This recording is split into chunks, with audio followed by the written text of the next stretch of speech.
Okay, that's weird.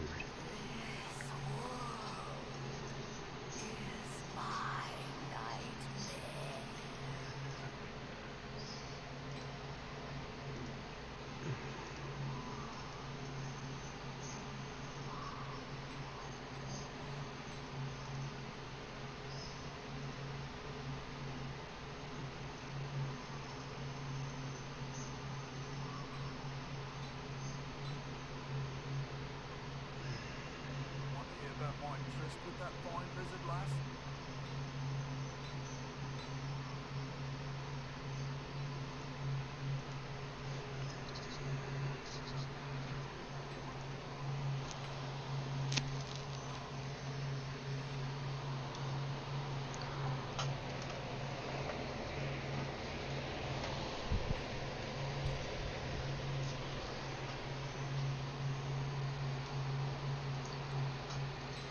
What the hell is that?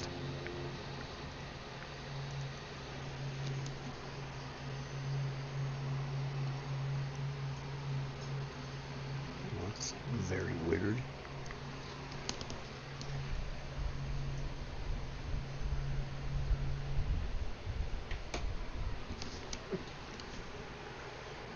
Okay, that's peculiar.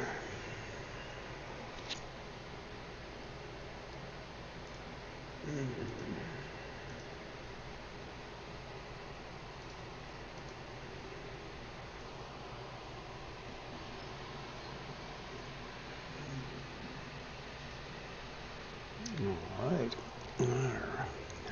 Figure out what's up with that. Okay. You must be wondering.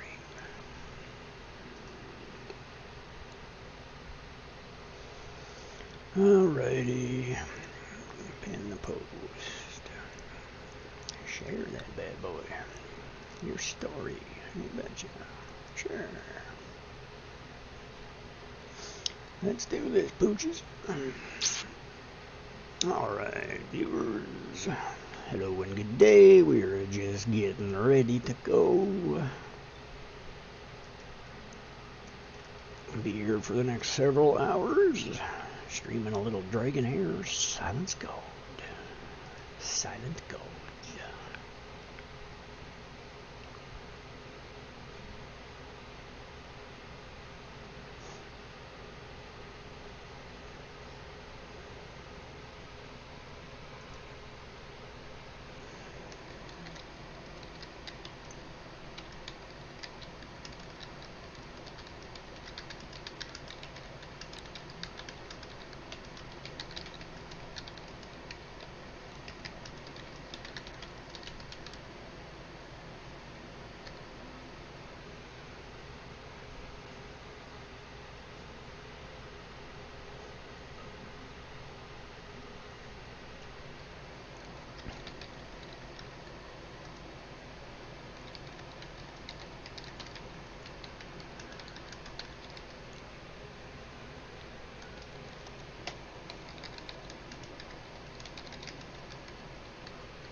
It's alright. Leave a comment.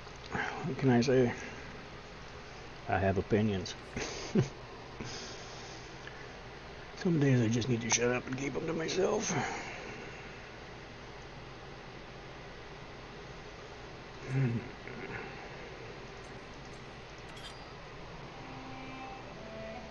Hello everybody. I'm Rick. I'm here. Today's another day. Rikasawa Gaming is where we are. Dragonheir Silent Gods is the game. It is Otherworld Exploration. We are in the final end season content. Last 3 weeks.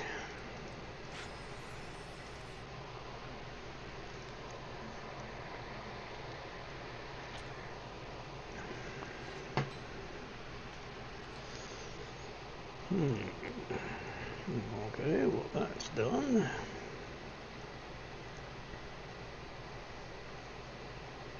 And 28th.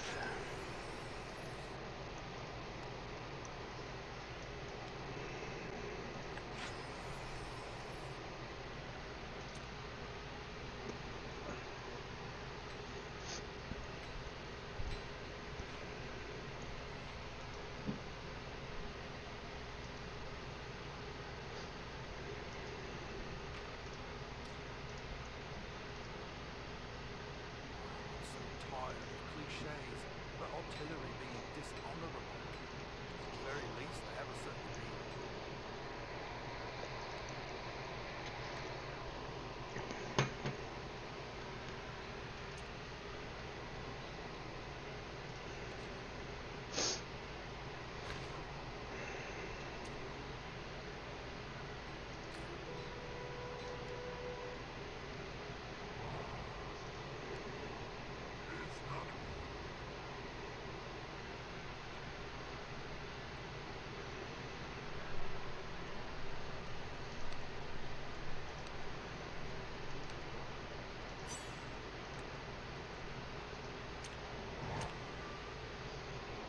I'm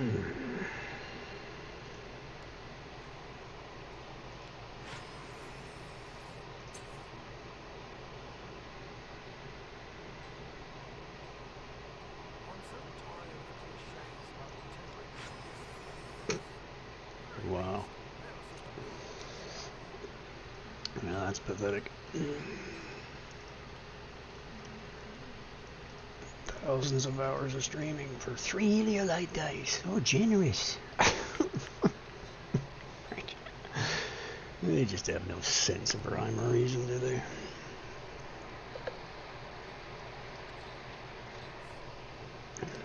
Want to hear about my visit with that fine lizard lass?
I send usurpers to their deaths.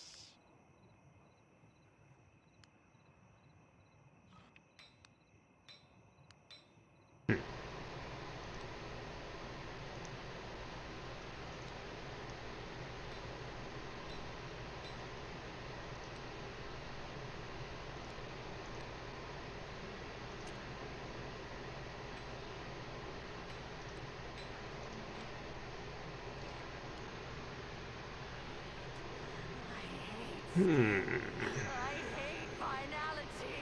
I hate the despair inflicted upon me by the moon.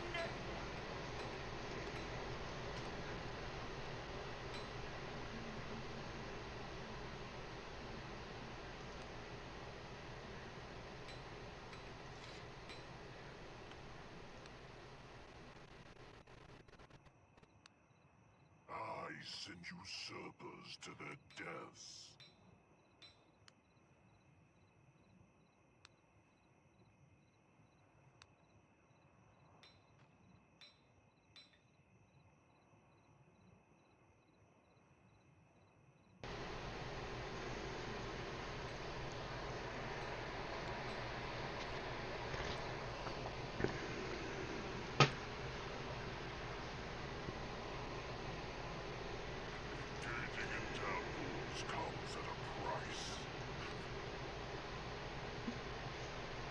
Well, let's see how this goes.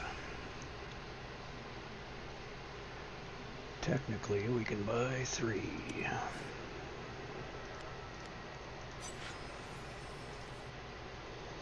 So it is time to hit summon. World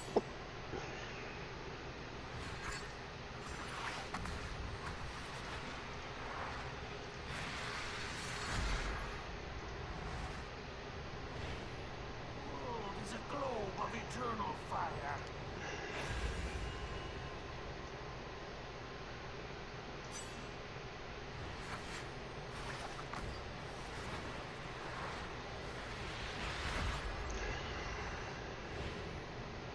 Temper my resolve.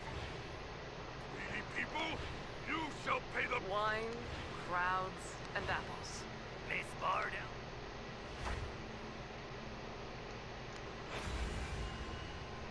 Mm-hmm.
How's everybody today?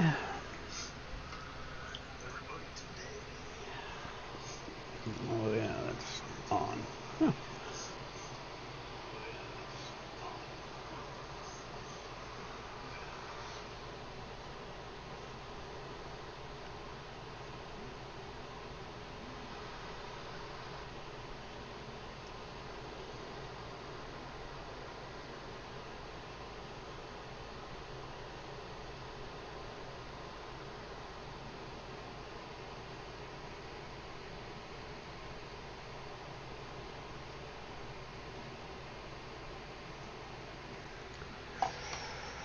Very entertaining.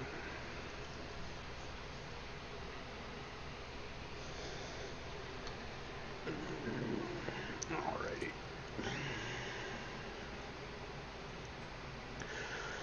Oh shit, yeah, I needed to see what the weeklies are.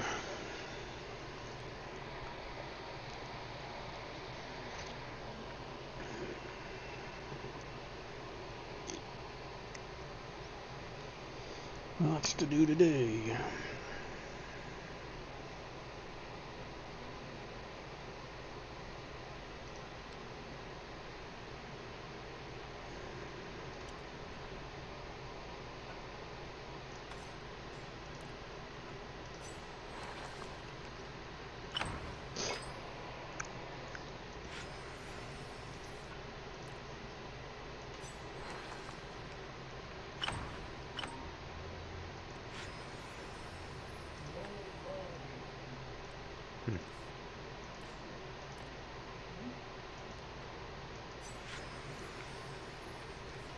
Six. Bah. 8. And 10. Perfect. Perfect. Perfectamundo.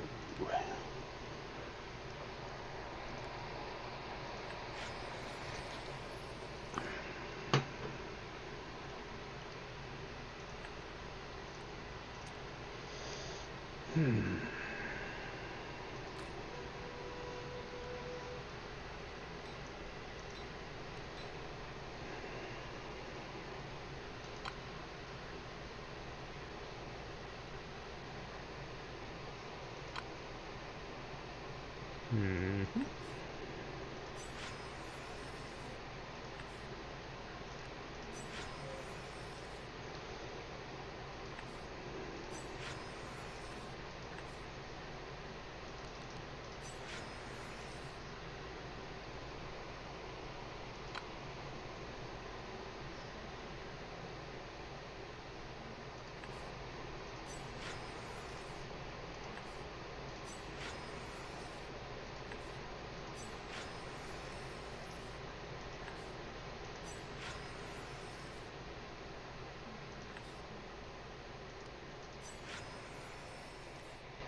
Welcome, Gunner,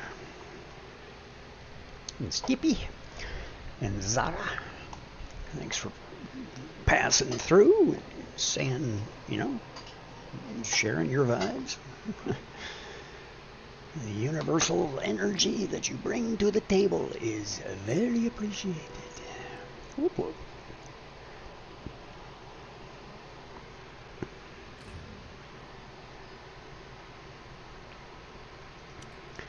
'Cause I always love you. Yeah, I'm sorry. What can I say? Some days I sing. I never said it was good.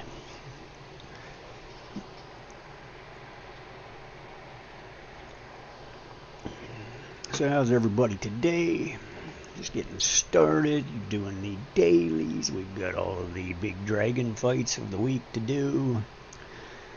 It's going to be an entertaining day, my people. I appreciate you. BC Canada here, trying not to burn off the planet. Other than that, life is a dream. Life is a dream.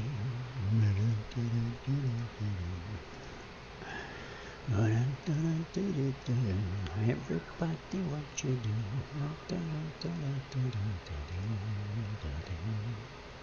Element of left, element of right. Life is great, and I make it feel as right as I can.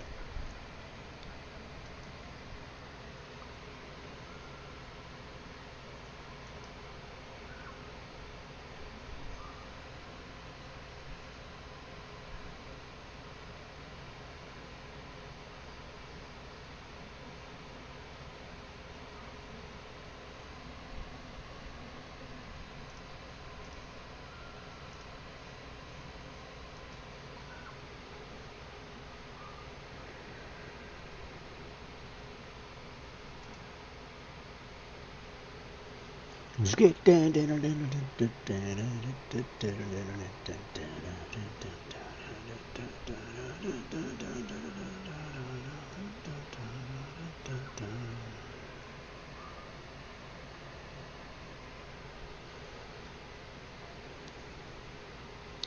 it out. Buster Beats. Jesus. Nothing but... Oh, God.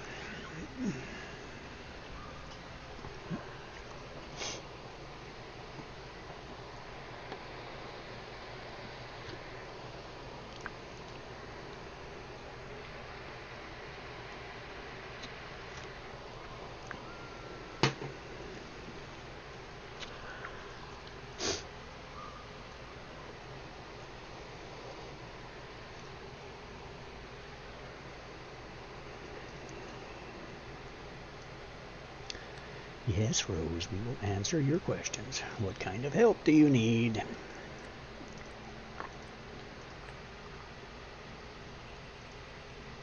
The kind that just keeps on giving. Hello, everybody. Welcome. How are you today? Hope you're all having a fantastic Thursday. I think it's Thursday. Isn't it Thursday? I don't know. I kind of live in a vampire-like agenda. Thursday, July 25th, 7:46 p.m. Pacific Time. I'm compiling the local customs and history in southern Adenthia. Can you revise the cultural section for me here? I've prepared a few questions, and you only need to answer them. I want to ascertain if they are consistent with the knowledge I've acquired. My question is, what product is Lumina best known for? Tarragon. I see. Well, moving on to the next question. My question is, which of these is the official deity of the Dragonheir Empire? Well, that would be Bahamut. I see. Well, moving on to the next question. My question is, what is the name of the knight order responsible for guarding Dragonheir?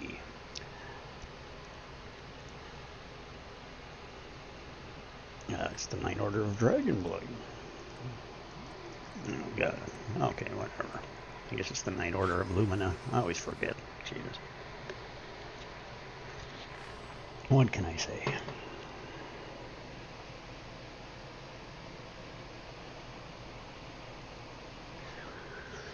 We got a Morgan. And a Charlie, and a User, and a Yarrow, and a Mira, and a Holy. People are just passing through. Mariana, Just Mel. Share it up, folks. Invite your friends. Say hello.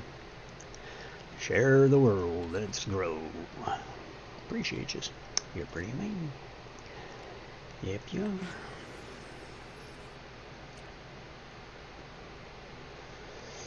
are. Poisonous candy. I gotta go over here to Alalabano.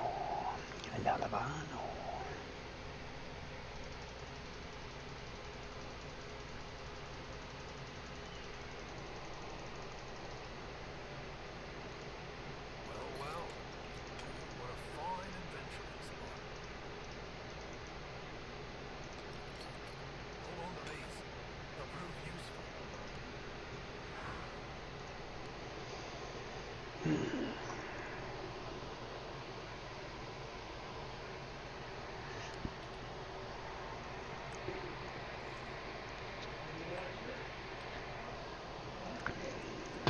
What happened? My nephew's on drugs and you need to help me get him off. That's what his problem is. Do it 40,000 times. So I just skipped through it because I've done it so many times.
Oh, thanks for the likes. You're amazing. I appreciate ya.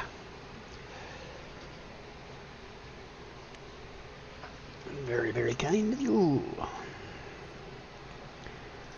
Okay, let's leave. Let's go down here and get this fish. It's actually a shrimp. Yep. Okay, there's the dailies. Now, we should technically... Okay, let's figure out where exactly are we. Battling is like playing a musical We instrument. have our teams. I must be discreet. Okay, Grave of Venom, Tempest, Radiant Fire, Temporal Vortex, Radiant Ice Something Team. troubling you? Yeah, okay. Fire Crystal Team. We have our Emerald Dragon, our Lightning Chaos Team. Yes, all of them are upgraded now. Battling is like playing a musical instrument. They're all good, they're all good, they're all good, they're Strength all alone good. cannot eliminate. They're all good, they're all good. They're all good, they're all good. 18 is all good, 19 is all good, 20 is all good. Have you ever?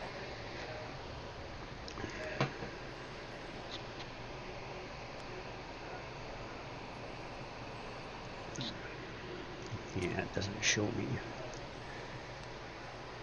the team level.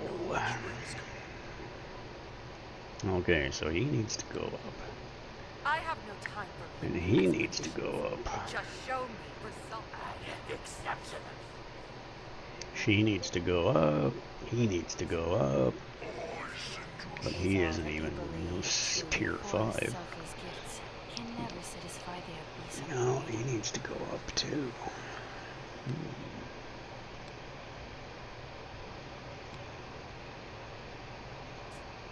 Look at me like that again and you'll regret it.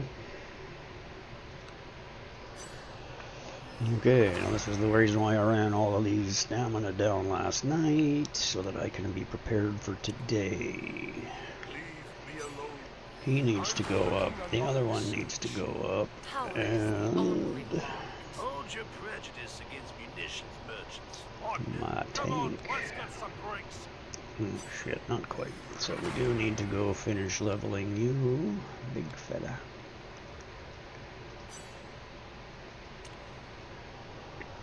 Okay, so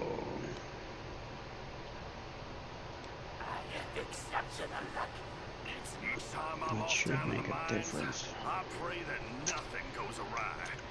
Next time I'm off in the mines, I pray that nothing goes awry.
Alrighty then, so we will go this way. Yeah, we did put you back in there because the other one just wasn't cutting the deal. So, no, we don't need accuracy, we need attack.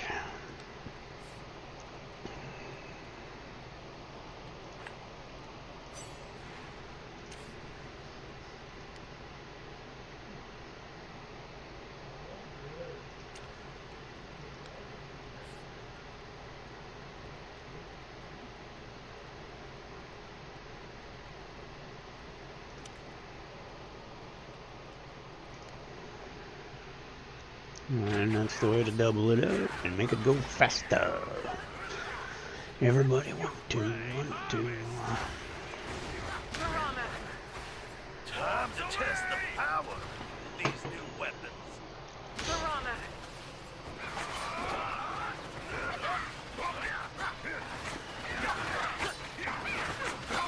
Great harvest! Well, time to test the power of these new weapons.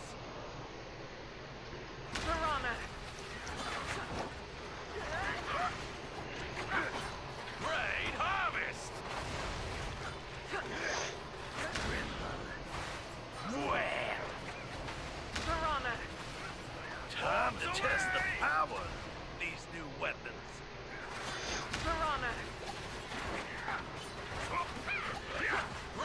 harvest! Well,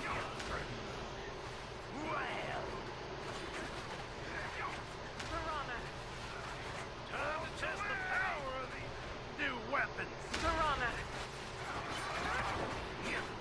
Great harvest!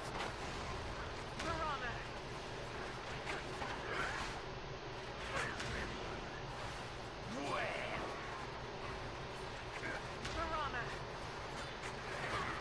time to test the power of the...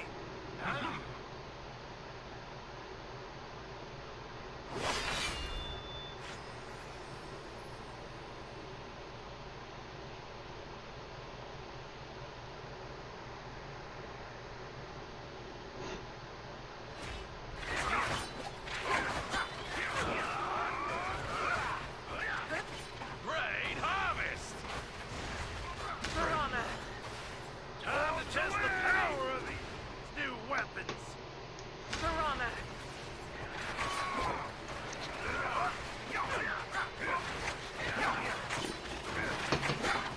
Great harvest! Well, time to test the power of these new weapons.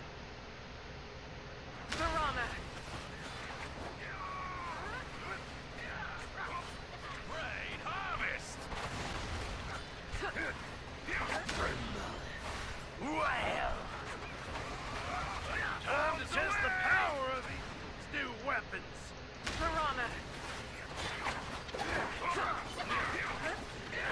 Great harvest!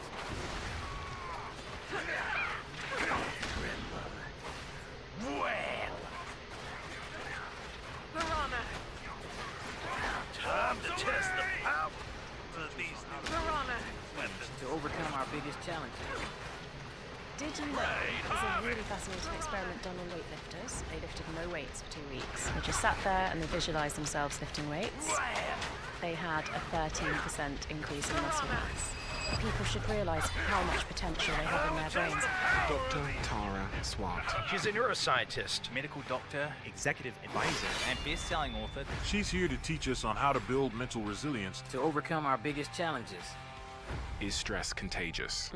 So cortisol is the main stress hormone, and it will leak out of our sweat about this far around us, go into the skin of everybody else, and it's going to impact them. And as a survival mechanism, it will help you to store fat around your abdomen. So stress causes belly fat. Belly fat that's really hard to shift. There's another rabbit hole you could go down about social contagion. So there are statistics that show that you meet people who are at a similar psychological level to you. For example, if someone gets divorced, you're more likely to get divorced in the next year. Your own brain can play tricks on you. So what can I do about that? The brain is actively growing and changing till we're about 25. But from 25 to 65, if you do things that are intense enough to force your brain to change, you will actually improve the highest functions of the brain.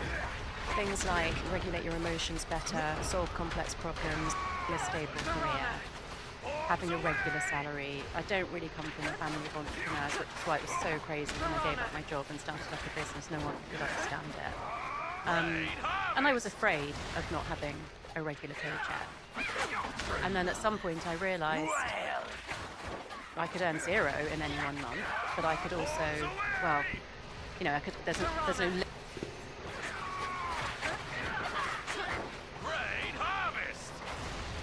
Did you know there's a really fascinating experiment done on weightlifters?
Just playing with my audio, everybody, trying to make sure that everything's on the up and up here. So I'll have her fixed in a moment.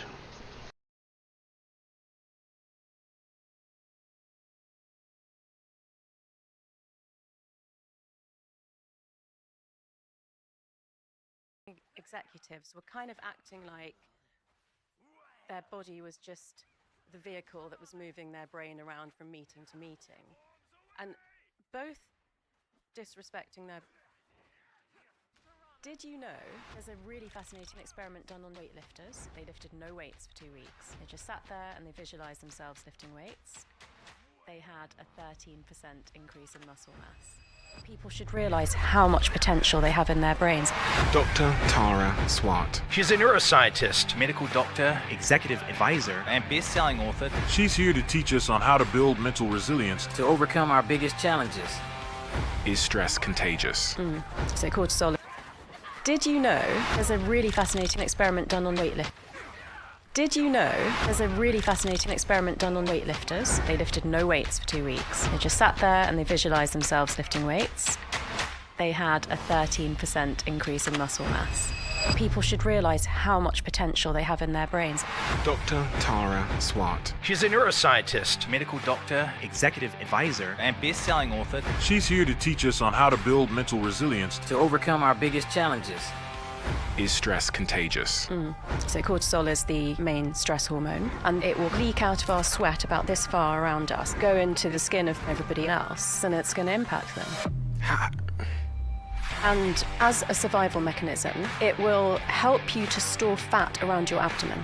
So stress causes belly fat? Belly fat that's really hard to shift. There's another If rabbit you hole you actually could go listen down to about this, social it will make a contagion. So there are huge difference statistics in that your show life. that you meet people who are at a similar psychological level to you. For example, if someone gets divorced, you're more likely to get divorced in the next year. Your own brain can play tricks on you. So what can I do about that? The brain is actively growing and changing till we're about 25. But from 25 to 65, if you do things that are intense enough to force your brain to change, you will actually improve the highest functions of the brain. Things like regulate your emotions better, solve complex problems, think flexibly, override any unconscious biases that you may have. It begs the question then, where do I start?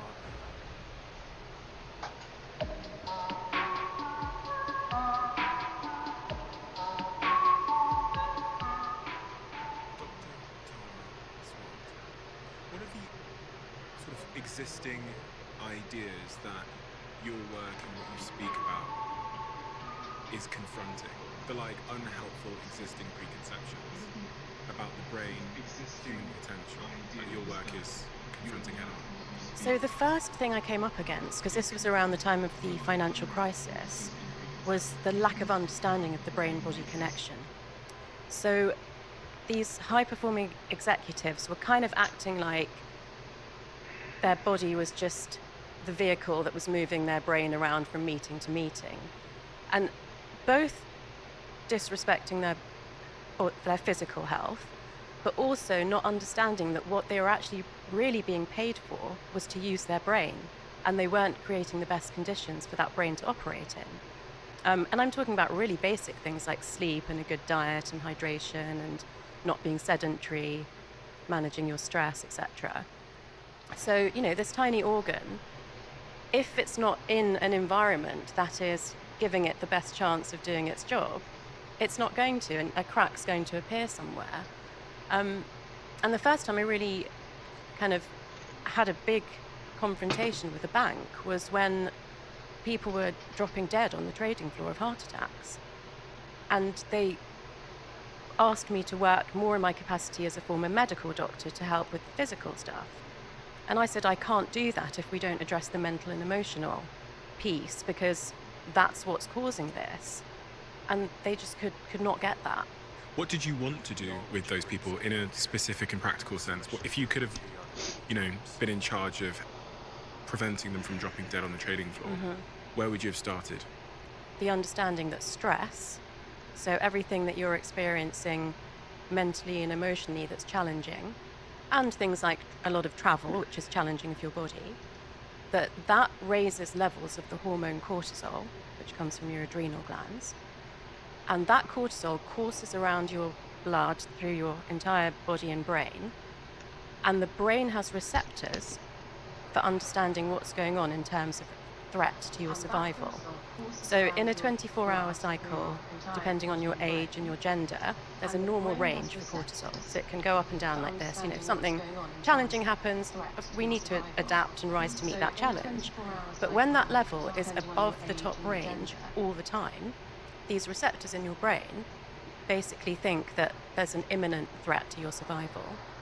So there's this whole cascade of hormones, and basically cortisol causes inflammation in the body.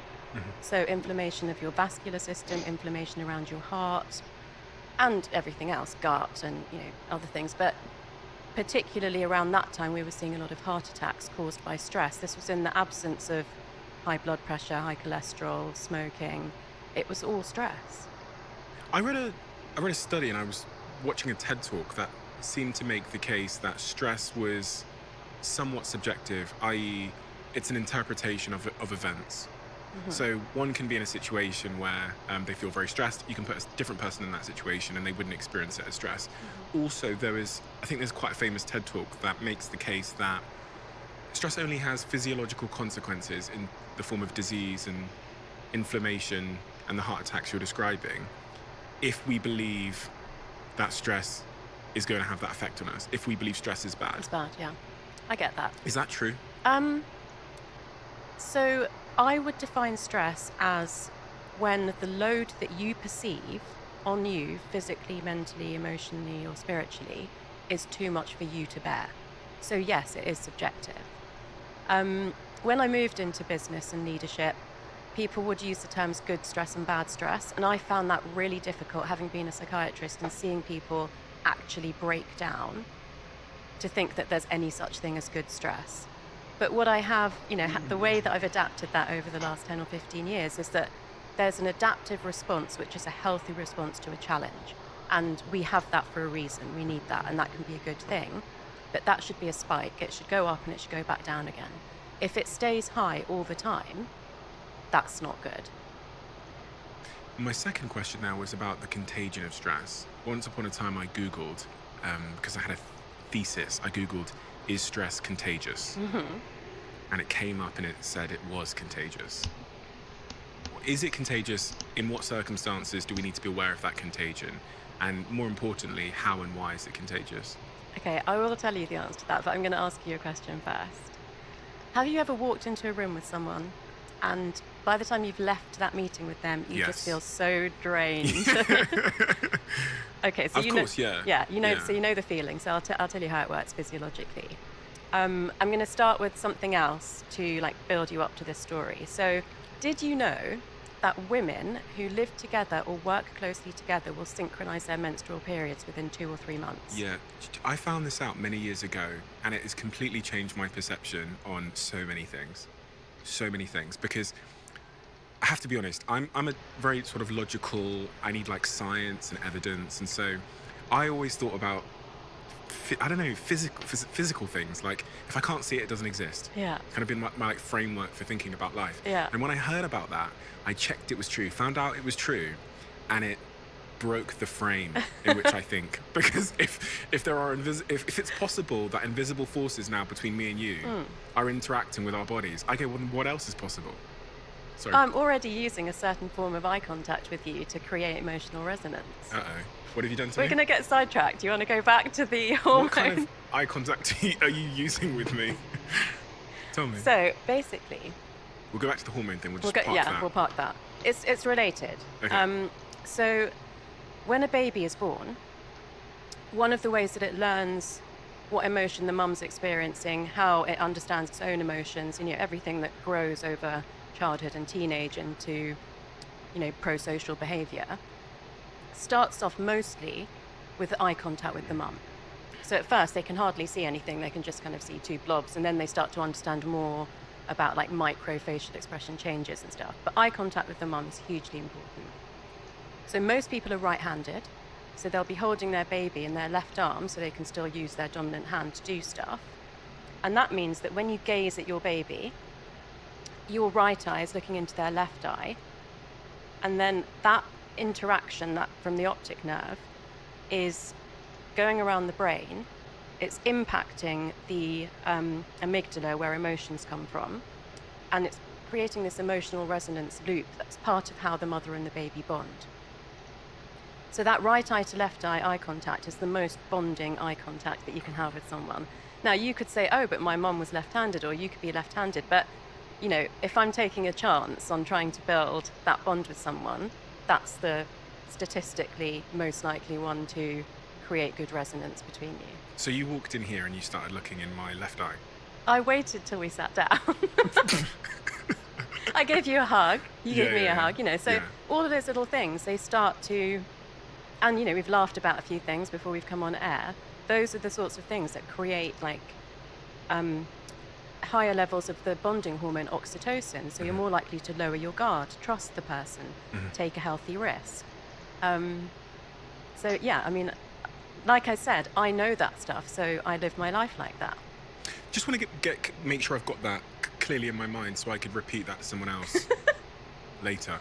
It's great for dating. Yeah, of course it is. I think we might go down that path a little bit, but the reason that works is because there's this association in our brains that if someone is looking into your left eye, it kind of triggers something, a bonding response that is quite innate in us. Yeah. Is that the TLDR of it? Yeah. Okay. Super interesting. What else? If I'm trying to bond with someone, so everybody listening to this right now, whether they're in work, they're in sales, they're looking for a partner, whatever, it's a nice little trick to look into someone's left eye. I'm going to only look into your left eye for the rest with of your it. right eye. How do I'm just looking with both. Yeah, you feel like that, but once you start doing this, I promise you, you will notice a difference. Okay. What else? What are the tricks to encourage bonding? Encourage bonding, so physical interaction. So, depending on the This is appropriateness me. of it, I'm a minimum relationship. handshake, I've been in maybe so a many. hug, I maybe have a failed kiss so on the many cheek, times. I depending have on tried love, and it's all been situation because you're of in. lack of I do this communication and handshake where understanding of we how hug, the so we do the universe and the handshake. world truly Many works. years ago, I read an These are article going to be that the most when you valuable help videos shake you could someone's ever hand, watch in your you life, put the other because hand I'll over the tell you, top the of it. next It creates a series that sense I'm going to of put out here, warmth and trust. Dr. So Tara I've Swart been is doing that for 10 years brilliant. now. Give them my left hand or my right hand, and the other hand goes over the top of it. Yeah. She has It's proven definitely extra, and you that see the this law in of a lot attraction of and kind of more ancient neuroscience cultures, that there is like are real. more They of a work handshake together. than what Law we of do, attraction which has is been it's just one proven by hand and it's quite neuroscience. brief and stuff. So yeah, the more of that kind of physical touch that you can get, the best. So everyone that I've met since I've come in this morning, I've either shaken hands with them or hugged them, and I would not do that. Mhm. Is there anything else in terms of encouraging the release of oxytocin that you're aware of? What are the behaviors that increase that bonding chemical in our brains? Eye contact and touch are the main ones. Okay. Laughing together is another one. And then, not to do with another person, but if you take a bath rather than a shower, then you'll release more oxytocin. Massage helps. Well, you're immersed in warm water, so it feels like a hug. So you would theoretically get out of the bath and be kinder and happier, and more people would want to bond with you more. Well, you'll be more in the mode of Bonding. doing that, yeah. So interesting. What about vulnerability? Because I heard shared struggle is one of the things that Oh. releases oxytocin. Yeah, so going through something not necessarily traumatic, but that's highly emotional, that is very bonding as well. So we see this a lot on the reality shows where people are like, oh, we're going to be friends for life. If you do something like a skydive or a bungee jump in a group, then, you do feel more bonded to those people. But they're not as practical as just the little things that you can do every day. Okay, so let's go back to this hormone conversation. We'll take that off the shelf. So we're talking about stress and the contagion of stress. So we started by setting the scene with the fact that women who interact with each other physically closely, they synchronize their menstrual cycles. And so whenever I want to explain something that's complex, or I don't actually know the current neuroscience, I always take it back to what happened in ancient times. So when we were living in the cave, the men hunted and gathered and lived quite nomadically. So sometimes they would go away for months at a time, and actually if they went far enough away and were closer to another cave of the same tribe, they would actually just stay there and never return to the original cave. But mostly they would leave for weeks or months and then return to the original cave. And in those days, the most fundamental important thing for the survival of the human species was that the alpha male must pass on his genes. So if he was going to be away for months and he couldn't, there weren't men there to defend the women from predators, maybe there was going to be a spell of the ice age and they would all freeze to death, or they wouldn't have food, he needed to make sure that at least 5 women were impregnated with his sperm at the same time, so that if there was a food shortage or there was like stillbirth or miscarriage or whatever, at least 1 out of 5 would survive. So to be able to do that, they had to be fertile at the same time. So that's why that mechanism exists. Now, we don't need that mechanism now, but it's still wired into the way that we operate.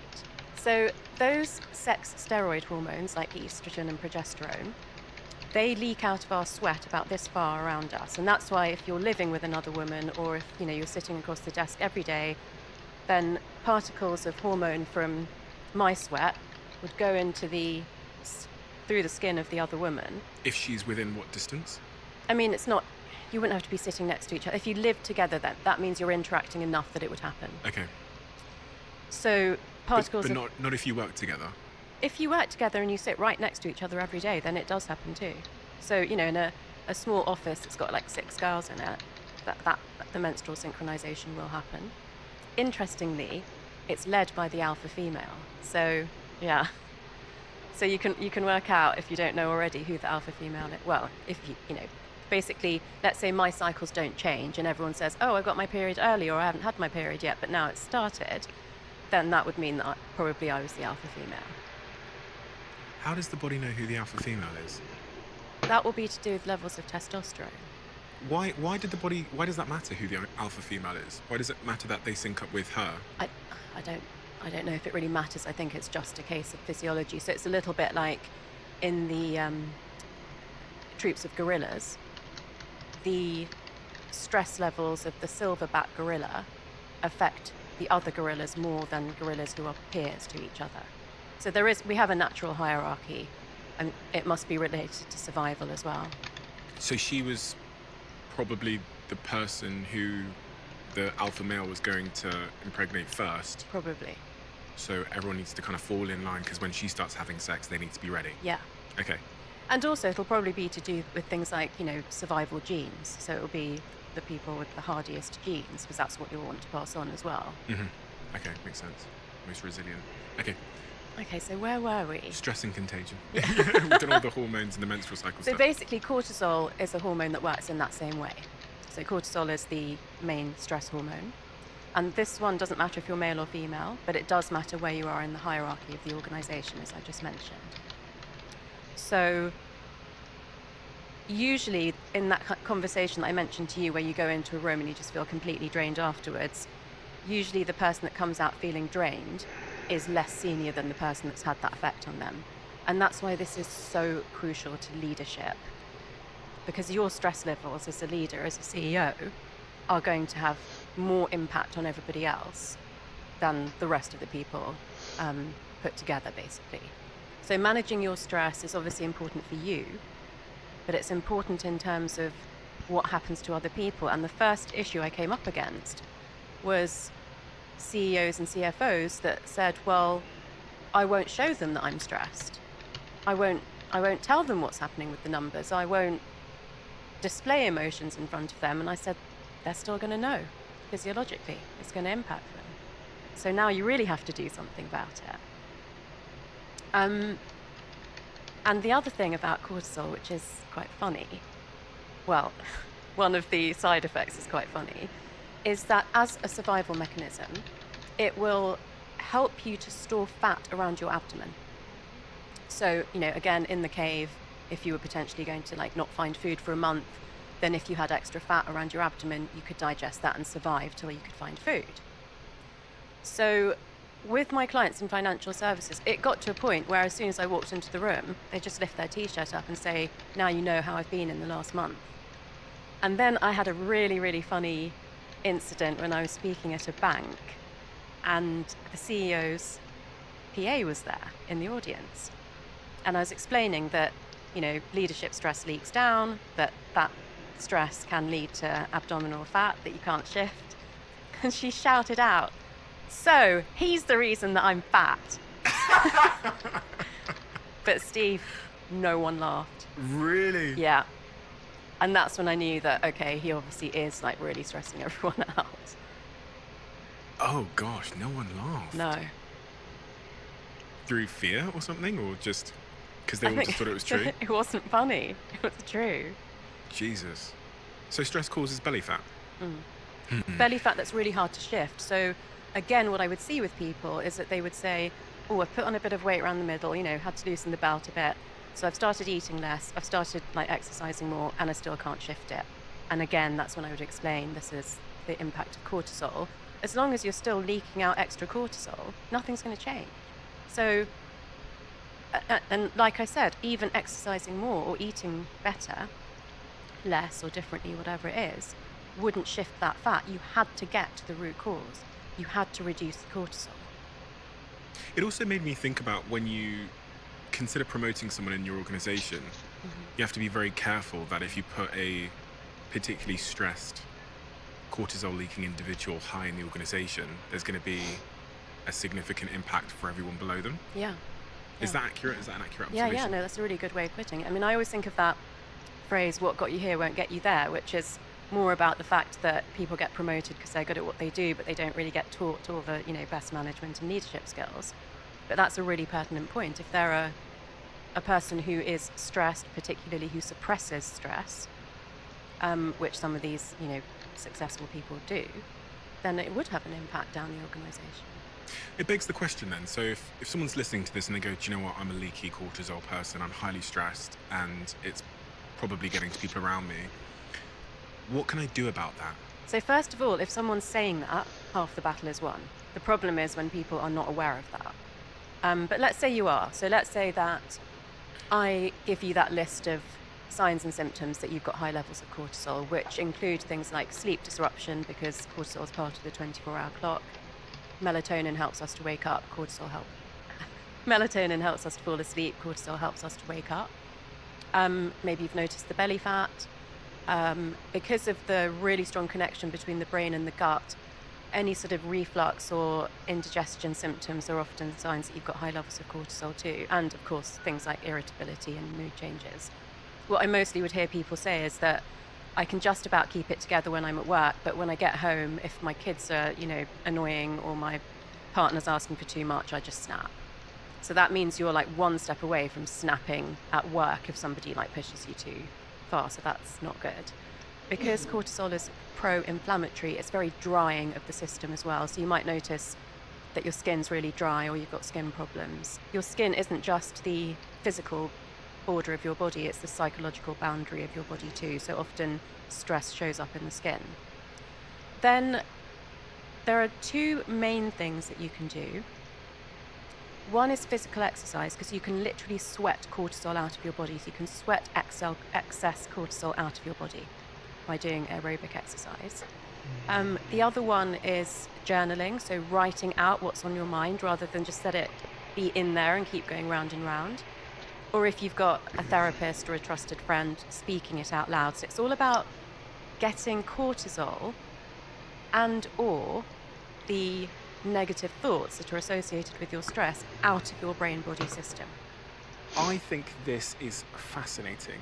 I looked at the back end of our YouTube channel, and it says that since this channel started, 69.9% of you that watch it frequently haven't yet hit the subscribe button. So, I have a favour to ask you. If you've ever watched this channel and enjoyed the content, if you're enjoying this episode right now, please can I ask a small favour? Please hit the subscribe button. It helps this channel more than I can explain, and I promise, if you do that, to return the favour, we will make this show better and better and better and better and better. That's the promise I'm willing to make you if you hit the subscribe button. Do we have a deal? I've had a real revelation in my life over the last, maybe 6 months about sleep. Again, it's why I said, I think before we started recording, that I don't have any meetings scheduled before 11 a.m. and I sleep with my eye mask on and I just wake up when I wake up. Yeah, me too. Oh, really? Yeah. I've never really met anybody that has that. It is a privilege, I have to acknowledge that not everyone can do because of work circumstances or whatever else. But the importance of sleep, you're a neuroscientist. Yeah. There's a lot of people who have dysfunctional sleep. We live in a world where I feel like it's increasingly difficult to have great sleep. How important is that for the brain, and also we were talking about stress there, but for containing our stress levels? It's so important. I can't stop going on about it, and I do understand that for some people it's not a choice, that they just don't sleep well, or their sleep gets interrupted because they've got young kids, or they do shift work. So I'm not particularly talking about the people where there's a reason that you can't sleep in this way. I'm mostly directing this out. If you have a choice, this is the way that you need to sleep and this is why. If you don't have a choice, there are some things that you can do to mitigate it as well. I mean, obviously I have done shift work as a junior doctor in the NHS and I travel a lot, so I'm jet lagged half the time. But I try to do everything I can to make that as good as possible. And the reason is, we've always known that when you sleep, you lay down your memories and new learning, you process your emotions, the cells in the body regenerate themselves. We've known that for a long time. That's never really been enough for these very driven CE level people to want to give up 8 hours a night to sleep. It's, if they feel they can get by on 4 or 5, then they'll rather do that because they've got so much to do. The ideal is 8 hours and 15 minutes in population norm studies. So that doesn't mean it's for everyone, but for most people that's the ideal. Actually sleeping more than that can be depressogenic, so it can start to lower your mood. So you don't want to really be sleeping for 9+ hours, but you ideally need to be in bed for 9 hours to get that amount of sleep. And so there was some award-winning research around 2012 to 2014 when we were beginning to understand how important the cleaning of the brain is overnight. So this entirely new system that we didn't know existed, which is called the glymphatic system. It's like the lymphatic system in your body, but it's to do with glial cells, so it was named the glymphatic system. That system is a very active kind of waterway channel cleansing system of the brain. We used to think that the fluid around the brain, and there's ventricles, which are like lakes, and then there's just like trickling areas that sort of passively drip through the brain overnight. We did not expect to see like jets of fluid flushing out toxins from the brain.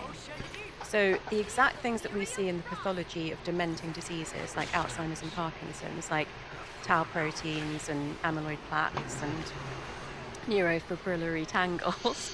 How do you say that in English? Those things are being flushed out of the brain very actively overnight. And that process takes 7 to 8 hours to complete the cleaning. That's why you need to be in bed for 8 to 9 hours. So it takes 7 or 8 hours of restorative sleep, or just being in bed? Just sleep. Not in bed. If you're in bed awake, you're not asleep. You have to be asleep. But you'll go through the different sleep cycles every 90 minutes. This isn't in time with that. This is just taking 7 or 8 hours to flush this stuff out of your brain. So one of the things I do say to people who don't sleep well is, if you find yourself awake at night and you're not lying on your side, turn yourself onto your side, because that's the best position for this cleansing process. I actually have a special pillow that makes me sleep on my side, because I wasn't naturally a side sleeper. So it doesn't matter if it's the left or the right, but that is a better position in terms of the veins in your neck than sleeping on your back or your front. So that's one thing you can do. Oh, you woke up, your sleep was disturbed, at least turn yourself onto your side. What is this special pillow? You just bragged about it, then moved on, I feel like. It's a memory foam pillow. Am I allowed to mention the brand? Of course, yeah. We'll make sure they sponsor it before. It's a memory foam pillow. My one is by Tempor UK. And they gifted it to me because I was talking about side sleeping. Oh, really? So yeah, it's great. Okay, I'm a side sleeper, my girlfriend's a back sleeper, but I can't sleep on my back. It's funny because I start with my front. That lasts for 15 minutes because I get bad back at the bottom of my back, and I roll onto my side.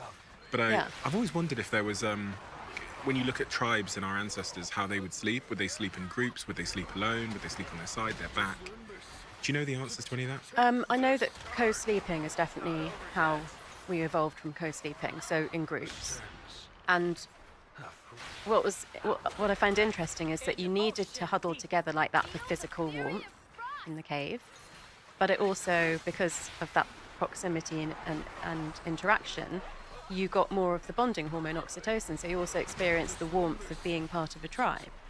And I think they slept on their side because they would have to be ready for an attack from a predator, so you'd need to keep your dominant arm ready to, grab something.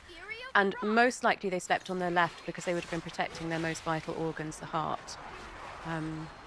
Just thinking then about this bonding chemical and how it comes out when we're in close proximity. A lot of couples, a lot of people, me sometimes as well, sleep in the spare room because I have work commitments, but that'll mean that I'm up early, or my partner has work commitments, that means she's up early. But even some of my friends who are in the early stages of parenthood have separated and have a sleep divorce situation. When you talked about the bonding and the oxytocin being released when we're in closer proximity, and obviously at night time is when we're literally touching each other, is it conceivable that by separating rooms and by doing a sleep divorce, we're actually eroding our bonding? I would never do it. You would never sleep in a different room from your partner? Never. Apart from maybe if there was a young baby and one person had to go to work and one person didn't. That I get, but that's temporary. And ideally people would find ways to make up for that. I mean, I guess you're in a bit of a love bubble with the oxytocin from the baby at that time, so that is quite neuroprotective. But co-sleeping it's fundamental to our survival. It was physically when we were in the cave, but now I would say emotionally, spiritually, it's fundamental to our survival. I mean, what do you mean by co-sleeping, just to clarify? Sleeping together.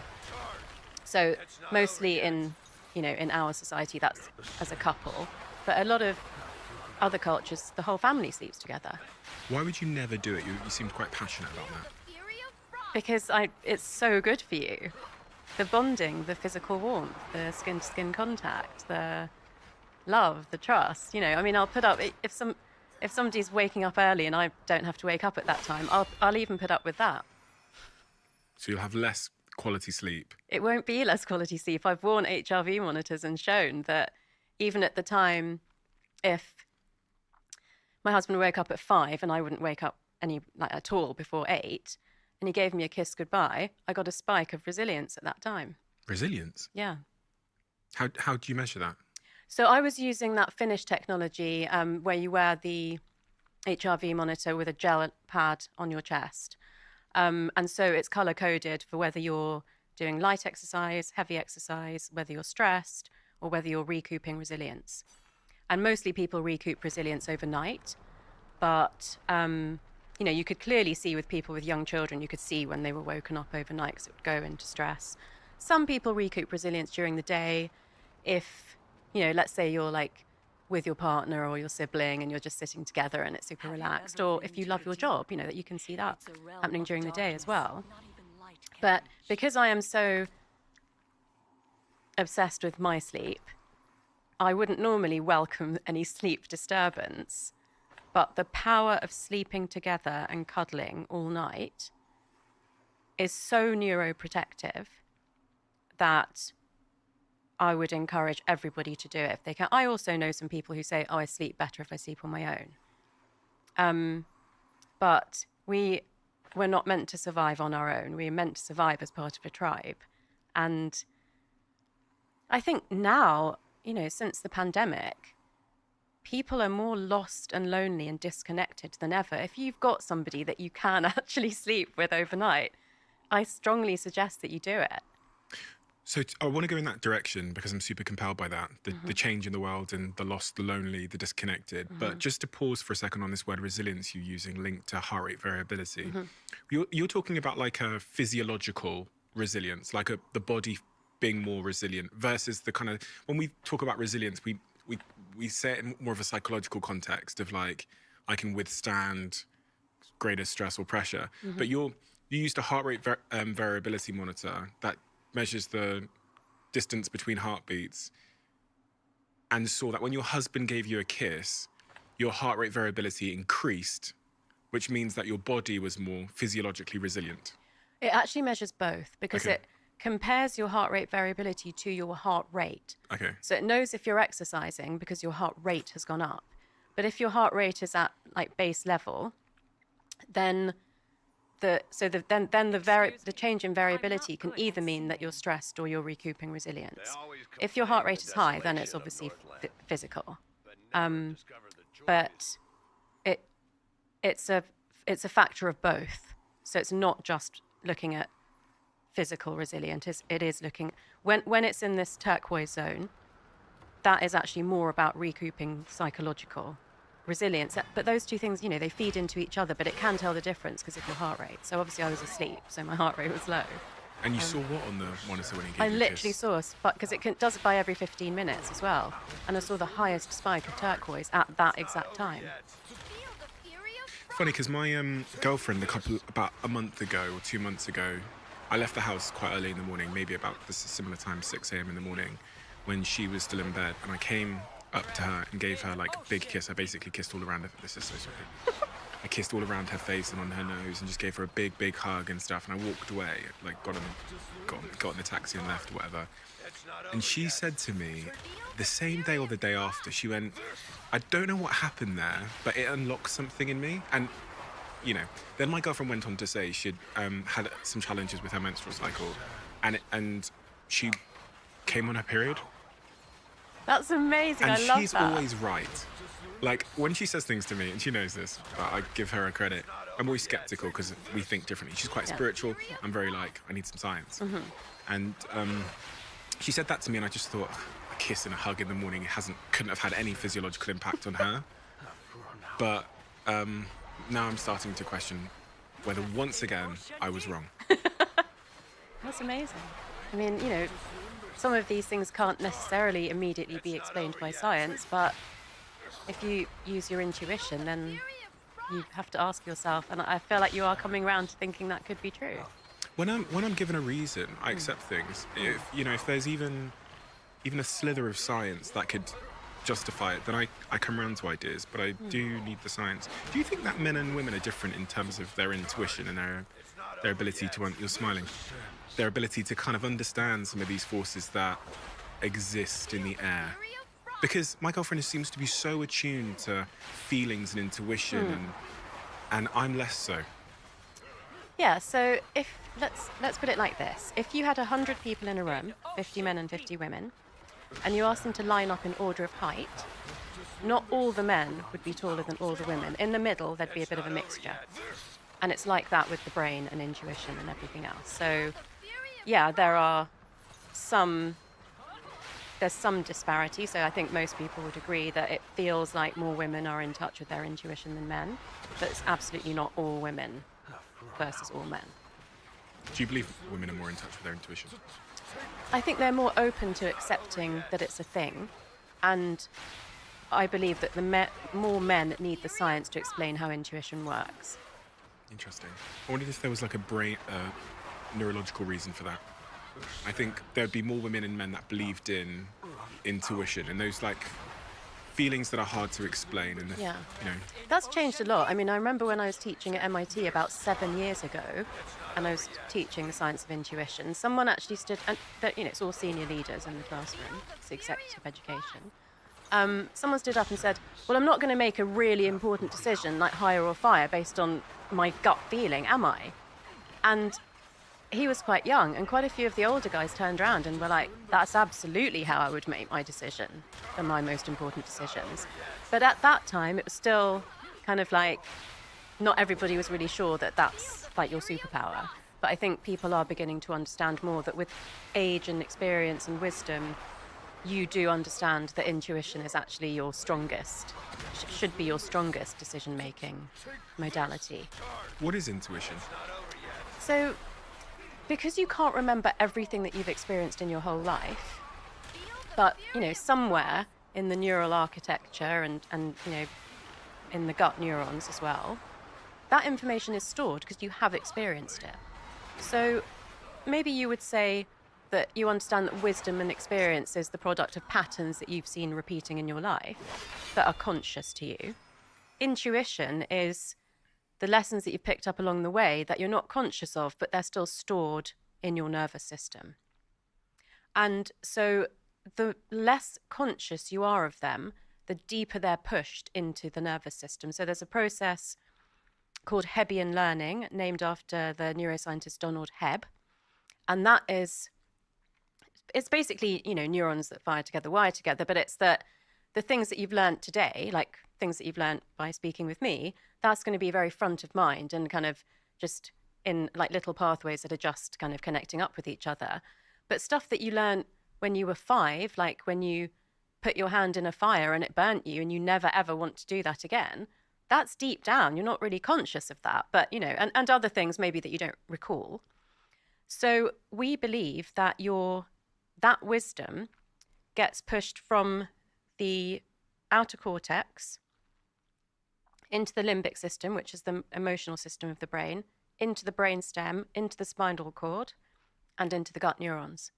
And that's why they sometimes call it gut instinct, because it's that feeling of knowing something but not knowing why you know it. But it's actually to do with the fact that you have wisdom and experience that is, it's embodied in you, but you're not conscious of it necessarily. It's quite surprising to hear that those memories, that wisdom could be in the gut. People think of, I think I'm certainly someone who always thought that my cognition, my memories, and all of the intelligence exists just in my brain. Your memories and your cognition and your IQ are in your brain, but your intuition is in your brain and your gut.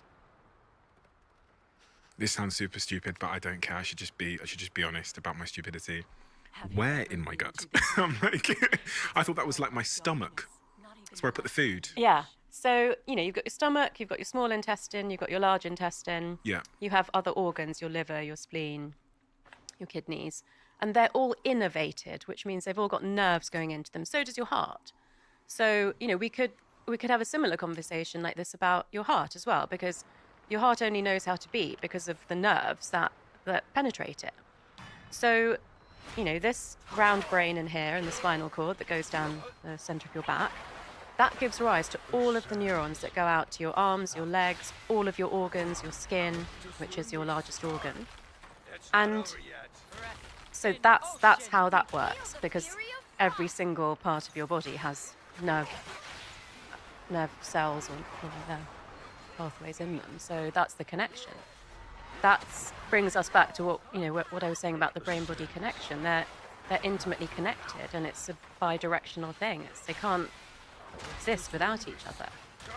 And the more you understand that there's that constant feedback going back and forth, the more you can tap into that kind of thing. The more you can know days before Please you're share gonna it get for sick. me, I bet your folks. girlfriend knows days Like, before she's share, gonna get a follow. cold or flu.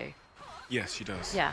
Appreciate it if you And like, my share, follow, clients hit those notifications, never invite know, your friends. and This as is soon as they go on really, holiday, really they're sick the whole life-changing week. information. Awareness is half the battle in the world, people, they and suppress learning it this to be stuff able to will do their change job. your life at When an you can early suppress age in things, life. you can just not acknowledge It's Took me it's not my necessarily whole that they had life a to cold get virus past that this they stuff suppressed, and but it's that their learn body is how to the be a immune better system is me. being run down by the cortisol. Now I'm just And so trying to as help soon as the it gets a world break, that's be when a better it place, succumbs. better understanding, better And there was a relationships, time after the financial crisis better when communication, better I had understanding people so that you can saying, get I've out had, of a I've had this cold toxic for like 4 weeks now, relationship 6 if need weeks, be. but everybody's got it.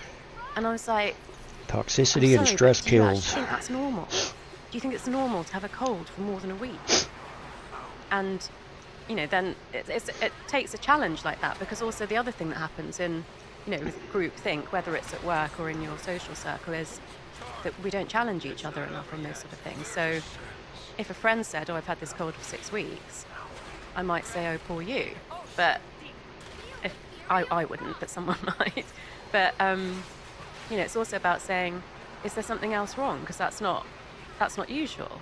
And for me, that would absolutely lead back to cortisol. A second ago, we were going to go down the pathway of the looming crisis that you speak about. Appreciate any contributions the there, folks, to looming keep us crisis going. that you're concerned Likes, about? follows, notifications, Stephen, shares. I saw this looming at the beginning of the pandemic. It's not looming anymore. We are in crisis. So, all of the health anxiety and the uncertainty and the fear and the loss that we experienced during the pandemic was bad enough. It caused a level of stress that no one who's alive today has experienced before. But we've come out of it. We're relatively, I don't know if I could say back to normal or in the new normal. And we have not paid any attention to the consequences of what happened to us. And when I say us, I mean everyone from the babies that were born at that time that never saw anyone but their immediate family. The teenagers that, interestingly, boys did better than girls because they play video games on the internet, so they stayed connected. The older people that were isolated, the people that lost loved ones, etc. There's so many things. I could say more things than that. We haven't really acknowledged that that's what happened and what we went through.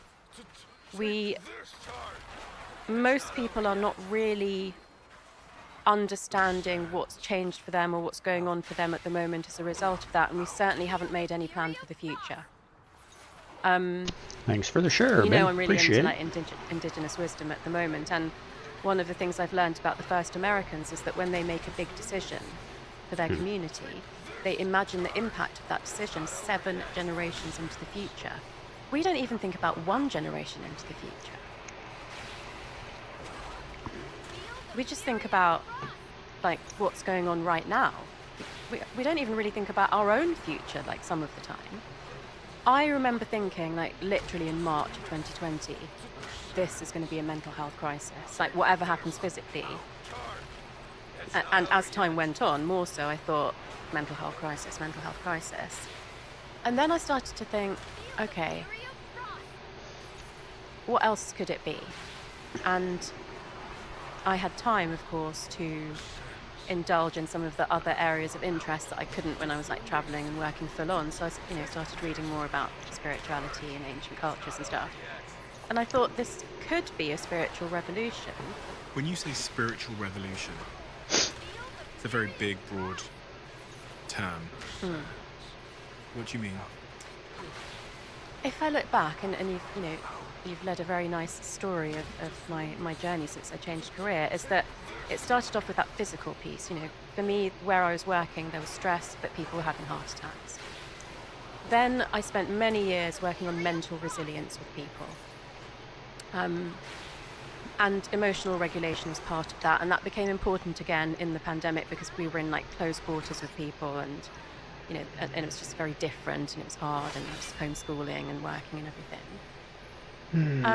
What I've seen some of the good things that I've seen as a result of the pandemic is that we've definitely appreciated again the importance of our time in nature. So I think most of us felt that being able to get out and be somewhere green was really important. And because there was like no planes and no traffic, we could see the stars in the sky again. We saw amazing sunsets. People began to appreciate birdsong. And now the studies are showing that time spent in nature actually has a really positive impact on your physical health, your mental health, and your longevity. So, that's one good thing that's come out of it. But are we all still, making time for that, or are we just going back to kind of our old ways? The other things of interest that have come out is that having a purpose that transcends yourself is really important to your mental health particularly, but it will have knock-on effects. So, you could say, well, I do my podcast and I love doing my podcast and I get to meet interesting people and I share that knowledge with others. A lot of that is still to do with self-satisfaction. So having something that doesn't necessarily do anything for you, but gives you purpose in life is really important. And what could that be? That could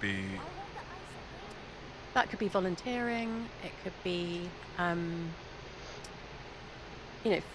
for me, like I give out a lot of free information on Instagram and not to try to get work or anything like that. It could be, so, when I say volunteering, that sounds quite big, but it could be like asking your elderly neighbour if you can do their groceries for them when you go to the supermarket. It could be calling up a friend and checking that they're okay. Just something that makes you feel like life is worth living, but doesn't necessarily earn you money or directly improve your life. I've spoken to a lot of therapists who talk about the fact that two of the things we never want to feel is like we're A, different, and B, we're not enough. And I was thinking about that through the lens of our tribes. In the context of a tribe, if I was different, there was a risk of me being kicked off the tribe. And if I didn't feel like I was enough, I again would have a risk of being kicked out of the tribe because I'm not valuable to the tribe. And in the context of what you were saying about serving others, is that again sort of like a prehistoric desire to feel like we're adding value and we are of use to the tribe by serving the greater good of our tribe? Is that where that instinct comes from in us? I love what you've done, which is exactly what I said, which is when I'm not sure of the answer, I'll go back to evolution. I always do that. Yeah, I love that. I think I hadn't thought of it like that, exactly like that before, but I think it's true. A tribe, sadly, could not afford to carry dead weight. So if you weren't enough, if you were injured, if you were immobile, if you were elderly, if you weren't contributing, then you might get left behind. And then there's this really interesting new area of research called neuroaesthetics or neuroarts, which is about having some kind of creative activity in your regular schedule. So there's lots of research that shows that if you're not doing something creative once a week, and that could be dance, music, painting, drawing, going to the theatre, reading a novel, so really quite broad. Time in nature actually is included in it. Then, because nature is the palette that we all love. You could have different taste in art or music to me, but all humans love nature because we've always been in that beauty. So the impact of that on your mental health and your physical health and your longevity is huge as well. But even just like every morning, I actually thought of this morning because I wanted to mention this, but I had zested a lemon last night when I was cooking. And so this morning when I went to get the milk out of the fridge, I smelt it because it was in the fridge, and I just thought, That is so beautiful. And so they say things like, if you put like a bunch of flowers on your bedside table and it smells nice, and that's the first thing you smell in the morning, and then you like look at the beautiful flowers. If you've got objects of beauty in your house, if you listen to birdsong in the morning, that's all neuroaesthetics. It's living a life that is aesthetically pleasing to your brain. Rika, how you And doing? that's good for your health. Hey there, Wilbur. How you going? Should we go back to evolution? Shall I make a Yeah. guess? I'm fine, you? Favorite thing to do. Can't complain, man. I think it's to do with safety. I haven't had So, much sleep, only about 3 hours. If you were So. able to spare your mental resources to appreciate beauty, Only 3 hours? that must mean that Yeah. that must This mean that you're not afternoon, just trying to didn't even get to survive. sleep until like So after it's 1 actually- o'clock. Awake by we do 1:30, appreciate 2 beauty, o'clock. so Awake by 5. Seeing, smelling, hearing, tasting nice things, it's going to make us feel better. But also, we're only going to be doing that if we have the luxury of being able to do that. And it can be such small What time is things. it, 9? But also what it signals to your brain is, Pardon? I'm safe. Because What time is that I now, have 9 o'clock? time to read a novel, or Something like I that, have yeah. time to crank the Yeah, music 9 and o'clock. dance around my living room. Through the frame of this I see. idea that pathways that fire together, wire together, I was also thinking about every I time just I've seen hold a it- tree, oh. I've been safe. So You is there an never got association hardware? that trees are safety? You know what I mean? Every time I've been out in nature, Oh. I've been physiologically, psychologically safe. So is it now the case that because there's that neurological 186, association, the pathways have wired and fired together? Like, If you talk about the brain. Well, body that's an easy response. If I fix. put All you myself gotta in do that is go situation use again, some of your it will signal to my Dragonheir and body buy that 2 I'm safe. stacks of the it things, will- and you've got that's her. neuroplasticity. It's You've that already it's got the repeating dragon that crystals. and giving Just yourself a convert message them. that every time I'm around trees. I'm Just safe. go buy the. It won't be the same for everyone. I would imagine that, Yes, that I did. again, when we lived in the cave, that yeah. we naturally did things like looked at the stars in the sky at night, danced around the fire, did cave paintings. So that's very wired into So our everything's a psyche as cave well. They would adorn themselves. a I've lot got more than we I'm do. running a podcast at the same So time as my game that here, so I've got appreciation of sound in my aesthetics ears that has it's always I can't been hear you there, as well and as I not normally just do. from nature, from some of our rituals and ceremonies as well. And really the conclusion that I've come to with this Okay, whole let's spiritual crisis and then the potential All right, bro. evolution is that all the things that we need to that to level. go through that revolution have always been in the world as long as we've existed. And that, to me, is beautiful, because it's not like we have to do some crazy new different things that we've never thought of before. We can... The way that I put it is, we know about generational trauma and intergenerational trauma and epigenetics and how all these bad things can come down the line. But there's also a lot of beauty and wisdom that's there that we can have access to. We don't have to reinvent the wheel at all. We can just go back to doing the things that we did when we were at peace. It's interesting, but that's not easy to do in the world we live in, because we've built a society and a world where we live in these four white walls in cities alone. Yeah. We're more lonely than ever before. We order our food using glass screens. We use pornography as a replacement for intimacy and connection. We use social networks instead of socializing. Internet connection has reduced real connection. How you'd have to completely redesign society, it seems. You can start with yourself. So I completely agree with what all those things that you've just said is how most people live, but I don't live like that.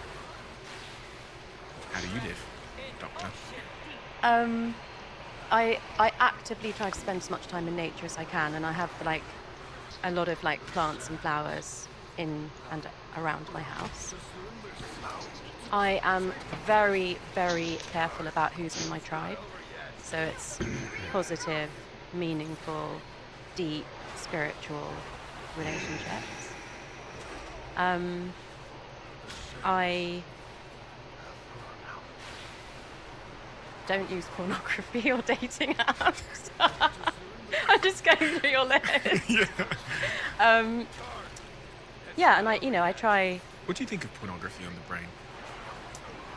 I mean, the two most basic drives in the brain are sex and food. So the potential impact is huge. I agree with you that increasingly it has created a big disconnect between men and women in real life, which is really sad. What is that disconnect? I think that the ideal of what a woman has to be or can be is very distorted by pornography. I think if I put together, what I hear from my friends about dating apps with that the way that people feel they can treat others has really, really changed. And I think this has accelerated since the pandemic as well.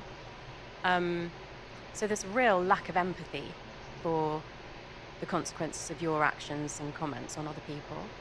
And I think pornography contributes to that because it changes the way that men view women. I think the impact on women in terms of what you have to look like how much plastic surgery you have to have, what you've got to be prepared to do in an intimate relationship, or actually the biggest issue I would have is what you're expected to do when you're not even in an intimate relationship, just when it becomes more of a transaction, when the rules have changed about, again, what I hear now very commonly is, oh, well, we've been on 3 or 4 or 5 dates or whatever it is, that must mean, move to the next level kind of thing. So I think that going back to having really respectful relationships, having a lot of empathy for other people, looking out for the people in your life that might be lonelier than you. When I say, I absolutely do not have my phone in my bedroom, but when I say limit screen time, that is a difficult one because we all use our screens for work and to communicate with our friends. But there are studies that show the amount of time you spend even communicating with friends online versus face-to-face has all sorts of impacts in terms of how socially comfortable you are, how empathic you are. It can even have on teenagers a really big impact on body dysmorphism. So it's fine to actually spend quite a lot of time online as long as you are also spending a lot of time with people face-to-face. One of the things you said there was about limiting who's in your tribe. Why is that important? Why is it important to not hang around with certain people and spend more time with other people? From a neurological perspective in terms of our health and our outlooks and our outcomes and neuroplasticity. So if we just link this back a little bit to the question that you Googled, which is stress contagious? Then there's another rabbit hole you could go down, which would be about social contagion. So there are statistics that show that in your social group, if someone gets divorced, you're more likely to get divorced in the next year. If someone in your social group is obese, you're more likely to become obese. Now, I'm absolutely not saying don't be friends with someone because they got divorced or they put on weight, but I'm talking more about the attitudinal stuff. So how you treat other people, how kind you are, how generous you are, how open you are to conversations about intuition or spirituality. Basically, you meet people who are at a similar psychological level to you. And so we're always working on ourselves, hopefully. And you want to be with people, if you are, then you want to be with people who are growing too, who are open to challenge, who are learning, who are interested in exploring spirituality, who care about their mental health and other people's mental health. So it's really about, having this circle of trust and knowing that you've got support, but equally that if you do something that's really not okay, that somebody's going to tell you. You mentioned the word earlier, neuroplasticity. What is it? Why did it matter? And I think from looking at your work previously, you had a bit of an epiphany on this subject matter in your career, where you realized that, you probably most people don't even think it's a thing. They don't think they think that once you grow up, you're set in your ways. But it sounds like there was an epiphany at some point in your career where you realized the importance and the possibilities that neuroplasticity presented. Well, we have to start by saying that when I was at medical school and doing my PhD in neuroscience, we did not know about neuroplasticity. So we absolutely thought that when you physically stopped growing, that everything in your brain was set for the rest of your life. That you couldn't change your intelligence, you couldn't learn to manage your emotions differently, that it would be much harder to learn new things. What we know now is that the brain is actively growing and changing till we're about 25. And Fuck. I missed it. no, you didn't. You didn't miss it. You didn't I'm miss 31. I know I look 24, but it. You didn't miss it. So from 25 to 65, and I would say even beyond now, if you don't do anything to change your brain, it will tend to plateau. So, if you're in a job where you do the same thing every day and you're pretty good at it, you could stay like that for the rest of your life, and that is fine for some people. If you do things that are intense enough Ouch. to force your brain to change, Burnt my throat. then Sorry. you can basically, learn Got lots of new stuck things, and wouldn't but go and also swallow get it. what we call Oh, beneficial shit, benefits that in your hurt. brain. So, let's say you decided to learn a new language. Maybe you learn Portuguese or French. have you spoken to her? Have you spoken to her? No. That just felt very. It feels like, when someone says something to you and it feels like they've really had a conversation behind your back because it's so on the money. No, I actually have a deal with her this year that I'd learn Portuguese by the end of the year. I'm in September now. And I know 6 words. So that just felt a little bit close to home. So let's move on. So that's great. So you have actually a reason to learn 1 or 2 languages. If you do that, your brain will not only get the benefits of being able to speak French or Portuguese, but you will actually improve your executive functions. Now, these are the highest functions of the brain. Things like being able to regulate your emotions better, solve complex problems, think flexibly, think creatively, override any conscious or unconscious biases that you may have. These are great benefits to get from actually just doing something like learning a language or a musical instrument. And it can be smaller things like travel, interacting with people who've had a different life to you, cooking something new, taking a different route to work, reading a newspaper or a magazine that's very different to what you normally read. Doing a podcast? Well, you do this every day. Yeah, exactly. Yeah, so it's not inducing neuroplasticity in your brain, although you're But I'm learning meeting new different things. people. Yeah, you're meeting different people, you're learning new things. But it's probably not what we would call attention intense enough Really? to actually be shifting pathways in your brain. Oh. So having all these conversations isn't like expanding my... It is in terms of the facts that you're learning, Yeah. but your actual process of, finding a person, doing a bit of research into them, meeting them, having a conversation with them, being good at asking them certain questions, that's a very natural pathway for you. So, you're getting better and better at it, but that's not a new big change in your brain. So what... Okay, right. So I think when people hear about neuroplasticity, when I first heard about that it was even a thing, it was a revelation that we could do things to change our brains. What is it that people typically want from neuroplasticity? They want to be someone else in other ways. They want new habits. They want new ways of thinking. They want to stop being a negative thinker or an overthinker in certain situations. If I wanted to stop being an overthinker or a negative thinker, or if I wanted to, there's certain habits we all have and that I have in my life that I'm like, I just feel like it's me now. Yeah, like procrastination. Procrastination shows up sometimes. I'm just saying that Being because of unorganized. not learning Yeah, who the have you spoken to? I'm joking. No, I don't procrastinate too much because I don't really have a choice these days. I procrastinate on some things. I think we all do, things that I find. Yeah, we will do. No, I'm really glad you've taken this into the intangible, because obviously I use the analogy of language as a great one to help people understand that you learn something new, it builds up that pathway in your brain, it shifts your brain around, it has other benefits.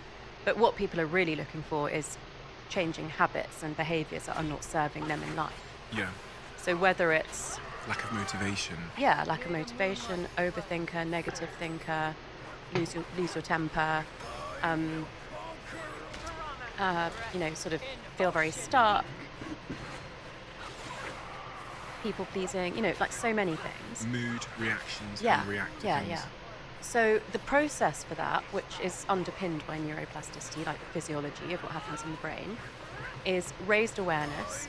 So let's say that you've had a relationship breakup again for the similar reasons and, whatever happened before. So then you get to a point you're like, okay, last time I just kind of didn't really deal with that and just moved on to the next relationship. Now I'm beginning to see there's a pattern. I think I need to do something different.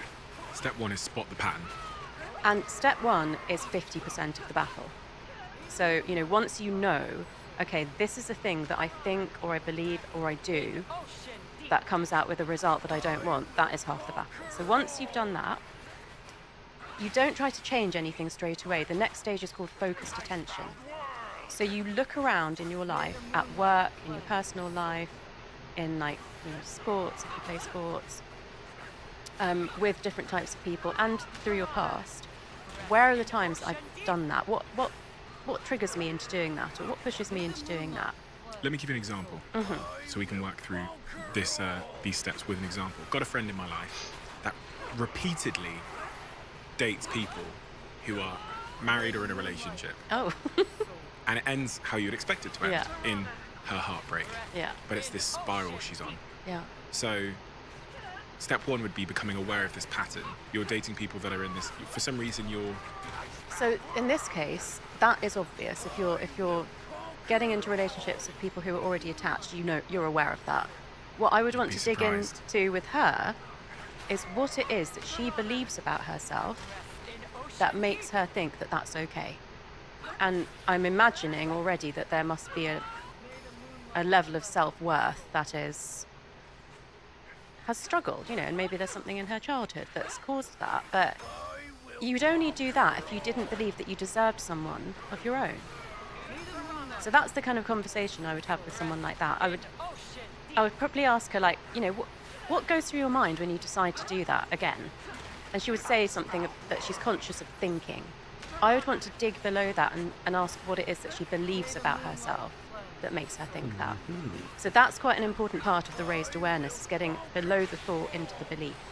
Next step is, well, certainly if she's got a history of this, is, maybe in journaling, acknowledging, writing down, okay, this time that I went out with someone that was, kind of engaged in a relationship with someone else, or this time I had an affair with a married man. What happened? That decision-making process, the point from which you agreed to get into that, what was the consequence? So really, that's the focused attention, marrying together that decision with the consequence. One of the things I say is, you are basically the sum of every decision that you've made in your life. That's who you are. So once there's a bit more understanding and attention around what causes that and how it happens, the next stage is deliberate practice. So the first challenge is going to be the next time she meets a man who's not available. And she may not yet be able to say no to that. She may have to make another mistake, but she'll make it armed with all the knowledge that she's got now, and she'll see it for what it is. Or she will be able to say no to that man this time. So the next step is deliberate practice, which is where you say, okay, I used to behave like this. This is the new me that I want to be, is somebody who says no to every man that's married, who replaces every negative thought with a positive thought, or whatever it is that you're working on. You then look for scenarios to practice this new behavior. And at first it will be hard, because you have a pathway there that may have been set since childhood that is used to doing a certain thing. And the brain is a very energy-hungry organ, so it's always trying to use the path of least resistance. Let's say I'm an overthinker, okay? And you're asking me these questions, and I've got this voice in the back of my head saying, why is Stephen asking me that? What's he trying to get to? Is he trying to trick me? What I would try to do is silence that voice in my head and say, okay, in this podcast with Stephen, I'm going to focus on him, I'm going to take his questions for what they are, and I'm going to speak from my area of expertise. I'm not going to worry about that other stuff that, can go on in my head. And let's say this time I managed to do that 50% of the time, and then I go and do another podcast next week and I manage to do it 75% of the time, and so on. Eventually, this new pathway that I've been building will become stronger than the one that I had before, and then every time I turn up for a podcast, I'll just be completely present and attentive, and I'll get to the end of it, and that's the new me now. So behaviors that we repeat. So let's starting at the beginning of those 3 steps. The first step is becoming aware of the pattern in our lives. The second step is becoming really cognizant of the pain or the consequences of that pattern. And the third step is kind of like setting an intention for who we want to become and the goals we have, and then practicing it as much as possible. Yeah. And that is the 3 steps to... The fourth, it's not a step, but the fourth factor is accountability. Okay. Because most people left to their own devices will give up on that process when it feels too hard. That's step 3. Yeah. So, with years of practice and journaling, I have become better at holding myself accountable. But for most people, there's got to be some external. So it could be a friend. One of the reasons I'm a big fan of doing these action boards is that there's a very tangible thing in front of you that with images of what you said you wanted to achieve this year, which you can clearly, and your friends and family can see at the end of the year, whether you did or you didn't. And, of course, you can have an actual like professional person that is there, like your language teacher, to hold you accountable to... We're going to have to edit this out because you really are pushing this. You've got an agenda here. I've been really... You talked earlier about, just a second ago, about how when you're trying to create a new pathway, if there's an existing one that is very well established from your childhood, it's increasingly harder. So I've always been unorganized. I grew up in a home that looked like an atomic bomb had hit it. Yeah. It was just a shit show inside. It was an absolute mess. So that habit of just being messy is quite well established. The pathway in my brain of being messy is well established. Yeah. But more broadly, I'm thinking here about trauma and how trauma looks in the brain. When we've had really traumatic early experiences in our life, or in the context of my friend, we might have learned that we're not deserving of someone, or we're not worthy, or we're not enough, or we're different. That might be a really well established pathway. Doesn't that suggest that there are some behavior patterns that are just practically immovable, practically unchangeable? I don't want to say yes to that, but what I am going to say is we've moved away from using this term hardwired, which kind of means like it's there forever. And we talk about soft wiring now because of neuroplasticity. I know people who have been through incredible amounts of trauma. There's going to be an example coming up on my podcast soon, who has done so much work on herself that she's really in a beautiful place as a psychologist and a Vedic astrologer, helping other people learn to deal with their trauma. So there's a lot that can happen. She was clearly a very resilient person and got herself educated. Some people deal with the consequences of trauma for the rest of their life, and it runs their life, and it's sad. You may not be able to deal with every single thing that you've experienced or the full extent of what you've experienced, but I do believe that there's a lot that everybody can do. Earlier you talked about generational trauma and epigenetics, is what you said? What are both of those things? The first time I heard about generational trauma, I thought it was like woo-woo, fluffy, hopeful, like wishful think, like a nice way to blame your ancestors for the way that you are. When I first heard about this concept that you could be passed down trauma from your parents or your grandparents, it just seemed like it couldn't possibly be true. Yeah, I know. I mean, it's a relatively new area of research. So I'm actually going to separate this into a few things. So generational trauma, and you can look this up, is related to specific times of acts that were placed onto particular marginalized groups. So like first Americans, slavery. There's in Asia, there are some particular groups that were treated in a certain way. And that is... So the impact of generational trauma is when something happened to one generation, there's a psychological spillover, and it can be something to do with you always feel isolated, or you always feel lonely, or you always feel at the margin, or you always feel left out. That's because a whole generation were treated in a certain way, and that has an impact. Intergenerational epigenetic trauma is about how some external event actually changes the expression of your genes. So we have a genotype and a phenotype. Genotype is your DNA. It doesn't change, but the phenotype is which bits get switched on and switched off. The most famous examples of this are the Holocaust and the Dutch famine, but there are other examples. And we are sufficient generations away from that now to have seen like 3+ generations changes in the stress responses. And it's not always bad. So sometimes people are more resilient because their grandparents or great-grandparents went through something terrible. Sometimes people are more anxious. And it's hard to know necessarily why things might go one way or another. I always say to people that you aren't born with the genes that your parents had when they were born.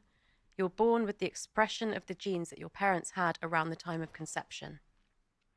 And then, of course, your mother's stress levels through the trimesters of pregnancy. And this isn't meant to blame anyone for what happened in the past or how stressed they feel when they're pregnant.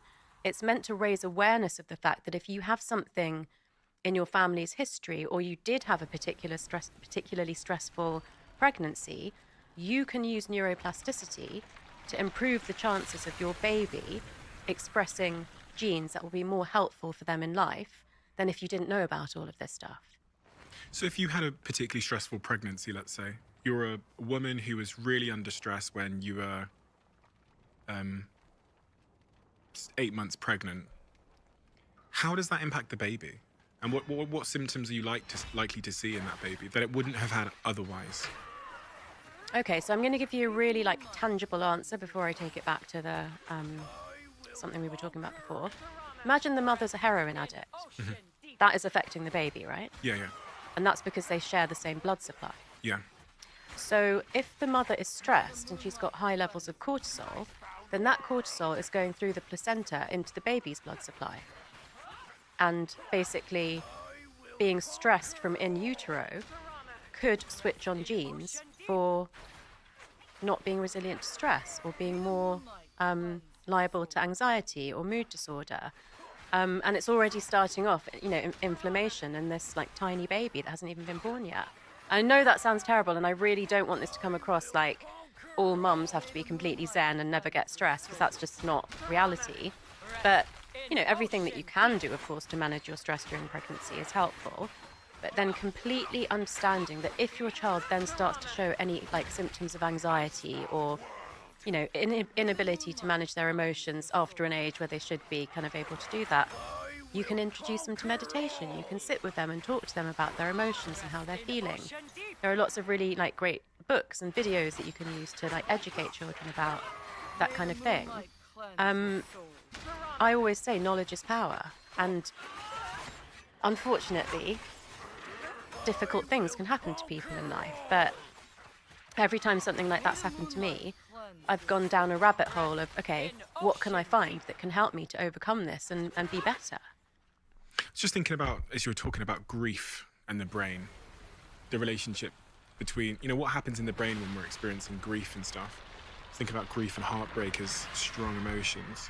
So many of us, including one of my best friends, is recently grieving a relationship he's lost. And I've got another friend that's lost someone in their life who's passed away.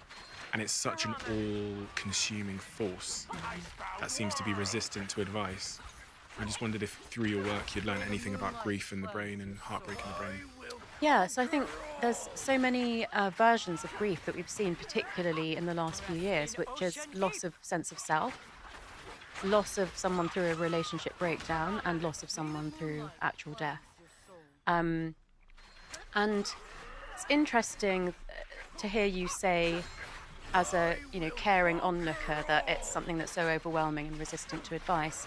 I strongly believe that to ever heal from grief, you have to go to the bottom of the hole, and however you do that is not something that anyone else can comment on. I think if you are doing things like throwing yourself back into work or partying too much to avoid it, that's not right. But if somebody has to go somewhere emotionally to deal with grief, they've got to be supported and allowed to do that.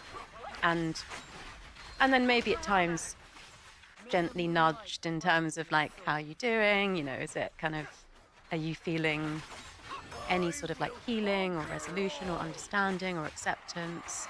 I do think, particularly with grief, that if we haven't been through something ourselves, it's really hard to imagine how bad it is, even though you might care very deeply. What makes you think that? What makes you think that you have to go to the bottom of the hole? Because I think we are very avoidant emotionally. I think that's part of the greater issue that I was talking about, which is being lost and disconnected. And I remember when my first marriage broke up and I was changing career, thinking, if I hadn't been a psychiatrist and know the things that I know, I can see how you could end up on a psychiatric ward going through, the breakdown of a marriage. So all I'm trying to say, I'm not trying to say you have to feel terrible. What I'm trying to say is you have to process all the emotions, and you kind of have to surrender to it a bit, because if you try to gloss over that, it will come back and bite you later. And I've seen many stories of that happening, where people, did really great things like write a book about it, or, shower all of their care and love and attention onto other people, and then eventually found that they hadn't actually dealt with their own emotions. So when I say go to the bottom of it, I don't necessarily mean feel really terrible. I mean process all of the emotions fully, because then you can actually heal and at some stage move forward. It doesn't mean you forget, the person or what happened, but if you try to gloss over it, I think it's dangerous, because it's such a deep emotion. It's such a facing of your own mortality. Quick one, I discovered a product which has changed my life called 8 Sleep. And I'm so proud to say today that I had a chat with the founder of the brand, and they are now a podcast sponsor. Huel, if you're living on in the brain. So the first one is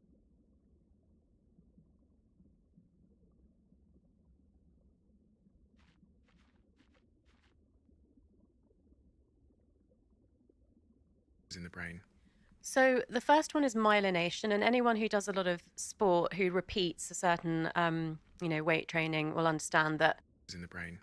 So, which is a 5-minute hot meal that's nutritionally complete and contains all the good stuff that all Huel products contain, which is the 23 vitamins and minerals and the wonderful balance of sort of nutritional completeness. And then you have the bars as well. If you've heard about Huel on this podcast, you've heard me talk in the post containing all of the favorite products that people in the brain.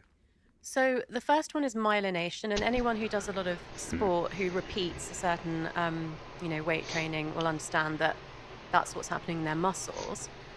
When I said, you come here pretty much every day and you sit with someone and you interview them and you're really great at asking questions, that's like something you're super good at, that because you repeat it, it becomes like a superpower. And that means that what's happening there is myelination. So myelin is a fatty substance that coats some neural pathways, and those pathways become fast pathways. Now, there's a reason from evolution why we have some fast pathways and some slow pathways. And the reason is that if you put your hand in the fire, your reflex to snatch your hand out is a fast pathway, but your pain reflex is a slow pathway, because if you were incapacitated by pain the minute you put your hand in the fire, you wouldn't be able to get away from it. One of the mechanisms of neuroplasticity is becoming even better at something that you're really good at, and that happens through myelination. The most common one, which is something that you're quite good at, but if you had loads of time, you could become really good at it, but you maybe don't have loads of time, happens through synaptic connection. So that's the one that can feel like quite hard work, but if you put in the effort, then you can change your brain. So that means that neurons that already exist in the brain connect up with each other and start to form new pathways. And the third mechanism, which doesn't happen a lot in the adult brain, but it does happen around the hippocampus, because we do lay down new memories in life, happens a lot in children's brains, is called neurogenesis. And that is little embryonic nerve cells that float around in the brain actually becoming fully formed nerve cells, neurons, and connecting up through synaptic connection and maybe getting myelinated. And there's a factor, a growth factor, that's involved in that, the embryonic cell becoming an adult cell, which is called BDNF, or brain-derived neurotrophic factor. And trophic means growth, so neurotrophic is growth of neurons. And the things that contribute mostly to that are aerobic exercise and eating dark-skinned foods. Yeah. Dark-skinned foods? Yeah. So let me just cover the exercise one first, because this is one of my fun facts, which is that if you are regularly doing aerobic exercise, the turnover of those cells in your brain is about 13-14%. So like the amount of, the speed in which they like die off? No, the speed in which they go from embryonic to full-grown cell. Oh, okay. Yeah. Okay. So, because we want neurogenesis to happen. Okay. If you haven't been doing exercise for a while and then you start, the rate of cell turnover is like 30%. So it increases after a period of inactivity with new aerobic exercise. So that's my excuse for like being a couch potato half the time and then starting up again. Oh yeah. Who are you kidding? Okay, so it will accelerate the speed in which you're making those connections. Yeah, making the embryonic cells grow into new cells and then connect up with existing ones. So I want to make sure I'm super clear on this. So if I'm trying to speak a different language, by doing exercise that has an impact on... Oh, it'll help you learn and retain memories, yeah. So in simple language, if I'm doing aerobic exercise, my ability to accelerate my neuroplasticity will increase. Yeah. Oh. What if it's like not aerobic exercise? What if I'm just like lifting big weights? There are benefits to your brain of other types of exercise, but weight training doesn't relate to neurogenesis as much. Okay. This isn't so much about language, but it's another example of mind over matter. So this was an experiment done on 2 groups of weightlifters. Thought you might like this one. That's a big compliment. Thank you so much. I think I'm a weightlifter. I think I identify as a weightlifter. You looked at me and thought weightlifter. Totally. Thank you so much. This was finger and elbow weights, though, so maybe not so glamorous in this experiment. Okay. So one group lifted finger or elbow weights. I think this was a 2-week study, and they showed, I think it was about a 40% increase in muscle mass of the targeted muscle group for those weights. Their counterparts only imagined lifting weights for 2 weeks. They lifted no weights for 2 weeks. They just sat there and they visualized themselves lifting weights, and they had a 13% increase in muscle mass. Interesting. So we can tell our brain to grow muscle. Have you been secretly doing that, No, Steve? but I could be doing that instead. I've been going to the gym. It'd be much easier if I could just watch the football and tell myself that I'm lifting weights.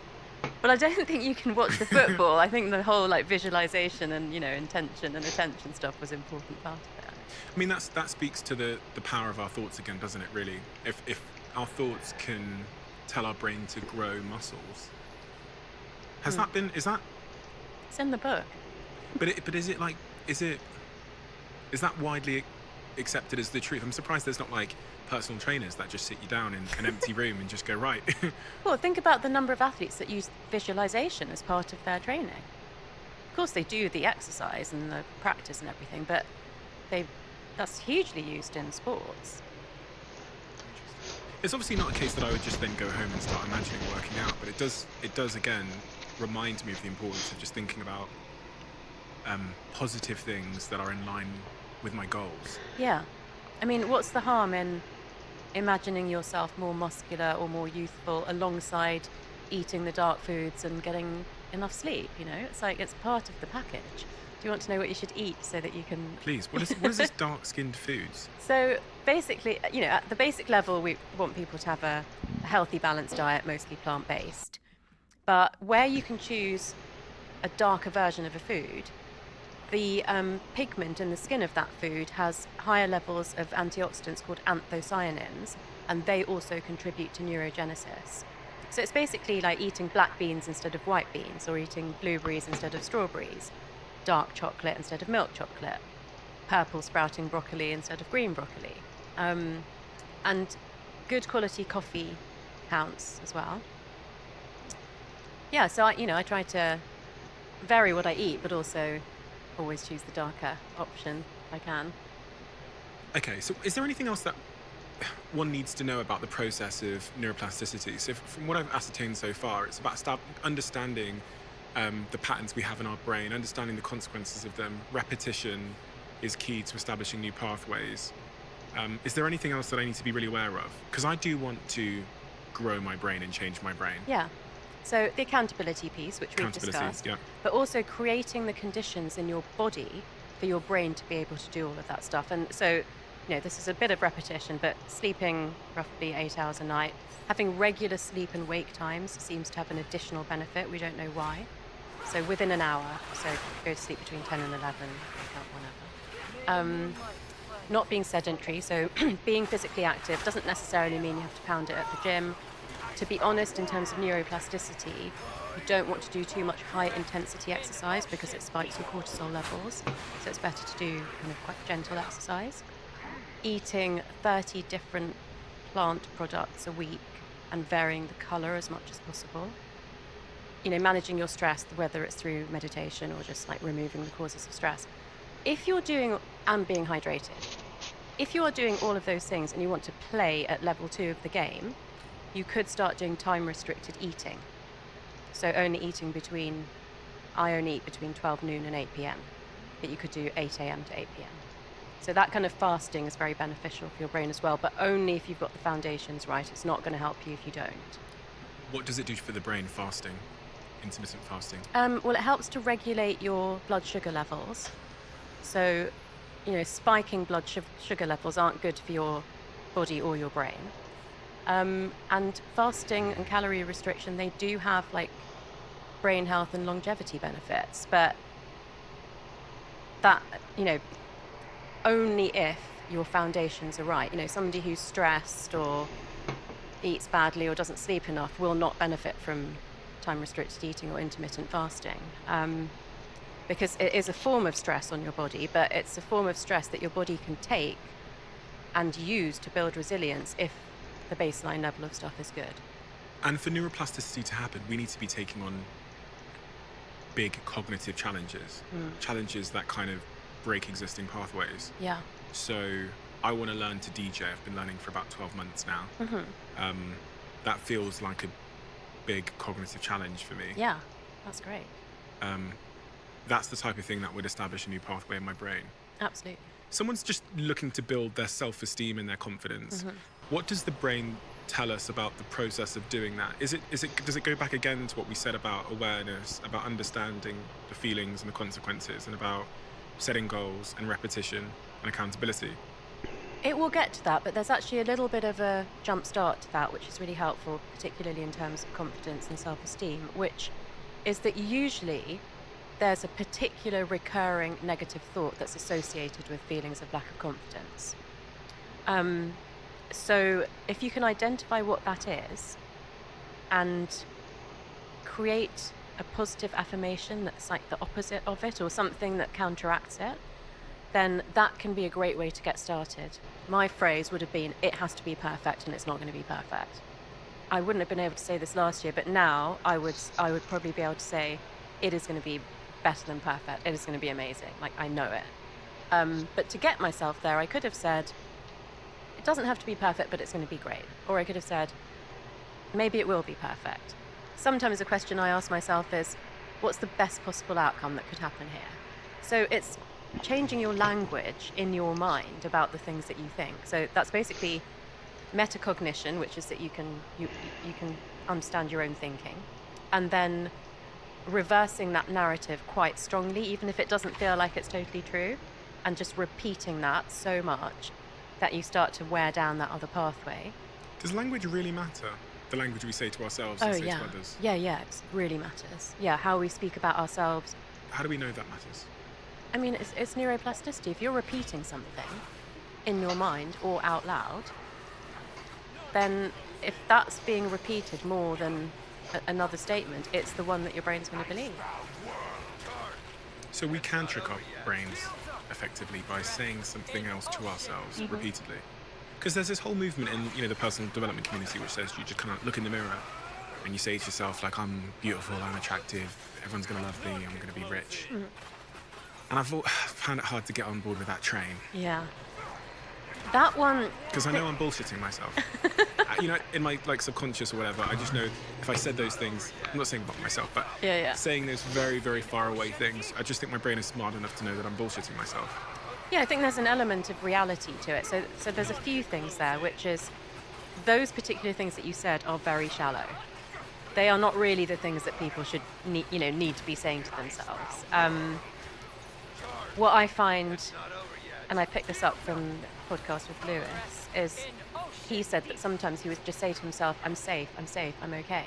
And actually just sometimes saying to myself, I'm safe, that's what I need to hear, not I'm beautiful and I'm amazing. That does feel like, A, it's the kind of thing that everybody probably wants to say. B, it's not addressing the underlying issues. Yeah, it's not addressing, and I'm going to be rich. I mean, that's the worst one, because you actually have to do stuff to make that happen. You can't just say that. So I think finding the stuff that you need to say to yourself that is not to do with social expectation or parental expectation or, social group, what everybody else is doing, like what you really want to know for yourself, that's going to set you up to be able to go out into the real world and do the stuff that you need to do to get the other things that you want. There you said, you can't just say it, you have to go out and do it. Welcome, AK. Now, when people hear this term manifestation, it's If highly you're enjoying the associated with just kind of information, saying stuff or please thinking like, stuff. follow, share, And it's less hit associated those with actually going notifications, out and doing likes, it. So maybe Yeah. throw some a lot of diamonds people or just turn off when something. someone Help me says reach my goal. manifestation, Other than because that, I it just sounds kind of appreciate you woo-woo. being here. Put Thanks it for on the vision board, thanks it'll for the happen. interaction. And in fact, I think I've said this a few times, but I had, I wouldn't say it was an argument, but a disagreement, which resulted in the person I was speaking to literally getting out of a taxi in the middle of New York City and walking off. I was on a date many years ago, and the girl was saying to me that she goes, you can just manifest anything into your life, so you can just think about it, and then it will happen. So I said to her, I was like, you think you could just think about becoming a millionaire, and then it will happen? And she goes, yeah. And I go, and you wouldn't even have to do all the stuff. And she was like, no, you could just think about it, and the universe will attract it into your life. Do you believe in manifestation?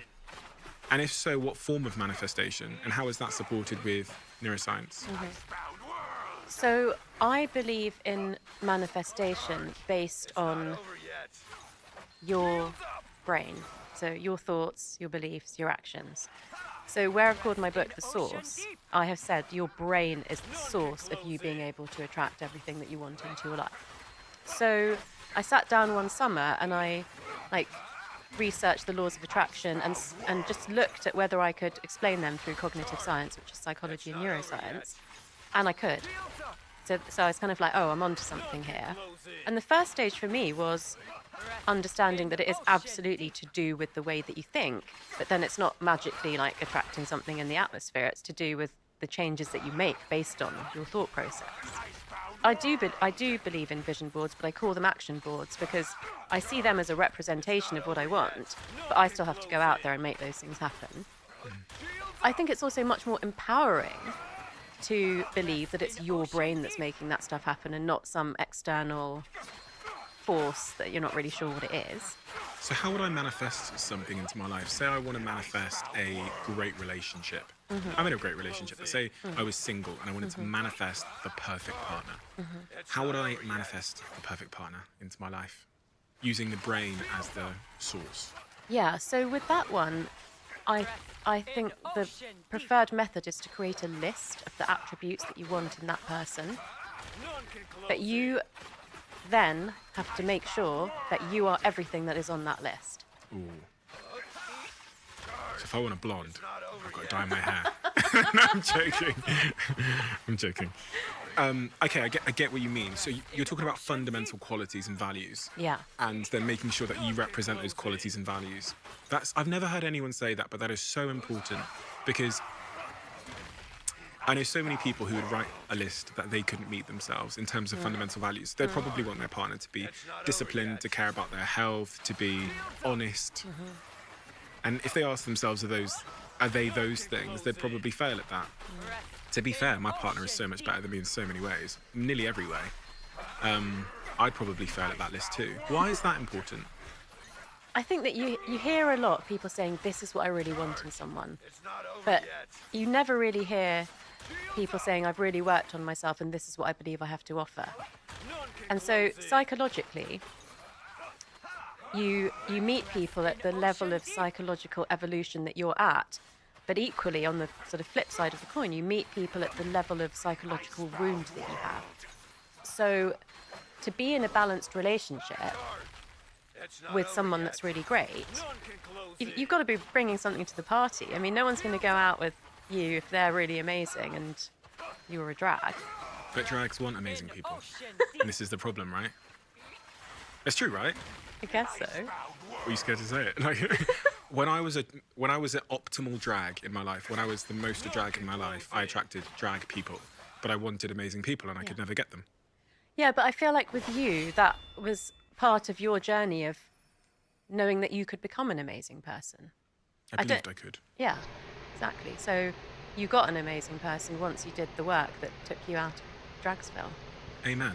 Okay, so that's super interesting. So make sure you are the things on that list because we'll rise to the level of our our values and we'll fall to the level of our wounds. Yeah, I love the way you put that, but also that, you know, what you have to offer in a relationship is just as important as what you want out of it. And I don't know, as a society, we just don't really seem to think about it like that. There's actually a note in my diary where I wrote, people who focus on what they want don't typically get what they want. People who focus on what they have to offer typically get what they want. That's amazing. That's like basically the same thing. Yeah, I literally just parroted it off you, plagiarized it. No, but it is in my diary, and I posted on my Instagram story a while ago that it was just an observation to me in business when you hire people, the people that are focused on like, can I get a pay rise, can I get a pay rise, don't typically get the pay rise, but the people that focus on what they have to offer, they're the ones that you give all the, you promote and you give the pay rise to, because they're focusing on the most important thing, which is, I think over prolonged periods of time, not always in the short term, and not always in every case, but life will eventually give you roughly what you deserve. Over a long term, generally for most people, not always. Yeah. Because there's going to be someone that's... Hi, Mum. Yeah. So you can't what about me, because I've presented the caveat, but generally that's what I've observed. And I've seen people cheat the system. I've seen people get a little bit further ahead than their talent or their value, but life has a wonderful way of bringing us back to the level of our values. And you said it in relationships. Life will drop you to the depth of your wounds or to the height of your values. So really, if you want to find a sustainable way to get what you want in life, it's to do that work on what you can offer other people. Yeah. And as you were speaking, it made me think that actually, let's say if I was constantly like, oh, you know, I want this pay rise, I want that man, that's got to be a cortisol-inducing state in your body. But if instead of that, I'm like, what can I do for Stephen? I have so much love to give. That's going to be oxytocin. And who's someone going to be more attracted to? Interesting. Oh, that's so true. One of the things I want to talk to you about that has been risen in culture recently is neurodivergence. Big topic. Autism, ADHD, so much there. I had a mother send me a voice note the other day. Her child has just been diagnosed with autism. She's really struggling with it and trying to understand what it means and where it came from, and is it hereditary. And there's so many guests on my podcast have talked about the rise in diagnosis of ADHD, and is it something that we are causing by the way that we choose to live our lives? And from an understanding of neuroscience, what is neurodiversity and what are causing it and what is curing it? Yeah, so this would come more from my experience as a psychiatrist when I did do some work with children as well. So neurodiversity is basically anything that doesn't fall into the category of a typical brain. So, you know, the way that most of the population think and how their brain works. So that would include things like dyslexia and dyscalculia and ADD, ADHD, and autism/Asperger's spectrum, and other things. I think that a lot of it is to do with better diagnosis. So I'm not saying it isn't the case that these things have risen, but I think we're also much better at diagnosing them. So, for example, when I worked with mostly little boys with ADHD, when I saw them for the first time and I took the full family history, there was quite often an absent father who'd actually been in like several different relationships and like couldn't hold down a job. And you kind of thought, yeah, he probably had it but was undiagnosed. So there is an element of that. I do think that it is an adaptation to the world, which is changing at such a rapid pace, which is, you know, always switched on, so much technology. And some people would say that autism is even like a form of evolution in a way to like help us keep up with the changing pace of the world. So you don't necessarily think we know if it's increasing in prevalence?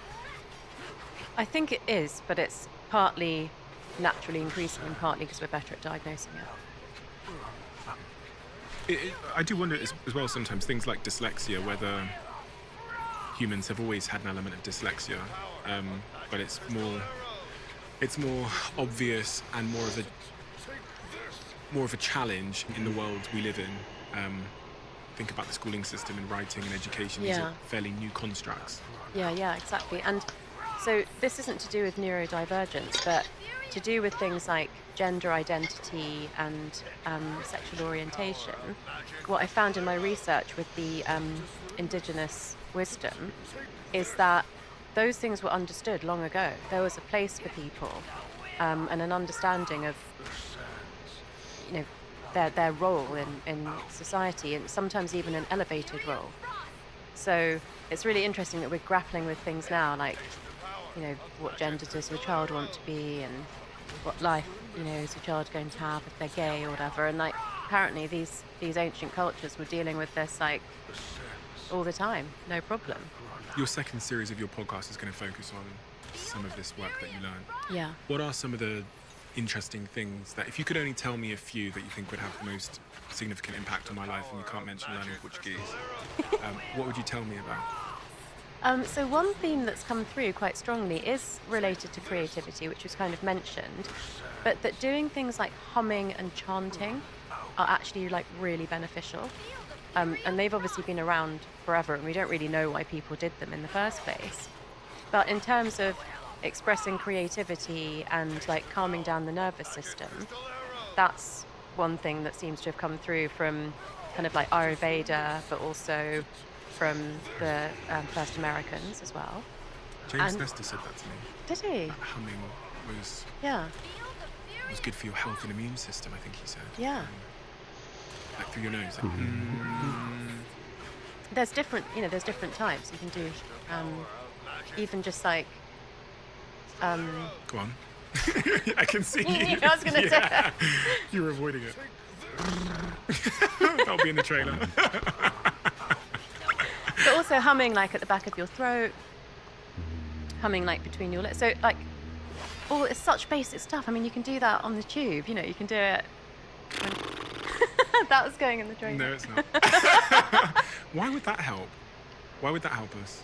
I don't really actually like know the answer. I'm just thinking of this like, what can we get from indigenous wisdom that could help us now? But I guess it's something to do with regulating your parasympathetic nervous system. Okay. That's actually what he said. Yeah. Yeah, now I've remembered. This point about aging generally, longevity and aging. One of the really interesting things you talk about in the book is this idea of sort of psychological priming and psychological priming of aging, and that psychological priming is the effect that the mindset of aging has on our physical body, how our thoughts about aging affect our physical abilities. What I interpreted from that is our thoughts about aging have an impact on our aging. Yeah, so actually there's a really fascinating study, it's one of my favourite ones to talk about, which was 3 groups of octogenarians. What's an octogenarian? People in their 80s. Okay. And one group was the control group, so they just lived like normal for a week. One group had to reminisce about being in their 60s for most of the week, whenever they had an opportunity to. And one group were actually driven to retrofitted versions of their homes that looked like what their house looked like 20 years ago. They were given newspapers dated from 20 years ago. They had photos of themselves in that house when they were in their 60s. And one of the things was they got there and they were sort of like, okay, you know, who's going to carry our suitcase up to the bedroom or whatever? And they were like, no, you're 60 now. Carry your own suitcase. So it literally started from the minute they got there, and these little old ladies had to, and gentlemen had to carry their cases up. After 1 week, the people in that group were taller because their posture improved. They had better musculoskeletal coordination than they had a week before. In before and after photos that were shown to people that didn't know them, they were rated as younger in the 1 week after photos than the photos from arriving at that place. And the reminiscing group also had some improvements, but not as much as the group that lived like they were in their 60s. And so there was 3 groups. Yeah. The ones that went back and relived their life, the ones that reminisced, and the ones that did nothing at all. Yeah. Wow. And that really goes to show the impact of what we think about ourselves, and then all of the physiological consequences of that. You talk about this, your eyes as well. About you were going to get, was it like laser eye surgery or something? No, it's just like...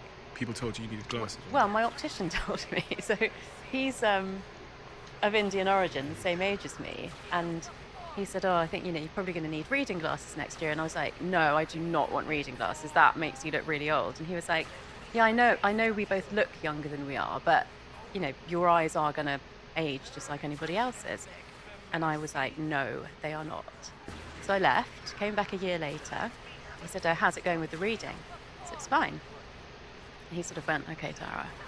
So he's doing my eye test. He spins round on his little chair halfway through and says, your eyes haven't got worse. They haven't even stayed the same. They've got better. And I said, I know. And he said, what have you been doing? And I said, well, I just said no to you when you said I'm going to have to get reading glasses. And when I'm looking at my phone or a book, and it feels like it would be a bit easier if I moved it further away, I just don't. And what's that doing in the brain? Why did that improve your reading? Well, I hadn't experienced a problem with my reading, but he was obviously seeing the numbers slightly change. I really didn't do much more than what I've just said. So it was not accepting the limitation and then not changing my behavior. And I think that's what you see from the third group of people, which is that they had to change their behavior to live without any help and in a way that they had to when they were younger. So that essentially removed the limitations that we impose on ourselves, which is that if I'm X age, it must mean that I need reading glasses or I need a walking stick or whatever it is. There's a kind of opposite experiment to that too, which was done with young medical students in Florida. And they had to walk between 5 rooms, and on the table were 5 pieces of paper with a word on it, and you had to string a sentence out of it. But that wasn't the real experiment. They thought that was the experiment. The real experiment was that in one of the rooms, the words that were on the table were Florida, beach, sunshine, walk, bungalow. And all of them walked more slowly out of that room than any of the other rooms because those words are associated with retirement. And that made them slow down. That, you asked me, is language important to our brain? That's how important it is. So just saying words can change our behaviour so quickly? That's what the experiment showed. I've been thinking a lot, I said I've got this vlog on YouTube called Behind the Diary. And in 2 of the episodes, I've caught myself out while I'm filming because I said words that I thought would be unhelpful. And I think someone in the comments actually challenged me because there's one day when I'm filming Dragon's Den and I'm filming myself, I'm just talking about what's going on, and I go, oh, I really need a coffee this morning. And I stop myself and say, I shouldn't say need. And then I go, there's something about this casual use of the word need throughout our lives that is disempowering me. It's making me a slave to the coffee. So I make this point, which I'm sure people think I'm a little bit weird for making, that I really need to not say the word need associated to the things, because I will then probably develop a psychological and maybe a somewhat of a physical need for that thing. And it's also just bringing that word need into your life, you don't have enough, that you need something. I'm constantly changing my words, tweaking them like that. So I would say, oh, I'm going to treat myself to a coffee. And that was your decision. You were powerful there. Yeah. That's a choice you made. Yeah. There's an overarching point here about personal responsibility as well. When people talk about, I can't exercise, I don't have any time, it feels like a really disempowering frame versus I've got other priorities, which feels empowering. And I think about this all the time, because if you ask someone why they don't exercise, they'll typically blame it on some force. The frame makes it seem like there's a force that's controlling their life for them that has not given them the time or that they could not. Whereas really it's just typically a case of priorities. And your child or your job that pays your mortgage can be your priority. But I think it's important, I've always felt it's important to acknowledge the fact that you made the choice to take care of your child or to go to your mortgage paying job versus I didn't have any time. Yeah. This is why I think about language so much, and the language that I use and how that's dominating my life, even constantly telling myself that I'm unorganized, messy. So how that's probably making me a messy person. What haven't we talked about that we probably should have talked about? Is there anything at all, any studies or any insights into the brain and how we change habits that are stubborn? Or anything else at all that you've learned from the ancient wisdom? I know that we've talked very broadly on lots of different things, but I hope that for me, my intention with every sentence that I've said to you is that people should realize how much potential they have in their brains, like how capable they are of having an even more amazing life than they have already. I think I accept that now more than I ever have before, because I've had this conversation with you. I think I accept that there's so much untapped potential in me, and that I'm not this kind of fully formed, rigid lump of cells. I can change fundamentally. I think a lot of people probably, if they've gotten to this point in the conversation, will also accept that. If you were to close with, I guess, the step one, like the thing that I should immediately do as I move forward in my life from here, that would help me to start moving towards that person that I want to become, the organized, great partner, successful in his business, great with his podcast, all of those things. What is that first step? And do you know what's funny is because my brain keeps thinking about the taxi driver that I met on the way here, who said he'd listened to the podcast, and he gave me a little bit of a window into his world. So he's driving the cab every day, and I meet a lot of cab drivers that listen to the podcast, and we chat. And oftentimes sometimes they have dreams of doing other things. So they might say to me, do you know, I want to start my own business one day, and I'm just looking. Everything I do is for the I'm looking for the first couple of steps. But I reflect on what you said and go, they're going to be so hardwired into their patterns, in their jobs, in their habits, in their routines, that it's very hard to make that jump. Yeah. So if I could give people a takeaway to start with that's really simple, but it doesn't mean there isn't a lot of hard work at the other end of it, it would be very clear on what it is that you want. So you've mentioned a few things. Spend 5 minutes sitting down and visualizing those things being true, and then give gratitude for that. That would be my first step. Give gratitude for those things being true. Just 5 minutes. I'm a great partner. I'm not messy. My podcast is super successful. Like, see it, feel it in your body, taste it in your mouth, hear it in your ears. Completely immerse yourself in that for 5 minutes, longer if you can. And then just be so grateful for all of that. Essentially what you're doing is moving your brain from a fear state to a trust state. And that is the gateway to making these changes. Thank you so much. Thank you. Really a thought-provoking, wonderful conversation, and I've learned so much, and you've given me so much food for thought. Thank you. And you've changed my mind on a lot of things in my life. That's a great compliment. You know, and I know a few things about neuroplasticity because I've had guests here that have spoken to me about it, but I have a better understanding of it now. And I also understand, I think most importantly, the part of manifestation that is understandable through the lens of science, I guess. We have a closing tradition on this podcast where the last guest leaves a question for the next guest, not knowing who they're going to leave it for. Oh. This question is, what could you choose to change and choose to feel great about? The same thing. That's what the question says. What could you choose to change and choose to feel great about? I assume it's the same thing. I could finally realize my dream of feeling like I am truly a creative person. And I'm not exactly sure how that would look yet, but I'm on the path to it. So I think getting clearer on that would feel great, and actually doing it would also feel great. You were already a creative person, though.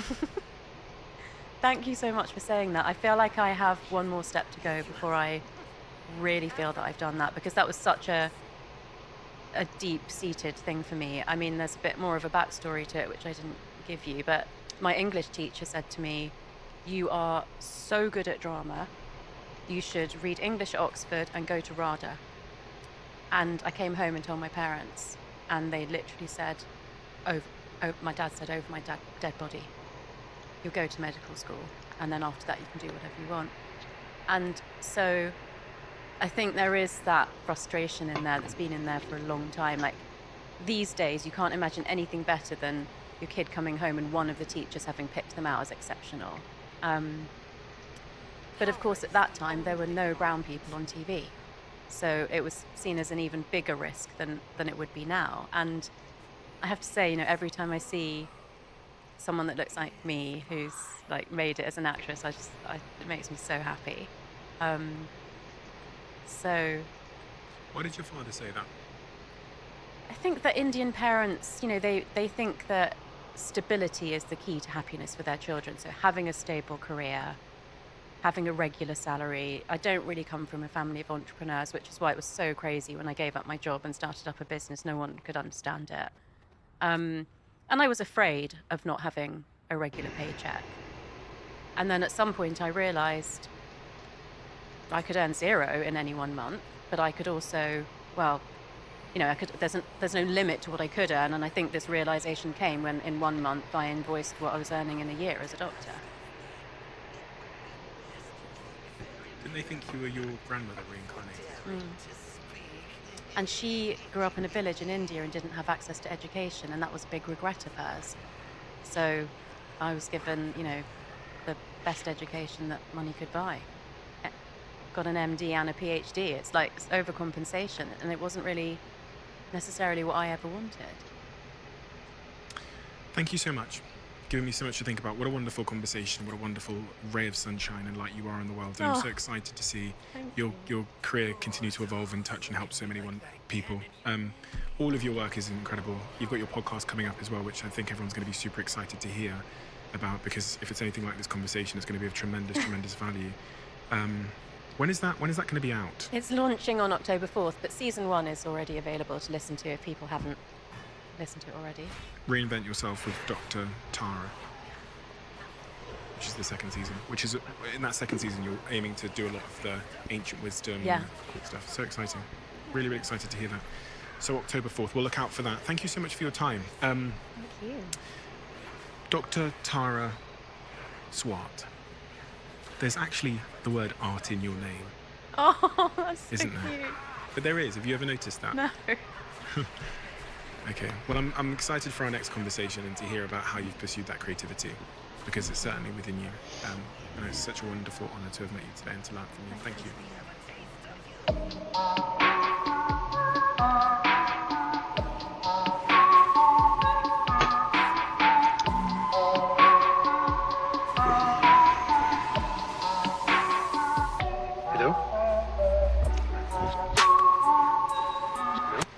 Hello.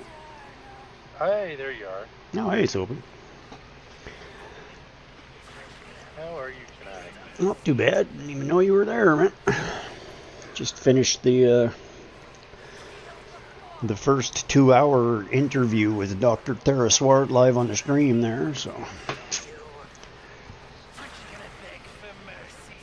You interviewed Doctor Who? I said I just watched the live on my stream. I shared the live while I was playing my game type thing on for Dr. Tara Swart, and the other dude is A Diary of a CEO. He's actually really, really quite something. He's great. He's a great speaker, great communicator, and a really good interviewer.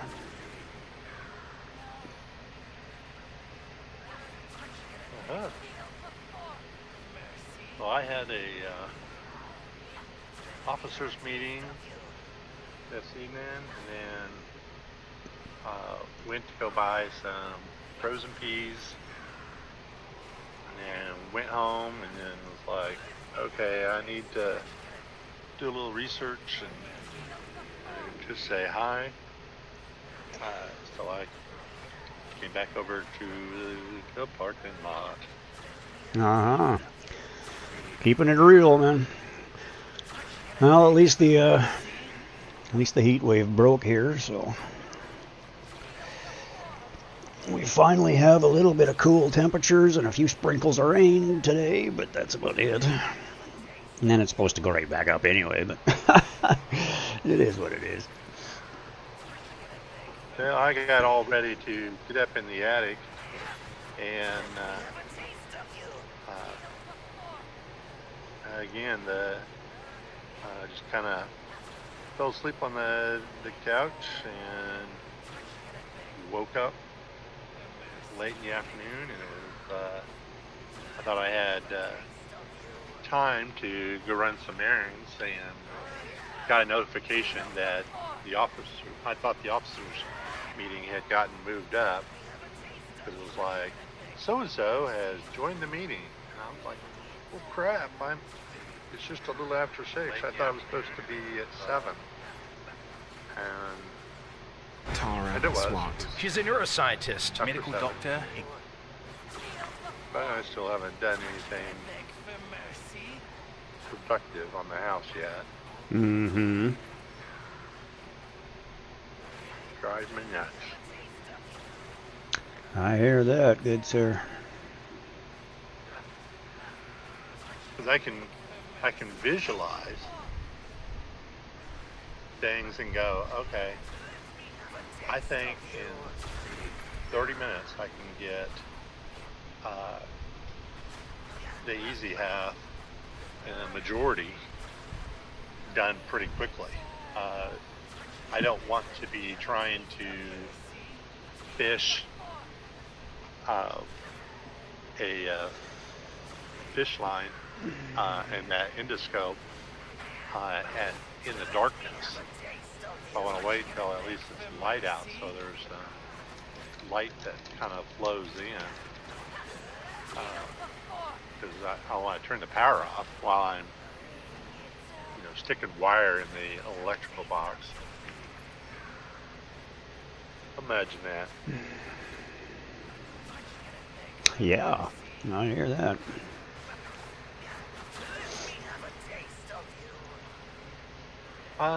What do you know about the smaller propane bottles and MAP gas? I had gotten a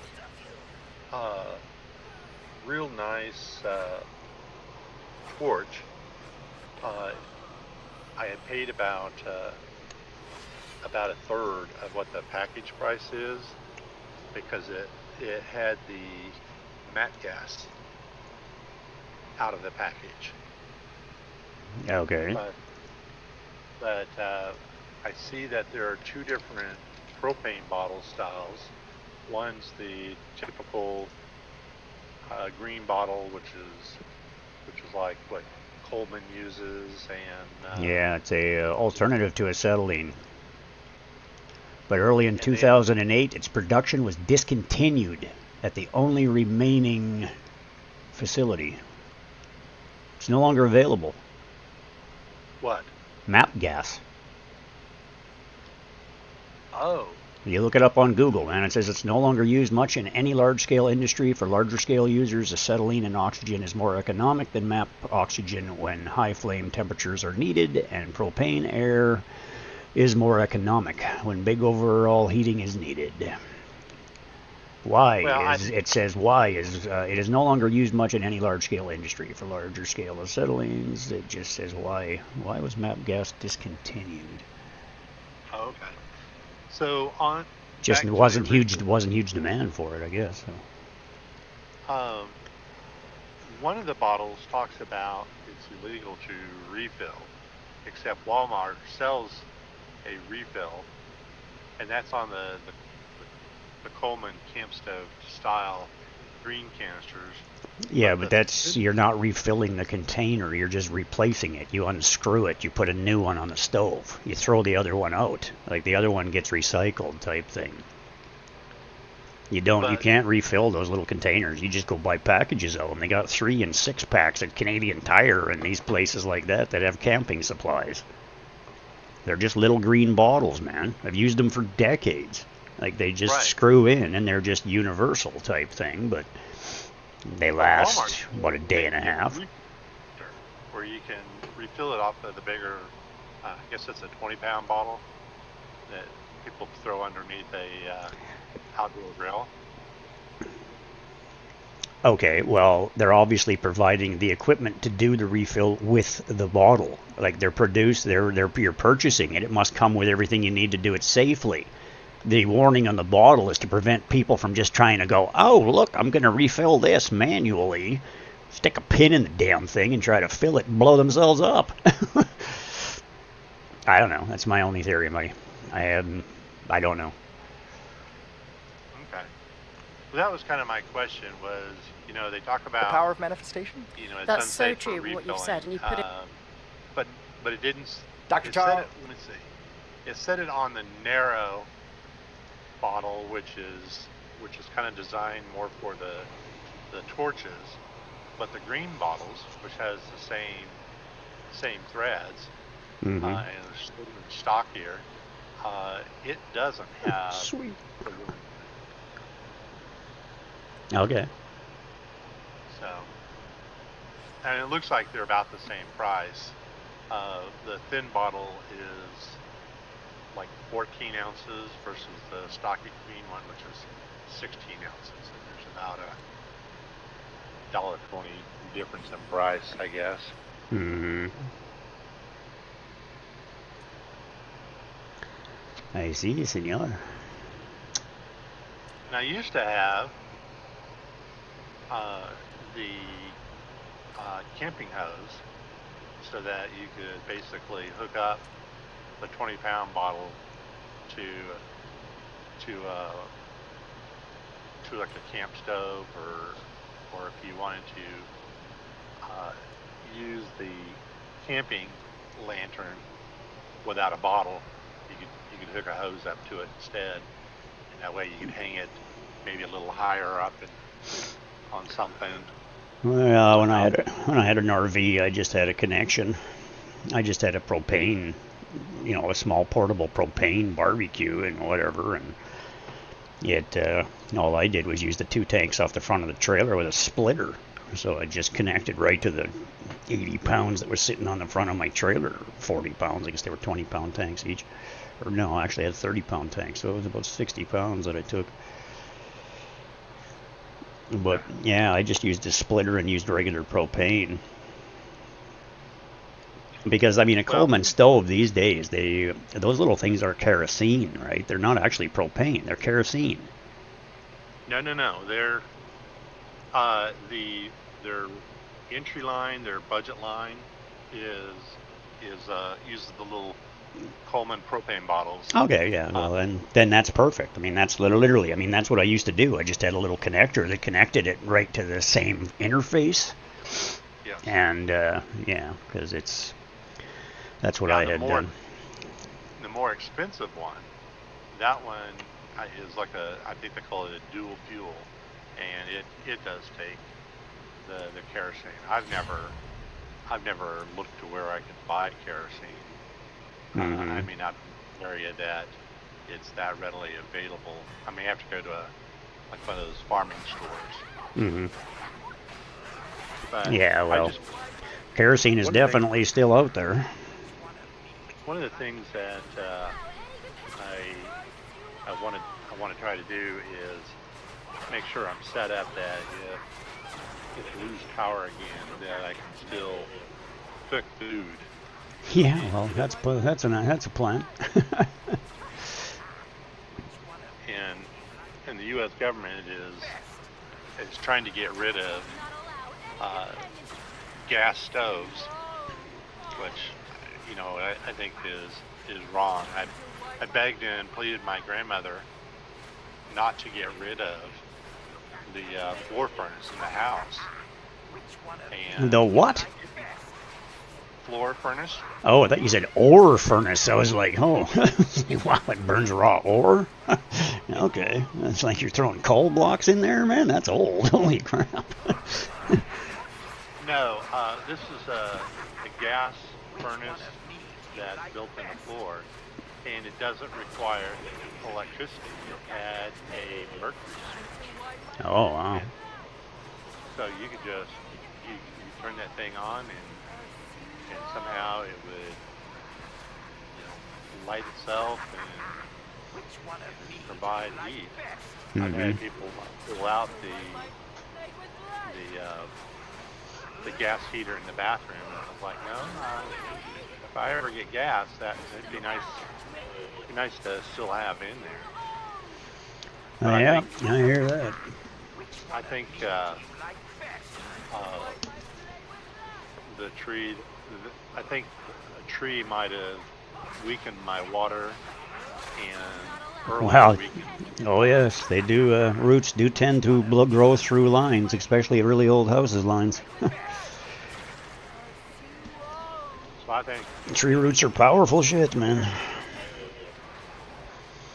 Certain trees, like an oak tree, will come to something and it'll actually go around it. It will not penetrate. It will not destroy foundations, but it will go underneath the foundation. Like if it hits a foundation, it'll turn. It'll go down, and then it'll crawl underneath the foundation, seeking water, and then it'll literally create... it's capable of creating a sinkhole. It'll pull all the water from under your foundation and cause damage. You should never put an oak tree within 30 meters of your house, ever. But it's like, here, I can give you all sorts of information like that, man. Worked as an arborist for a couple of years, so... Well, I need to... I learned a shit tons about that stuff. I know lots about gardening and planting and life and all of this type of stuff. I was just... I need to kill some trees. Roundup. Roundup. Roundup? But be very careful with that, man, because the trees on your property in Canada, if it's on your property, you own it. It's yours. You can do whatever the hell you want with it. If it is on the right-of-way, and you better know where your right-of-way is for the city, because it can be up to 12, it can be 6, 8, 10, 12, 14 feet from the street into the front of your property. If there is a street facing your house that is city property, the front several feet of your property is theirs, not yours.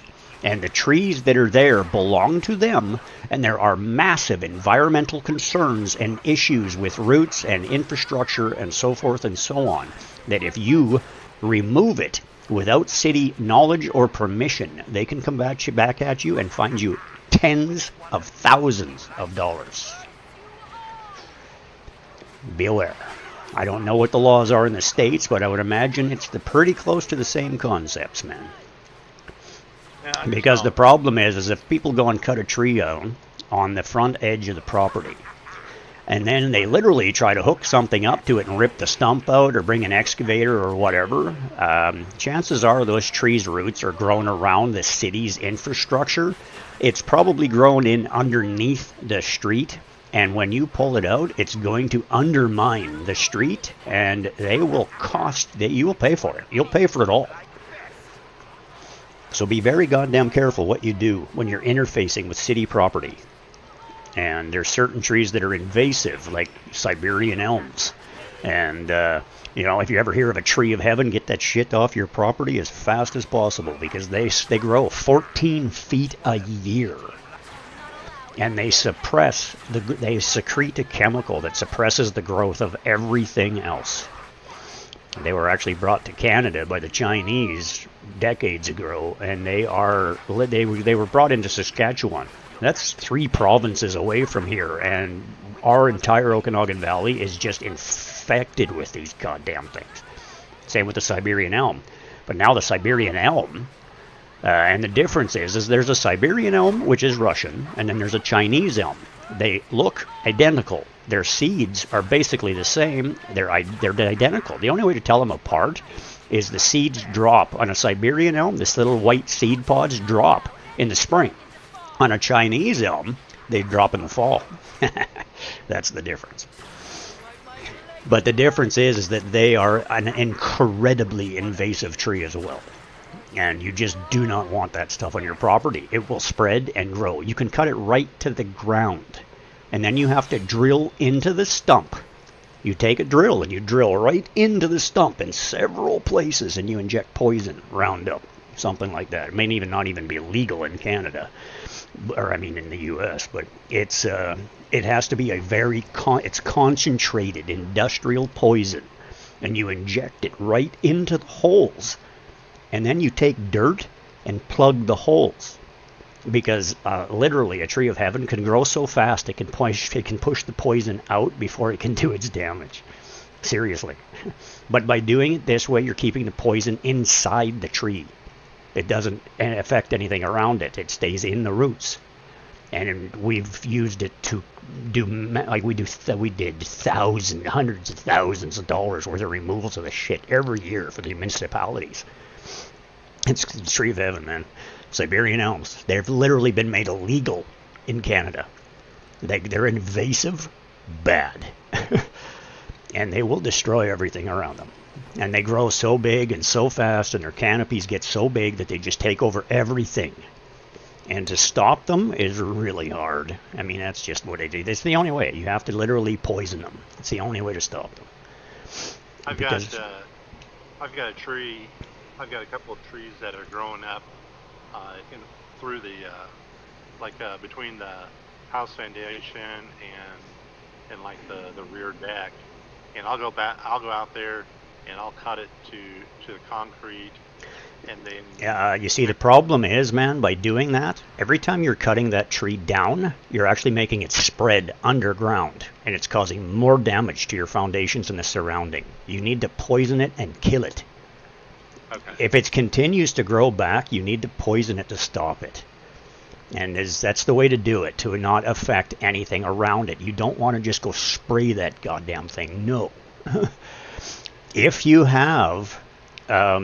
like, say you have shoots, we call them suckers. They literally will shoot up underground and start new trees off of existing roots. So what happens is if you cut that tree off flat, it will send roots out big time. And what it is that a lot of trees actually have a lot of energy still in the roots when it's cut down. And it has enough energy left in its roots that it can literally regrow.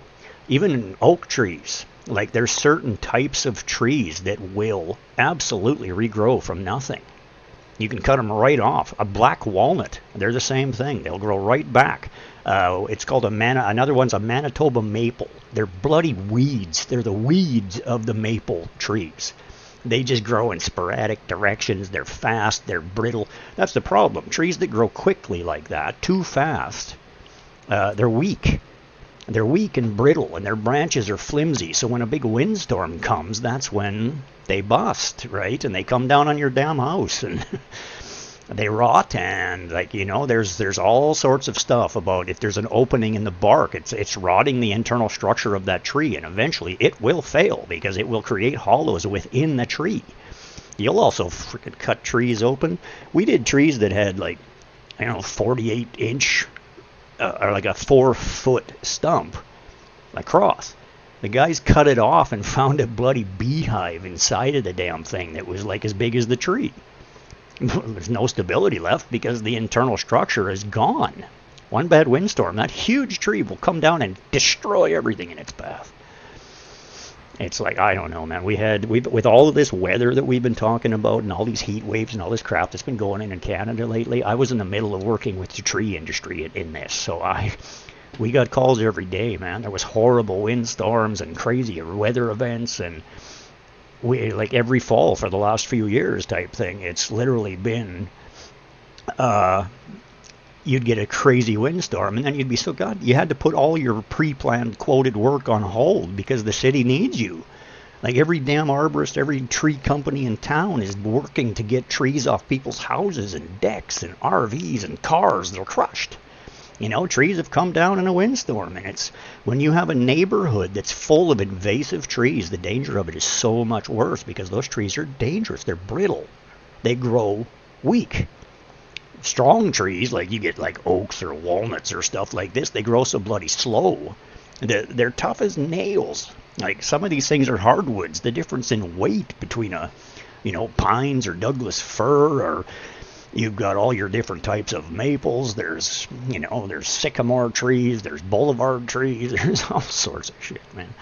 But it's just knowledge that you need to be aware of. And especially as a homeowner, there is so many things that you can run into. Never dig under the ground. Never do any excavation or anything like that without calling the city detection teams. Like I would imagine they have them in the States too. Here, you just call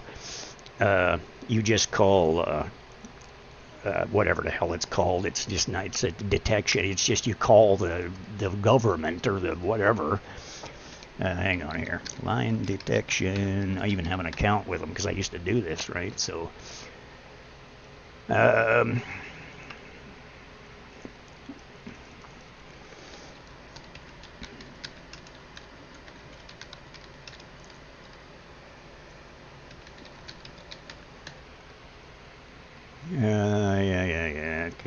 Digging safely. What the hell do they call it? I've been safe digging transgas, Fortis BC. Click or call before you dig. Yeah, that's what it is. Digging safe. I mean, this is what it is. It doesn't cost anything. I had to do this every time we were doing it. I mean, I'm quoting the jobs. I was the customer service front end of the company, so I'm the one that had to deal with all of this shit, right? So, and this is what it is. And yeah, I mean, you'd be shocked. And in every city, it's different. You have to contact the city because the problem is that it's your neighbors. It's the people that are going to rat you out. It's the neighbor that knows nothing. They don't realize that you've just destroyed a massive problem that is going to cost them thousands of dollars in the future by removing it off the property line or something like that, if it's an invasive tree. But it's not even that. Even big trees, if they're weak, I love trees, man. I want to keep them. I want to keep every one of them on the planet. But if the thing is going to fall down and destroy your house, it has to go. The point is that, you can take it out and you can plant smaller trees that are more appropriate for the environment that it's in, that are sized at full size. You don't go, because people plant trees. Contractors are idiots. Municipalities are starting to pass laws that say contractors and developers have to contact an arborist for the plantings when they build a subdivision. Because the problem is that these guys go in, they have no clue what they do. They hire some fly-by-night bloody landscaper that has no real arborist on the team, that doesn't understand. Most landscaping companies don't deal with trees. A lot of them don't deal with anything above 6 or 8 feet or even up to 12, but a lot of them are worse because they don't know trees. Yeah, there's so much to know about trees, man. You cut them into them. You don't want to cut into them any time but in the fall or the spring. You do not want to prune trees during the middle of the year for the most part. I mean, if you cut into that in hot weather, there's a good chance you'll kill it. Underground, the rule of arborism, if you cut a tree root underground that is about the size of your wrist, there is a very good possibility that tree will die. But it depends on the tree. If it's an invasive tree, the only way to kill it is poison, right? But if it's an oak, oaks have to be have to be done in the dead of winter because they're so susceptible. I can't get that word out. They're so susceptible to disease. That you do not want to open their bark. You can't cut into them because the bugs will get into them and burrow into them and kill them. And then you're going to have a big giant oak tree falling on your house. So yeah, that shit gets expensive fast. Tree removal is not cheap. It is dangerous. And you have to have a good team of climbers or removal people. Otherwise, they bring in cranes and they do this other stuff. We were the guys that were the ones that got it out when you couldn't get to it. So yeah, we were specialists. We had that tornado come through and we lost power for a week and a half, 2 weeks. Mm-hmm. The tree that's kind of between my neighbor and mine, my grandmother tried to get the neighbor to cut it out years ago, and it's just gotten bigger and bigger. Well, it got destroyed. The top 3 crown, I think it's called crown branches, Mm-hmm. all 3 were severed. At least 1, if not 2, are still hanging up there. The Y in the trunk is split. Yeah, So yeah, dangerous. and I mean, there's such a thing as pinning trees. Like, you can actually drive bolts right through the center of them and hold them together. Like, you can actually pin trees, you can cable trees to save them. But you have to be careful. Even people that take Christmas lights and wrap them around your trees outside. The problem is they wrap them around the trunk and they wrap them tightly. Well, the tree continues to grow every year. It gets a little bit bigger, a little bit bigger, a little bit bigger. Well, eventually that cord strangles the tree. And just inside, about an inch or 2 inside the layer, is what you call the cambium layer. And that's where the tree grows from. The external bark comes from the outside of it, and then the inside goes in and becomes natural trunk wood. And that is the core of that tree. As soon as you cut through that cambium layer, the tree's dead. And that's just pretty much the way it is. Unless, like, there's exceptions, okay? Because, like I said, some trees you can't kill them. Like cherry trees are actually radically resilient. You can put holes in those things. They can rot. They'll grow for decades. The thing looks like it should have been dead years ago. All rotten, full of big boils and all sorts of crap on them, and they still grow and produce good fruit, and it is what it is. But other trees are incredibly weak. But, I mean, alone, there's 800 different varieties of Japanese maples, period. One tree type, 800 different size, color, shape, variety, when they grow, what color the flowers they produce. It's crazy. But this is the crap I had to know, right? So,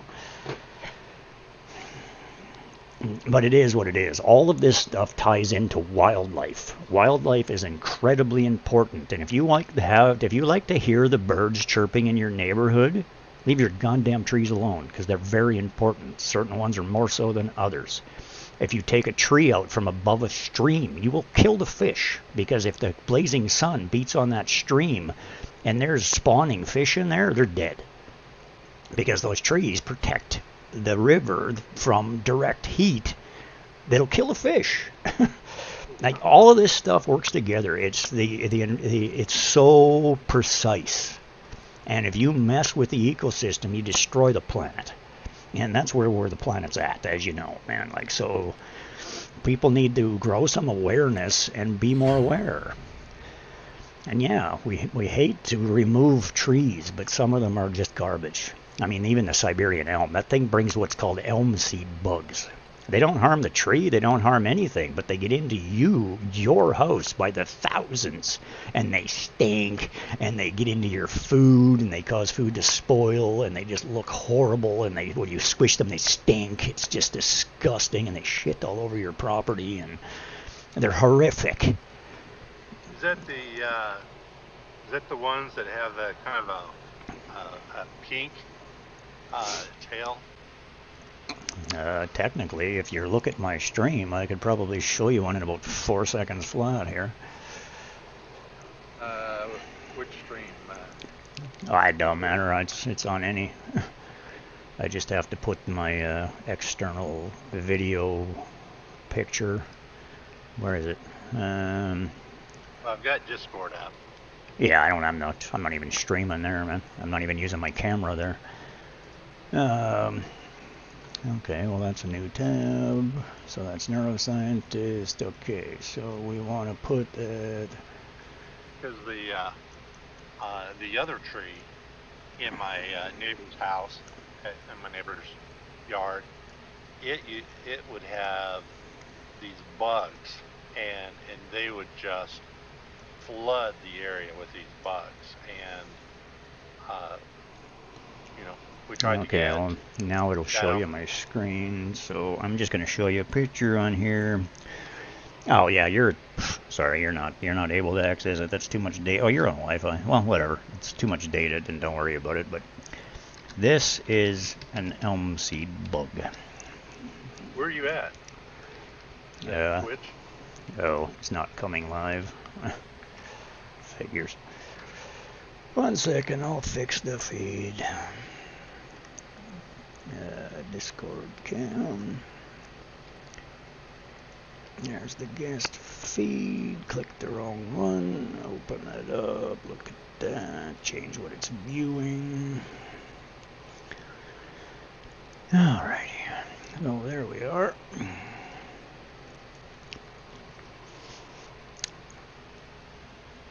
This is an elm seed bug. Araucaris melanocephalus. Araucaris melanocephalus. They're nasty little suckers. So that's what they look like. But they're also known as a tuxedo bug, but they're the elm seed and tuxedo bugs. are basically the same concept. Emit unpleasant odors when crushed, and their fecal droppings on structures such as doors and windows can be unsightly. Elm seed and tuxedo bugs. Like, yeah, it's like these things literally came to us from the States. I think it was in 2018 they finally just crossed the border. They finally got into Canada out of the U.S. But they came to the U.S. out of the other side of the world. So that's basically what they are. That's a tuxedo bug, otherwise known as an elm seed. And they are just nasty things, man. You know, they don't hurt you. They don't bite you. They don't do anything. They're just gross. And they're there, and they get into your food, and they cause it to spoil, and they do all of this kind of crap. So it's... yeah. I don't know. I don't know if I want to... fastest way to get rid of your viewers is to show them bugs, probably, but... Thanks for the share, Eminata. Awesome. But anyway, that's it. Going from, you know, personal development and help to showing people bugs and talking about trees. Hey, we're a versatile We're a versatile stream, man. I talk about a lot of crap because I have a lot of knowledge and a lot of years of experience just doing a lot of different things. But needless to say, they're terrible. They are terrible. And the problem with elms is elms carry so much water. When you cut into a full-size big elm with a chainsaw, it will literally spray water in your face. Like gush. Yeah, there's that much water in them. They are so heavy because of the water content. Trying to get once you bring the tree down, trying to get the pieces out used to kill my teams, man. Like we had to hire, there was times when we had to hire dozens to accomplish what needed to be accomplished. Like you literally just go, look, we need laborers and we need laborers bad. And when we call them, we would be, this is no little squishy boy fight. Okay, like this is no squishy person walking in, oh, I can do this. It's like, yeah, no, this shit weighs more than you do, and you're going to have to pack it up 100 freaking stairs. Okay, so yeah, it was horrible. So I had to be careful, and quoting this stuff and everything else was so difficult because, yeah, the problem is that you've got your good team of guys, your main team of climbers, and you need laborers to do this kind of work, because if you take out your climbers, they got to climb trees. It's hard, man. Like they got safety gear, they got equipment, but the labor involved in this is nuts. And the point is when you got a guy trying to pack out 10,000 pounds of stupid tree, they're dead. They're done. They're done for the week. They can't work no more. All right. So you can kill your crews by... You know, that's why a lot of service companies, if it's too far away, if they can't get it to a crane, they'll just walk away. No, we don't want it. We're not doing it. It's too hard. It's physically too hard. And trying to find laborers that are physically capable of it is really hard. But that's the difference. You want those big strapping brutal guys that are... But, you know, big muscles it just requires more energy to run them. So smaller guys that are really tuned to it and strong is what you really want. Because, yeah, I mean, if you're a 300-pound muscle man, you're packing your own weight up that hill. Never mind the tree. But it is what it is. So that's my spiel. One of the many I seem to throw out there. Are you there, man? I haven't heard you say anything. Did I lose you?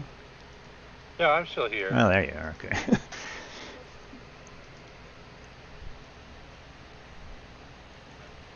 Yep, I'm still here. So needless to say, that is the gist of that. Those stupid things are just horrific. I mean, yeah, they literally call the invasive trees a tree of heaven. They're horrible things. And they look like a fern. Like, people look at them and go, oh, it's a beautiful tree. And it's like, yeah, wait till the damn thing buds out. And there's males and females. The females have seed pods by the millions across the top of them. And if there's another male close by, they are going to take over the entire area. No doubt about it. But yeah, you gotta know about these things, because I mean, you can plant a big beautiful tree that is beautiful, but if it's too big for the place you're putting it, it's gonna cost you thousands of dollars to have it removed. And the problem is that a lot of people are like, well, that ain't gonna happen in my lifetime. Well, that doesn't matter. You're literally creating a problem for somebody down the years that's gonna cost them thousands. I mean, I used to deal with that here in the Okanagan. Like, people would sell the house, and it's like, yeah, well, I'm not doing that. The next person can deal with it. When it's like, yeah, you're the one that planted the damn thing and caused the problem in the first place. And now you just snuff it off and make the new person you sold your house to deal with it. And they're blindsided. They have no idea what's coming. And then, they buy the house. 2 years later, the goddamn windstorm or something happens, and the tree takes out your foundation because the roots are too close to the house, and it continues to grow, and then all of a sudden you have massive problems. Sometimes they're simple little fixes. It depends on the tree, because their root systems all grow very differently. So that's the gist.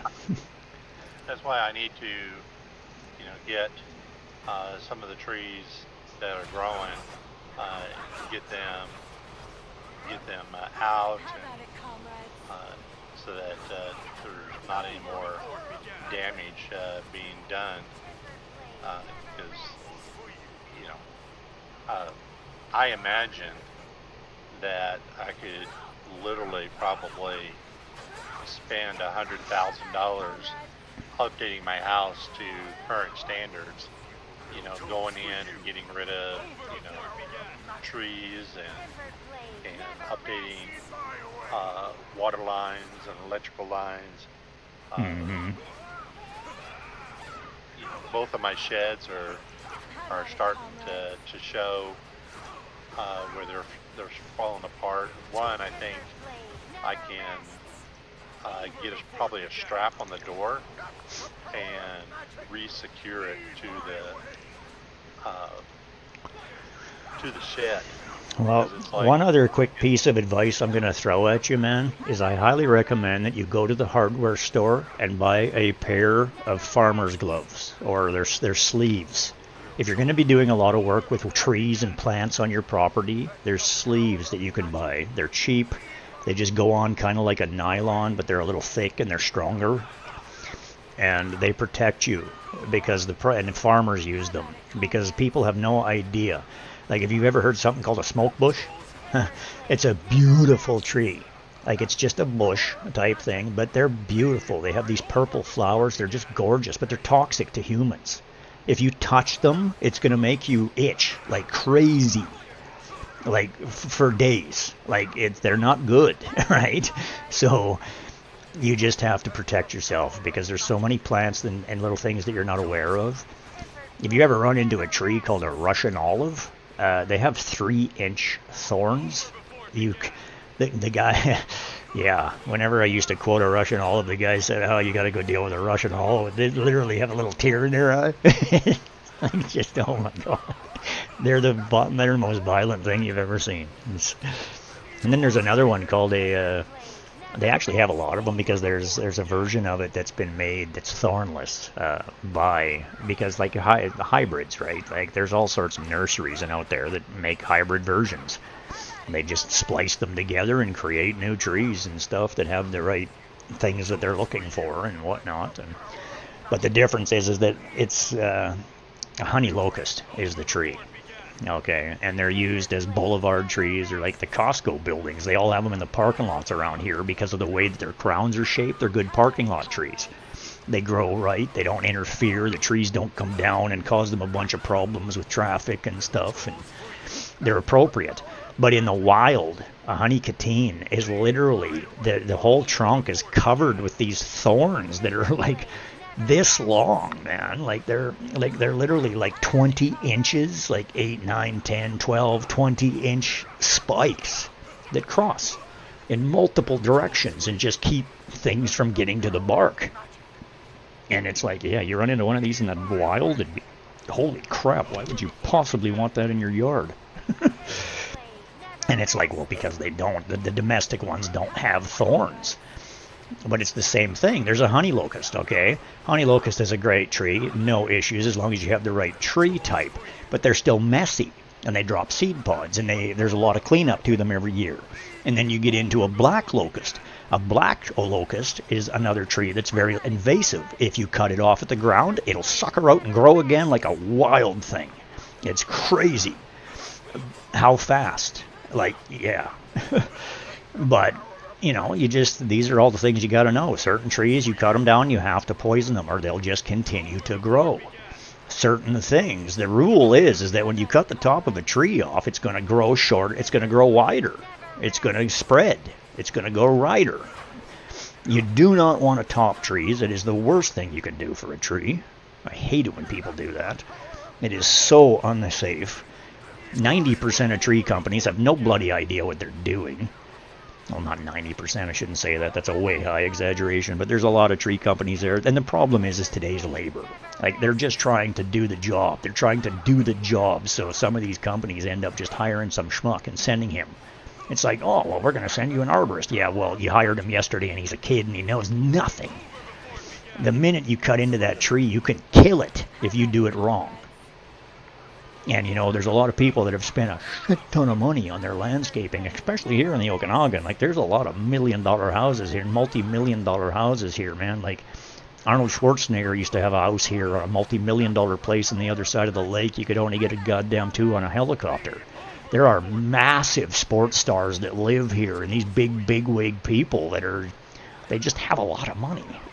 There's a lot of big, beautiful mansions in the Okanagan, and of course we've lost a whole bunch of them in the last few years to fire, but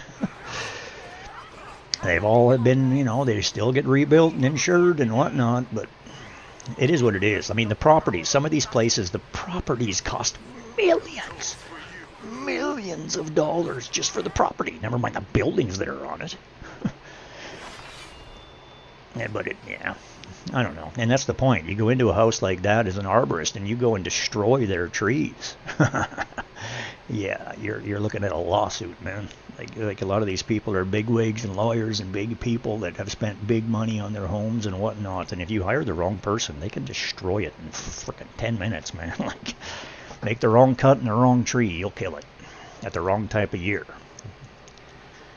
But then other trees, you can't kill it. Like, you literally need to know what you're doing, and it takes effort. And yeah, you drill into it, you poison it with concentrated Roundup. And I wouldn't recommend that shit to anybody. Like, Roundup's not good stuff, but some of these trees, it's the only way to stop them. But anyway, that's the best advice I can give you as a homeowner, because I don't want to see my friend run into issues. I mean, it's the same kind of thing, man. Once you tie into it, once you cause problems, you're underground. You can't just hook onto a tree in your property and pull it out. It takes an excavator to come in and dig it out. Like, depending on the tree. And a lot of the times, the tree has literally grown around the gas lines. I got pictures I can show you of a tree root literally around a big yellow gas line. Like, it's grown right around it. I could literally pull the picture up in 5 seconds. Well, and that shit's dangerous, man. In the front yard, that was literally right by the street curb. Mm-hmm. And see, that's city property. You can't even touch that tree. If you touch it, you could be looking at thousands in fines. It fell down. Well, then it's their problem, and it's them that is actually supposed to pay for it. And it finally got removed, but it took about 5 or 10 years for the root to the stump to rot away. Oh yeah, big time. I think I bought, like, I did kind of what you said. I drilled the stump and I put some stump remover powder down in there. But I mean, that was. Well, the best thing to do with that is to literally go rent or hire a stump grinder, just to take it down. It'll take it down about 4 to 6 inches below the surface. You just cover it back over, type thing, and it's gone. You just leave it there, because the point is it's better to just leave it underground. It'll take decades to rot, depending on the tree type. Okay, it's like some of them. I mean, you take an oak tree and not an oak, pardon me, like a red cedar. You take like a red cedar type thing, and you make, if it's underwater, that stump will never rot. It will never rot. It'll be there for eternity. You can't, a wet red cedar stump will not rot. It won't. It'll be there forever. And there's like, yeah, but that's the point. There's ways to do it. You can like, you have to keep humidity on it and everything else, but the only reason you do that is if you can't get it. Like I had a friend and a neighbor that we were doing, and we were trying to remove these damn things because they were built in narrow. Like they're freaking oaks, and they're built in these little concrete boxes next to a cliff. I'm like, oh my God, this tree is going to destroy this entire cliff face. It's going to destroy all of this concrete raised flower bed stuff.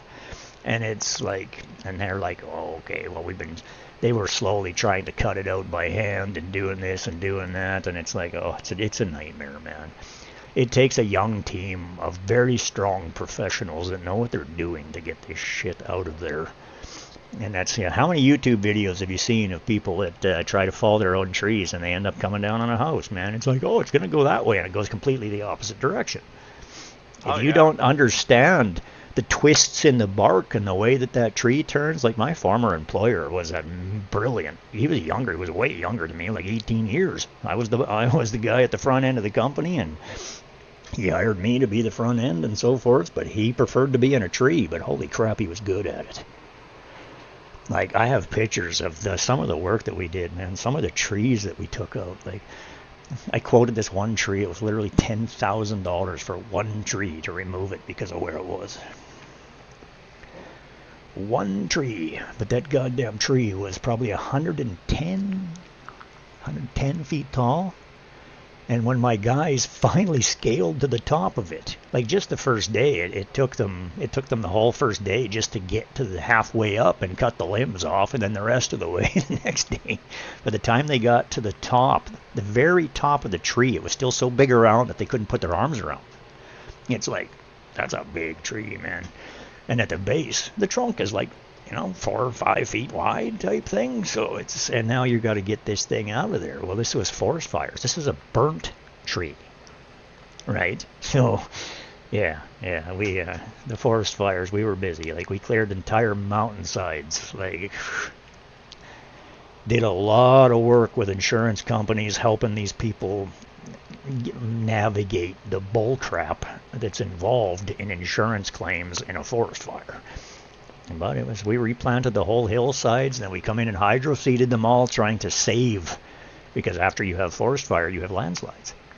Landslides, if it rains, the spring rains will wash the mountains dry, and that's what happened, man. All the forest fires came, all the heat waves came, and our highways were removed from the planet. And that was crazy. That was when the heat wave. It was all the same summer, man. The heat wave came in April. Our roads were destroyed in the fall, and we burnt all summer. It was crazy. Like, there was literally, I think it was an encampment of something like 90,000 firefighters were in a giant encampment in Vernon for months. Like, the one First Nations at the end of Okanagan Lake was literally evacuated from their homes. Like, mandatory evacs, you can't be there. It's gone. They were evacuated for like 3 months, I think. Literally. Couldn't go home for 3 months. It was horrific. And that wasn't even the worst. The worst fires happened literally last year. That was when was that? That was 3 years ago. So, yeah, it's been a few. Ever since 2017 and 2018, we flooded in the springs. Our floods destroyed infrastructure, our entire beaches, everything. Like, there's people's docks. It was horrible. Whole bunch of damage, crazy stuff. And then, literally, it got to the end of June, and 3 days later, we were burned to death. We went from so much rain and so much water and everything being so wet, then the transition happened, and the heat came.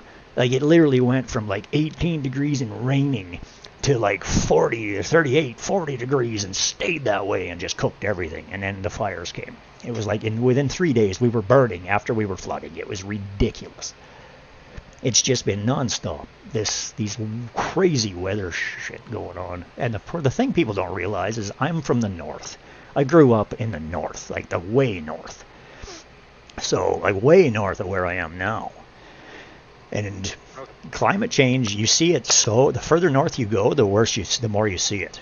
Drastic changes. When I was a kid growing up in Fort St. John, it was 40 degrees Celsius all the day. In the winter, that was the temperature. When it warmed up to 20, you thought it was fantastic.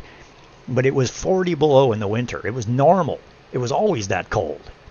You know, when it warmed up to 20, it was like being plus 10 for most people. It was gorgeous. But nowadays, in the same place, the average winter temperatures are around minus 20. And like, yeah, it still gets those cold snaps that go down to minus 55 for a few days. But it has not been. See, that was the problem with the beetle. The stupid beetle that killed the pine forests decades ago. The beetle came through. The pine beetle. It's a terrible thing. It it burrows in and kills all the damn trees, right? But the difference is to kill this damn thing, you have to have 40 below Celsius for over 2 weeks straight. Will kill them. We have not had 40 degrees Celsius anywhere for that long in decades.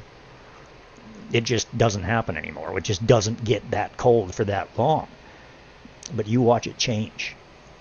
Now, see, the difference is that global warming and climate change is actually increasing the level of the planet. So the climate is going to get milder, the things are going to shift and so forth, whatever's going to happen. But the problem is that the events, it's the weather events will get worse. So when something happens, it's an extreme of heat or cold or a crazy atmospheric river that literally drops a year's worth of freaking rain in one day.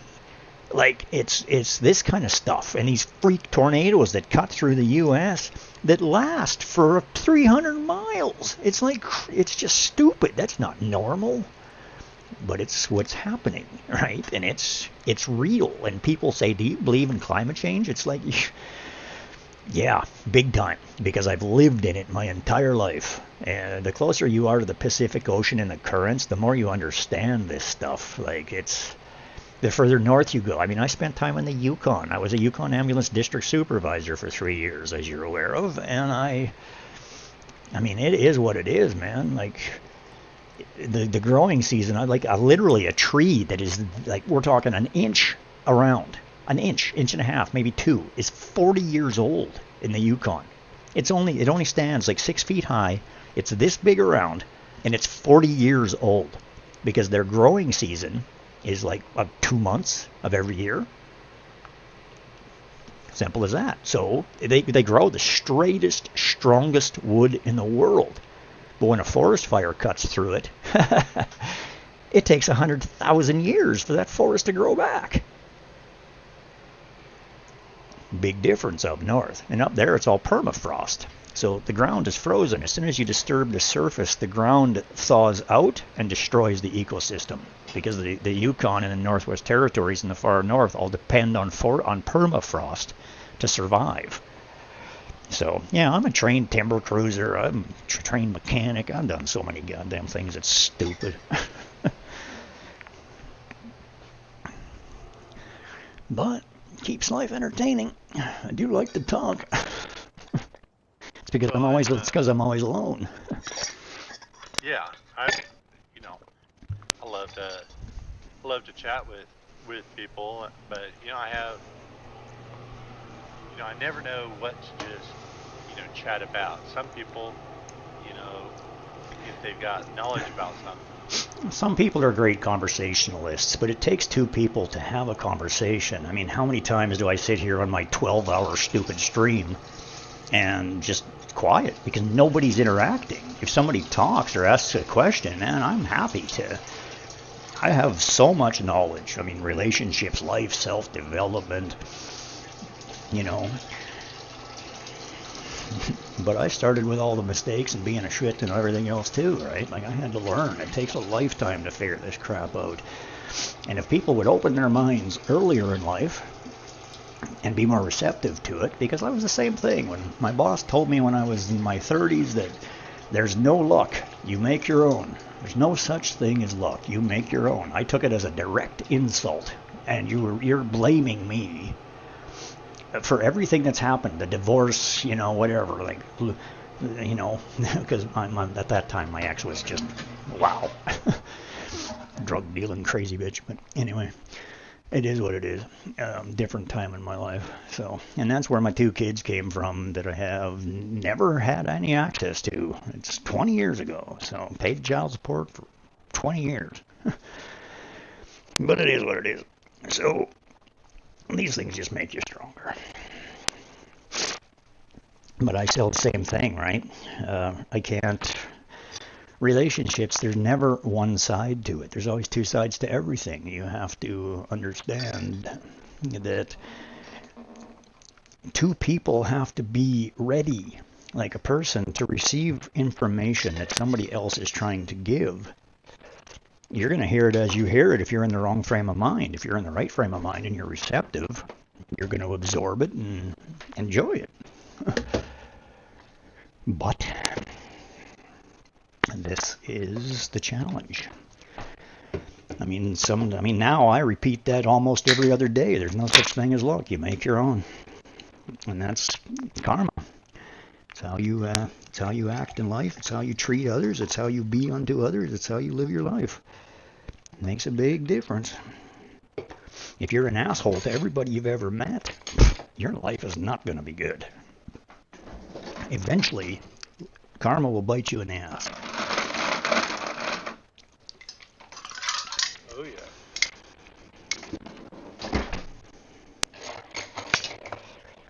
But the thing is I was not angry. I did not, but that's what everybody was calling me. Like everybody was telling me that, you know, and it was my tone. I have a family trait, like I have a deep voice, and when I talk seriously about something, it God damn it, I was supposed to get, yeah, now I'm drinking this. The hell with it, turn that off. When I was supposed to get lost my train of thought.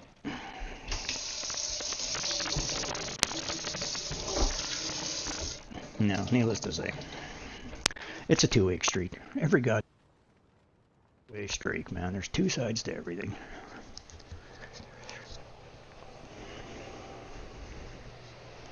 Oh, I agree. You know, you have to, you know. See, I don't blame the ladies in my past relationships for anything.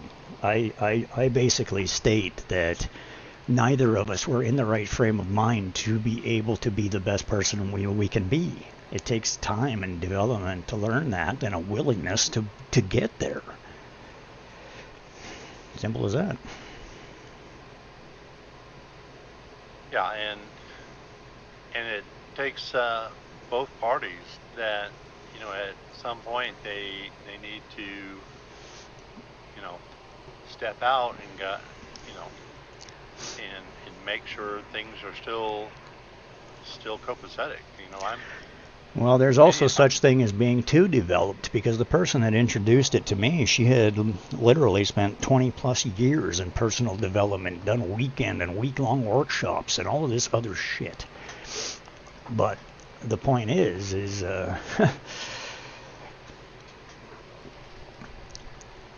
it made her so that she couldn't deal with anything. You literally could not speak to her. If you said the word you to her, just the word you this. Well, that's a direct attack. You is a bad word. You should literally speak. You have to be true unto your word. You know, and you get this from the 4 agreements. It's that book I talked about, right? Now the 5 agreements. But it is what it is. You have to learn how to communicate. Nonviolent communication is very important in life. And you don't even realize it's violent just saying you. That's a direct attack, man. It's a direct attack on somebody. You did this, you did that, you did that. You're blaming them. That's not observation. You see, the world is all about it's better to do observation without judgment. But people can't understand that.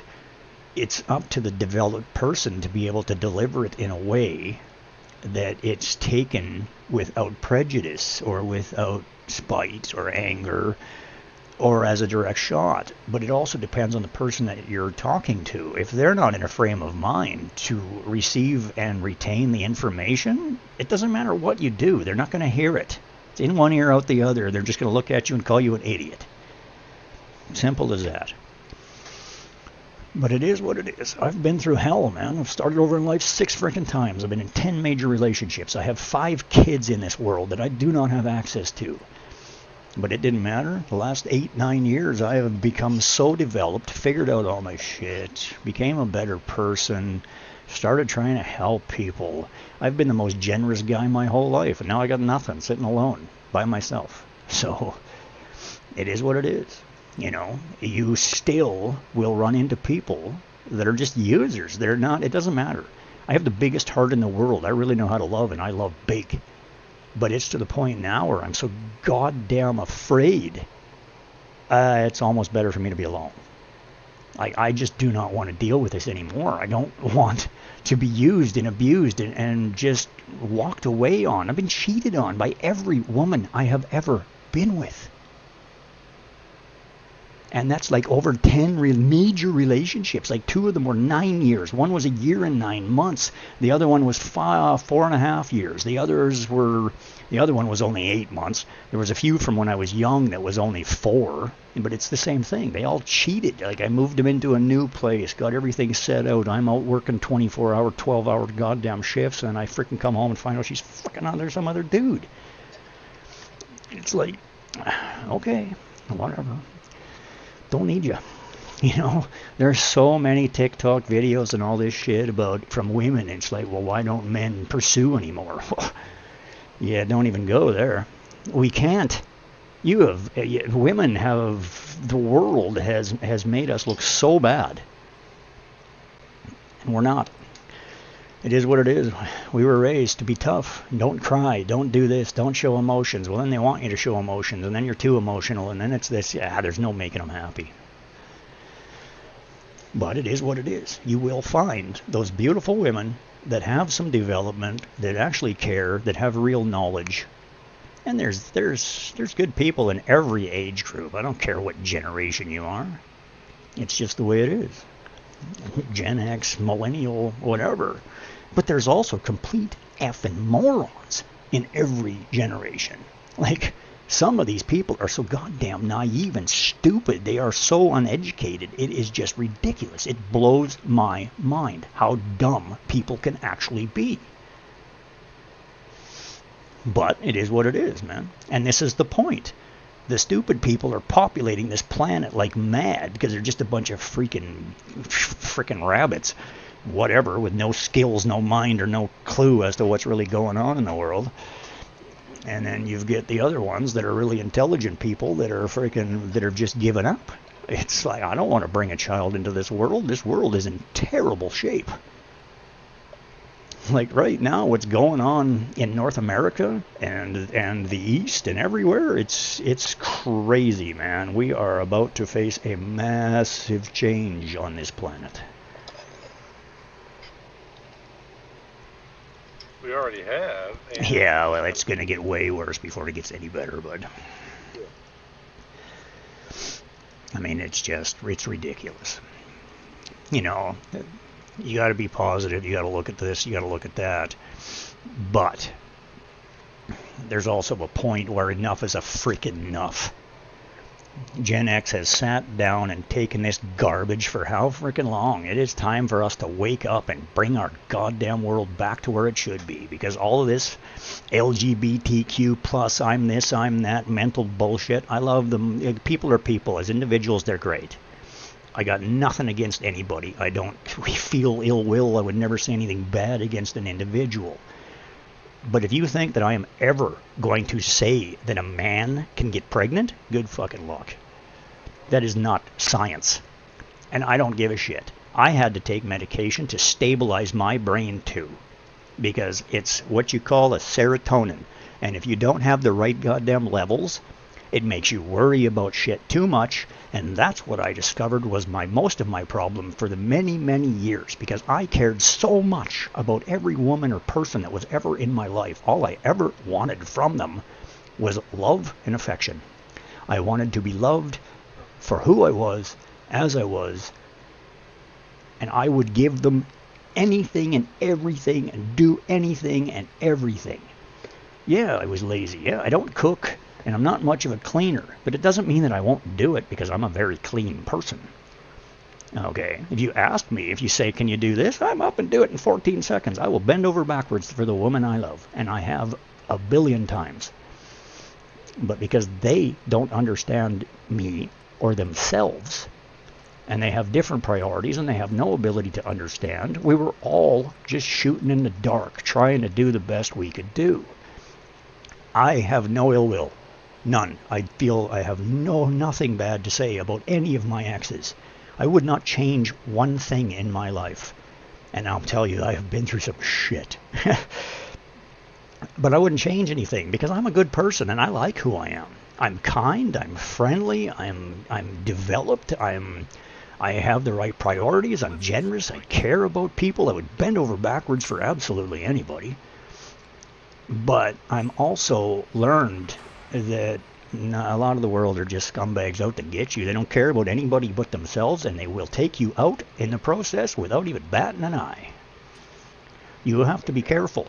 And it's gotten to the point where, as a man, I have to analyze somebody for a freaking hour. I mean, if you can talk to me on text online, you can talk to me through some app, you can talk to me all you goddamn want, until you show me your face, your body, until you prove who you are completely. Like, I want pictures of you standing in the city that you're in with proof, because I have been screwed over by every woman I've ever been with. I have been scammed so many times. I have, and every type of scam across 30 years, like right back from Western Union scams, like literally. I mean, it's crazy, man. Like up until just recently, and it's you know, it gets you. Even as a smart, intelligent person that really knows that if it's too good to be true, it's too good to be true.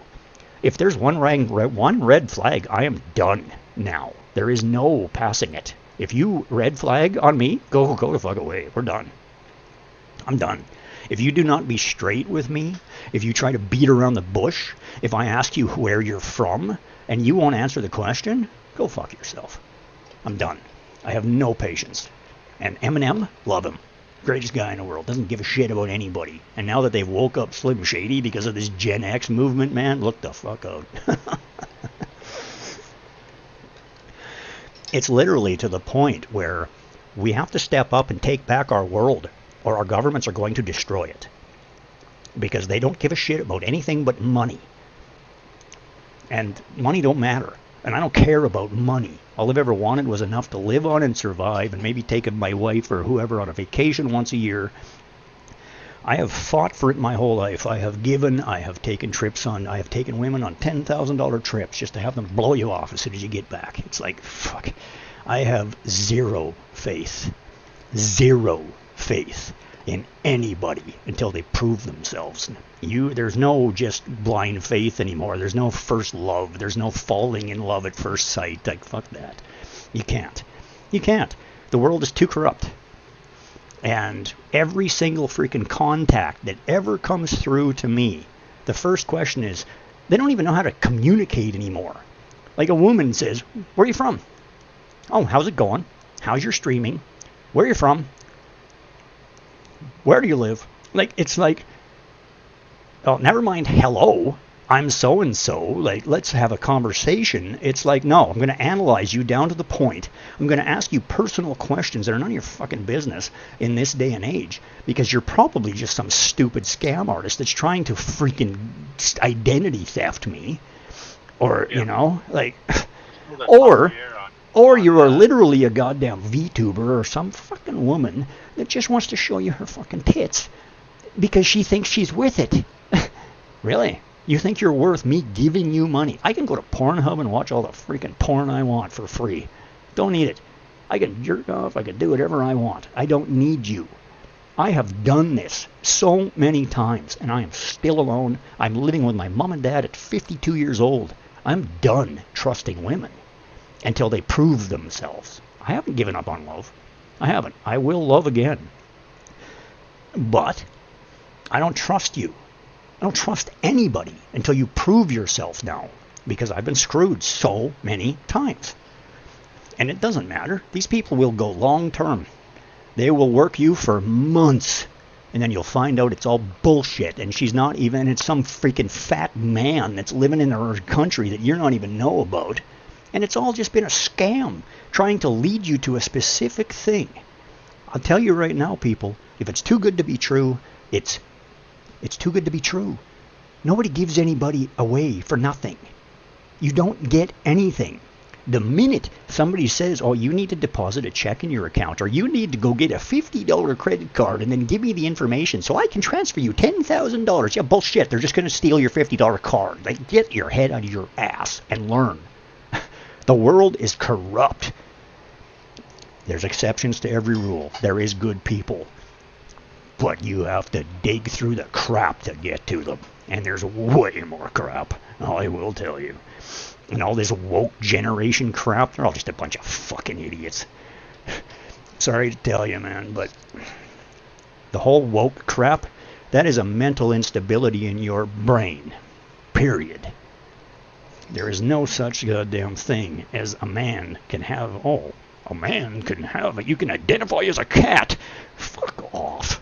Jesus Christ. That stupid woman thing that I saw the other day, I couldn't believe it. She was going after the school board because they wouldn't take her son identifying as a cat seriously. Wow.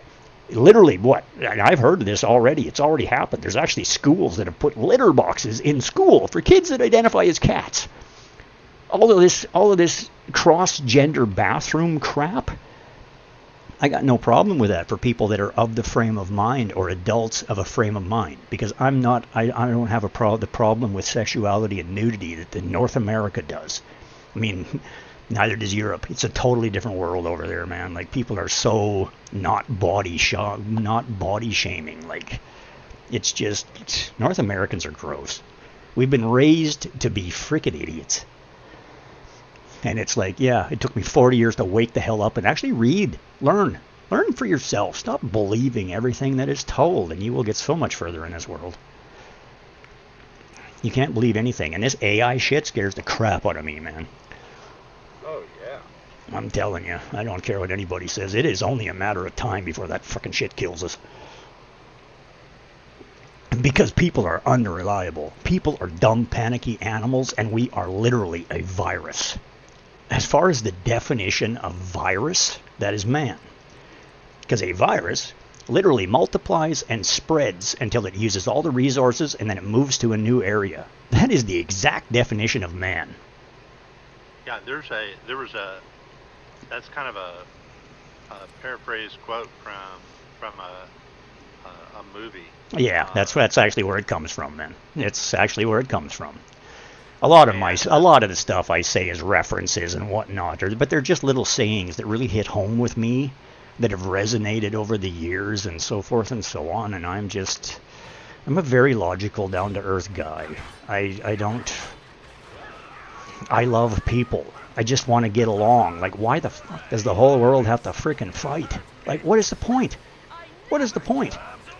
You know, and even when you look at things like Independence Day or movies or whatever type thing like this, where you got a whole bunch of goddamn aliens that come together, mankind has to unite to defeat a common enemy. You know damn well 20 minutes after that problem is solved, they're going to go right back to fighting because they're a bunch of morons. Even before that fight is over. Well, yeah, that's exactly it. They're literally, now they're going to fight over the resources. It's like, oh, fuck. I have zero faith in mankind. Individuals, absolutely. I mean, there's a lot of brilliant, great people out there that really have their shit together. But there are so many freaking morons on this planet that are just, get a fucking education. I mean, the fact that the schools are putting out people that can't read and write and have been for decades now. Like, kids are taught with calculators. When the power goes out, they're all screwed, man. I don't know. It's going to be mass genocide if there's ever if and when it happens. It's not an if, it's when. It's not a matter of if, it's a matter of when. It may be temporary, it might be something that only happens for a short time, but there will be a time when the power goes out. Whether it be because we got hit by an earthquake, or we got hit by an asteroid, or, the freaking, the other side of the world has sent an EMP bomb at us that took out all of North America in 5 seconds, which they're fully capable of and have been for 20 years. People are so fucking naive. Learn how to do something. Because if you keep depending on your freaking internet and your social media and shaking your tits to make fucking money, you're going to end up alone and with nothing. Because if all you can do is shake your fucking tits to make money, you have no skills, you have no knowledge. And I'm not even talking about just women. I mean these gay people and these cross-dressers and these whatever they are. And I got no issues. I'm not saying anything negative about them or bad. They're people. All people are people. They should be left alone. The problem that I have with them is being forced to to think the way they do. You tell me that I have to believe that a man can be pregnant? I'm just going to tell you to go fuck yourself. Good luck. It is what it is. Do you know what I read yesterday? You know what they're actually doing now? There actually is apparently for LGBTQ, like a couple that is literally like 2 men, whatever, they can literally now go and install. They can temporarily install a womb into the man. He can have the baby, like literally grow it in his body. Then they can cut him open, take the baby out, and then they do surgery to remove the womb, and he goes back to being a normal man again. But he can actually carry the child now. This is what's coming now. Are you fucking kidding me? Why is the world embracing a mental stability instead of solving the problem? No, they're embracing the problem and accepting it as normal and trying to force the rest of the planet? Like, go fuck yourself. People are fucking idiots. You will never convince me. You will never, ever convince me to that's not changing that. There's no way. That's science. Like, it's science, period. You can't just decide you're a cow, man. Like, come on. It is what it is. I get on these tangents and I spew. So everybody I meet, one of the first few things out of their mouth is that they've got mental issues of some sort. Do you know how many, as a retailer, okay, like as a manager and a boss of a retail establishment, do you know how many young people these days, and even it was their mother that taught them how to do it? Like, it's not just like this generation, it's the last generation as well. And I'm not even saying it. Like, literally, when the parenting started to fall apart was even in Gen X's generation. When I grew up, I mean, my parents are still married. They're freaking 7, and my parents are 75 and 78, and they've been married for 56 years. Like, I'm one of the few people that I have ever known that actually grew up with parents. And like when I was a kid, every single person that I ever hung out with or knew, their parents were always divorced. Like, they're always separated. So I'm not saying that Gen X is absolved, because it did start with our generation. But it was because our parents were working so goddamn hard.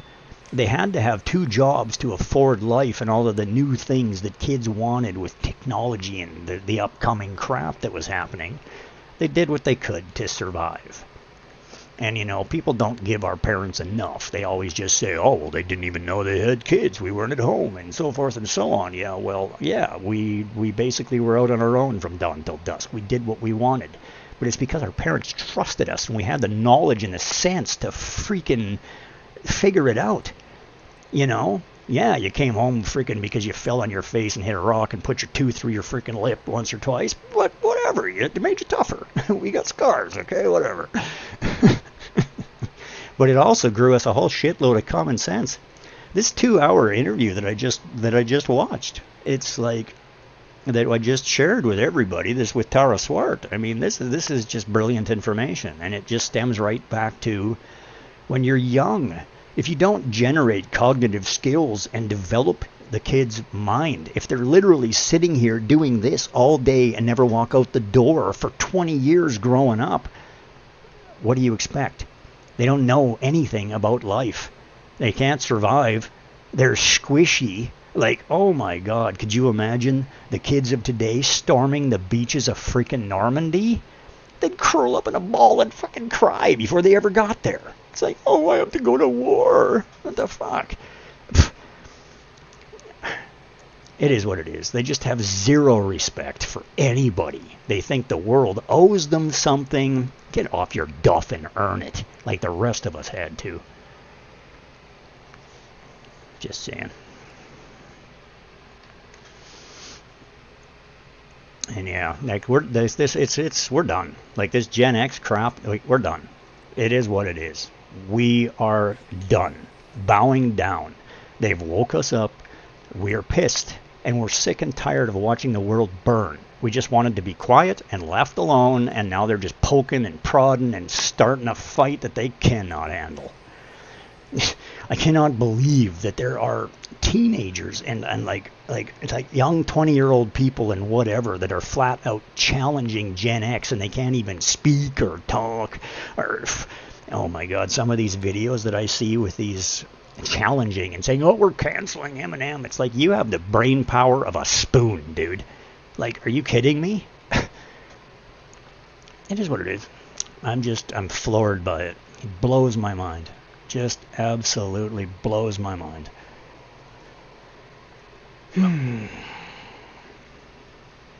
Sorry, everybody. I get carried away. I'm opinionated.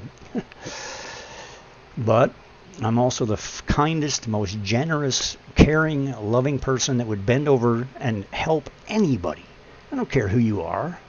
I would do the best I can. I would give the shirt off my back if I had it. Don't even have one right at the moment. Like, literally.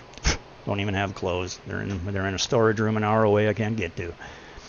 But that is what it is. It's just too hot. That's why I don't wear a shirt, because it's crazy. But still. Plus I got these tattoos, you know. If the ladies can flaunt it off, why can't I? If you can't beat them, join them. That's kind of why I'm a streamer, content creator now. Because I tried everything else, took care of things, built businesses, did what I did, built my own, and the world happened, and women, and changes, and choices, and now we got all the sleep in the bed we made. So all good.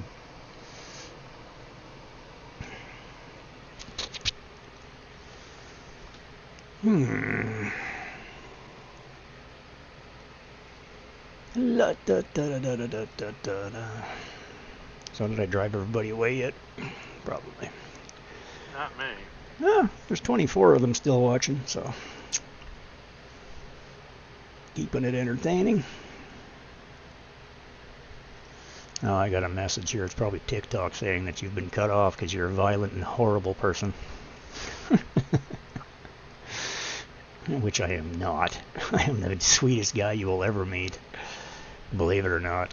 I've just been put through the ringer so goddamn many times that I have major trust issues, and I just don't trust anybody until they're proven.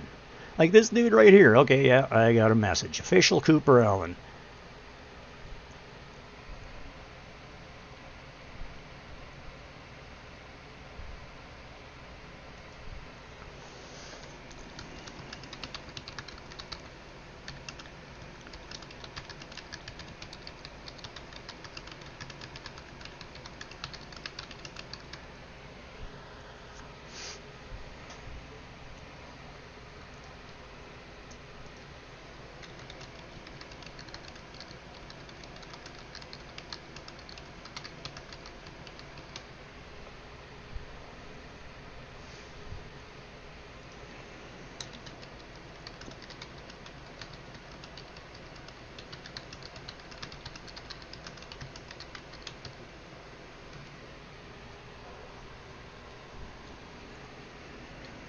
lose you? Did you lose No, me? I'm just typing back to Cooper Allen.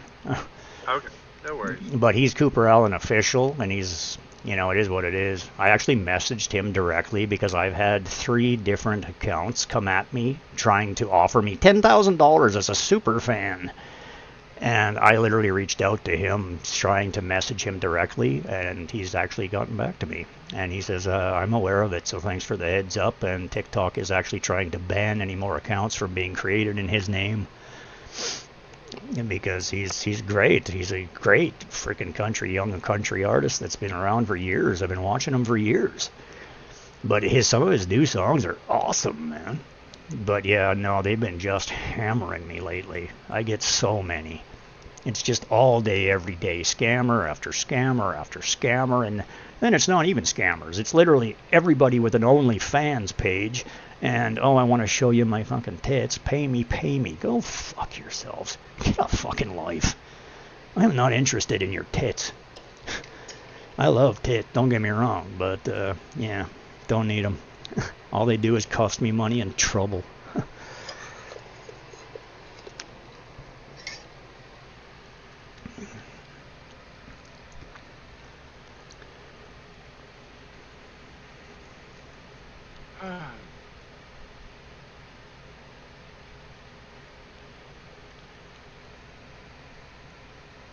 Well, I think I'm gonna go get me some green peas.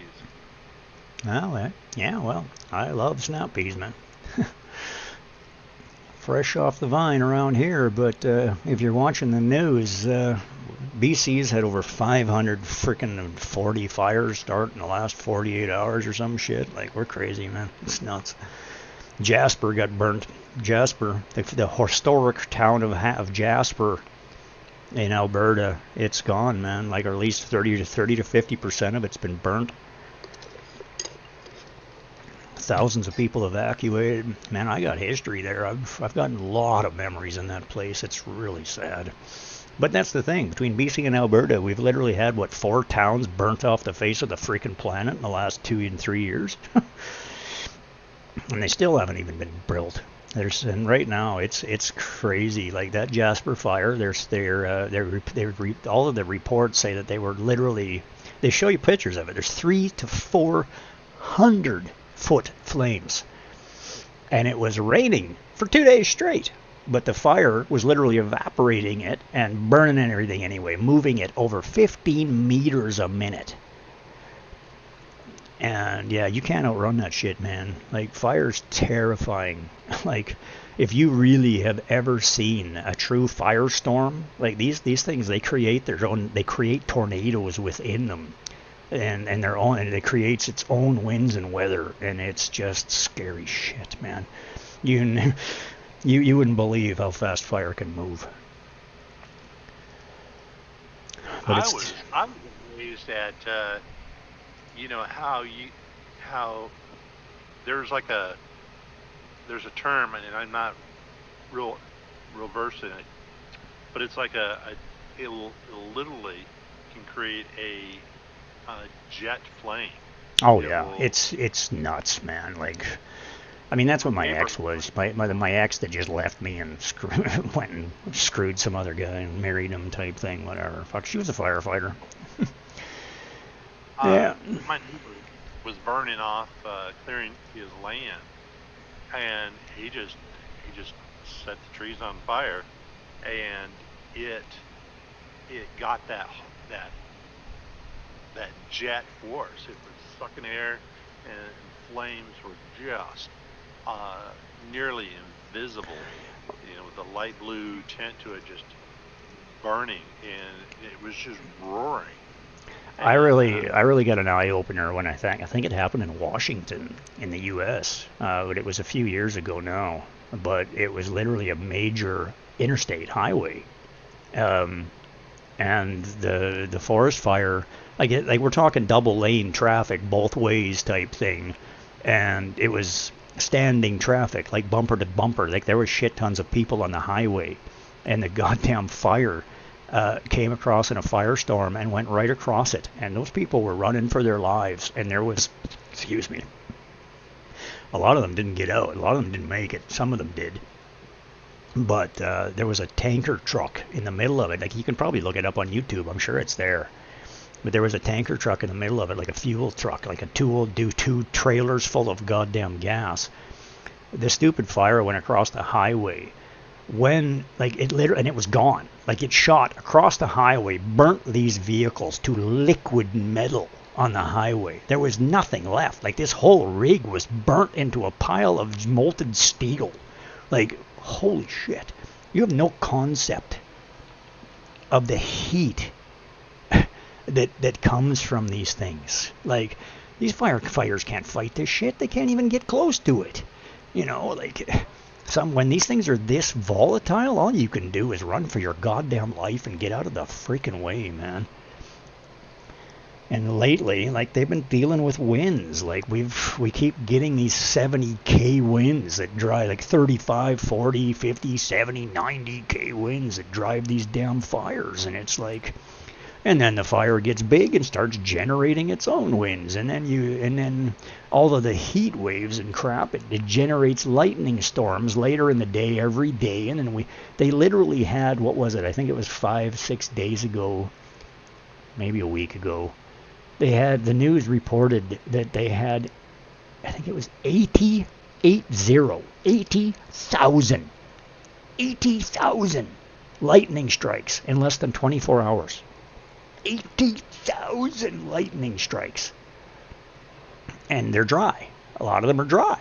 So every freaking one of them starts a fire. And, you know, some of them don't even start right away. The lightning hits, it smolders and then 2 or 3 days later the damn fire starts, right? And then spreads like a madman when nobody's really paying attention because they were looking at other areas. But it can, yeah, no, they happen so fast. I mean, in Williams Lake, just where I used to live up north, just days ago, like a week ago, they had, well, they basically said there was questions about whether it was actually the homeless that started the fire. But originally they had said that a tree fell on a power line, and it was literally in the backyard.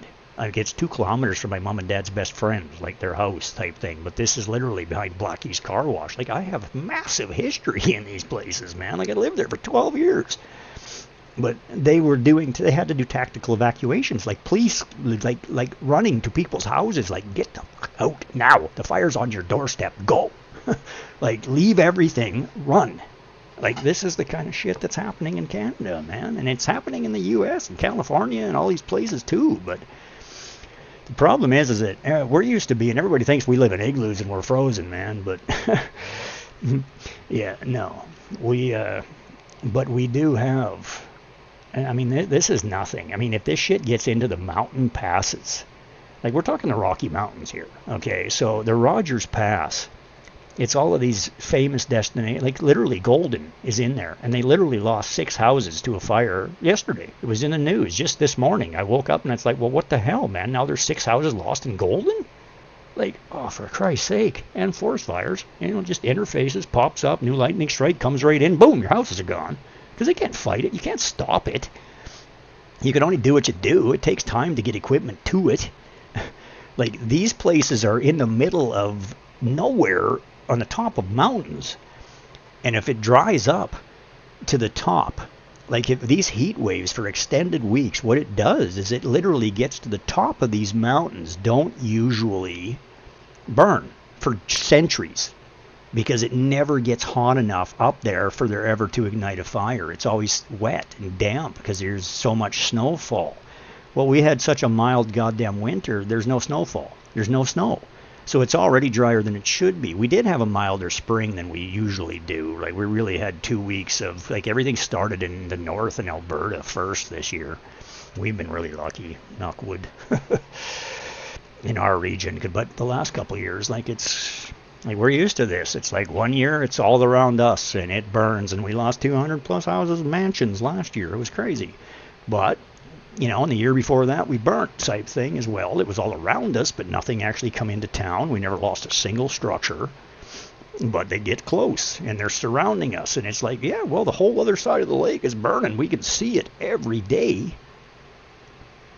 But, Yeah, we just live our lives because we're so used to it, right? Like we're used to being surrounded by forests. Like we're surrounded by pine forests. Like we burn. But I mean, it's part of life. But now it's getting so volatile. Anyway, the point I'm trying to make is that in places like Banff, which is a world-famous resort, like it's a beautiful place, man. I've been there many times. But when you drive the Rogers Pass from Golden and through these places, in the tops of these mountains, the trees are so dense and so overgrown and so dead and thick. And if it ever starts in there, it is going to be a nightmare inferno with 1,000-foot flames as far as the eye can see for hundreds of kilometers in every direction. And as an arborist and like somebody who's worked with trees and fire and dealt with this shit, I know what I'm looking at. And it's like one spark in the wrong spot. And it's like, holy shit. It's going to burn so bad and so hot, it will destroy the highway in the Rogers Pass. Because what happens when you heat concrete? It becomes brittle and it just crumbles. Like or pavement or whatever, your road bases, if you heat them up as much as it's going to heat them up, because the goddamn trees are right next to the highway. There's very little right-of-ways. Like they're in the process now of trying to double-lane highways through there and do what they're doing. Like right now, just past Golden, there's a place called the Kicking Horse Pass. They're doing a 10-kilometer widening on the side of the mountain, man. It has been the most dangerous little skinny little road that you drive 30 kilometers an hour off the 2,000-foot drop. It's nuts. I mean, there's drone footage. Look it up. Kicking Horse Pass. If you go look at it, it'll just blow your mind what they've accomplished. Like they've literally built highways hanging off the side of the mountain. It's an amazing engineering feat, but it's taken 3 years just to do 10 kilometers, and you would not believe the work. Like, but there's drone flights of the various generation, like the various stages. Like, I really recommend people go check that shit out. It's cool. Like to watch, like it's like the shit that went on. It's like, holy Christ, this stuff's amazing. But to do all this work, I mean, it's millions and millions of dollars. They're widening and doing all of this to just have it literally. If a fire starts, it could literally destroy the highways because the heat will destroy the infrastructure. I mean, that's what it is. You get these I think they call them a Class 6 firestorm, and it is just an absolute nightmare. You just can't even believe what the hell they are. But yeah, I understand things because of trainings and jobs and things I've done over the life, and I've lived in nature and been in smaller towns and been in this shit and been in the front end of things, so I study, I learn, I read, I love Discovery Channel. But it is what it is. It's, it's just a conversation. I'm just awareness. I just like to talk. I'm basically TV here. I'm supposed to entertain the folks, so I'm having a communication. So I appreciate those that are still watching and hanging out. Please follow, like, subscribe, hit those notifications if you haven't. I greatly appreciate it. It helps me. I'm trying to make a living and start over from nothing. I make nothing. So any support that I get from my viewers is going to be radically appreciated. But it is what it is. I'm just trying to get followers, and I just appreciate you just being there, watching, so I'm not hanging out here talking to myself. Even if I am talking to myself, technically. Well, there's people listening, but, are they really? I don't know that. Nobody ever interacts except Soapy's my buddy. But the game we play with the crap that just happened in the U.S.,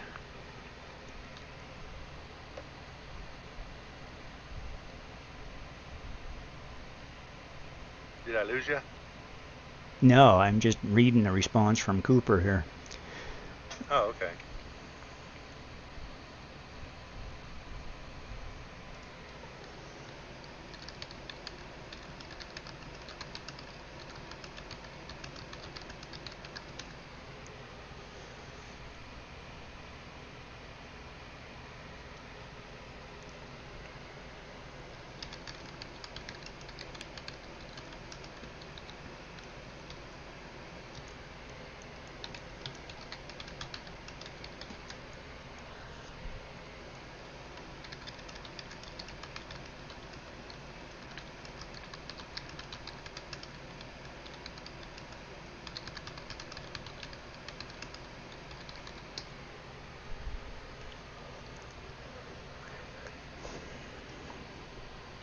Yeah, there we go. So yeah, that's Cooper Allen. TikTok and other social media do not allow any other person to create a duplicate of my page.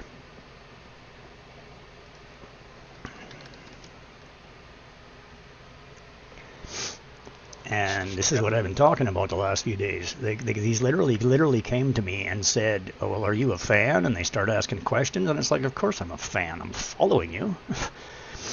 But the point is that I'm already watching them. I'm not stupid. When it pops up and says official Cooper Allen, or it says this, and it's spelt wrong, and you're speaking to me in broken English or whatever, it's like, oh, fuck off. Cooper Allen's a white dude from North America. Do you really think he's going to have broken English? Come on.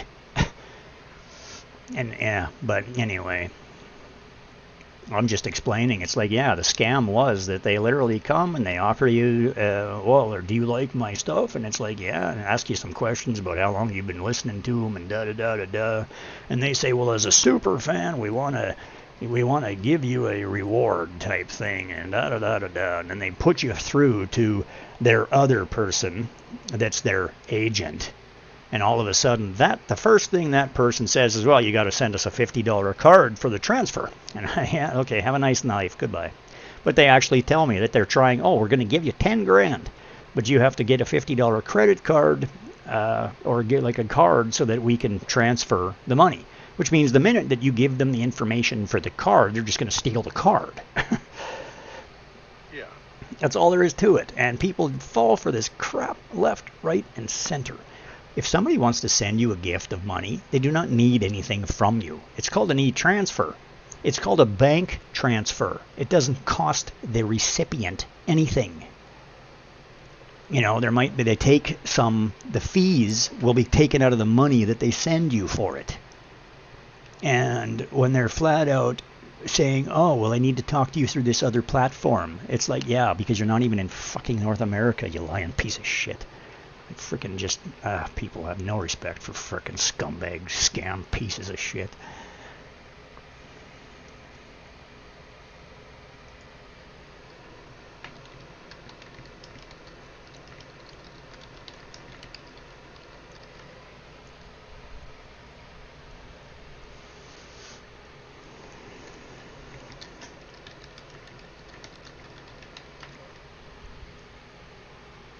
Well, I'm going to punch out and go get some peas.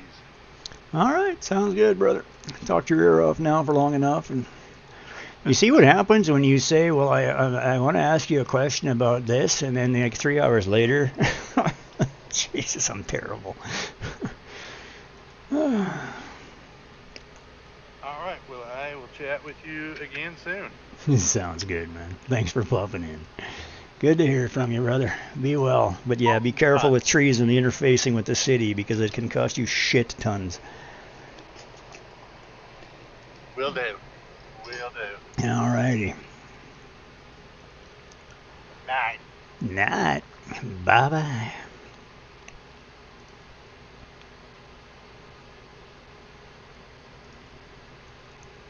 All righty.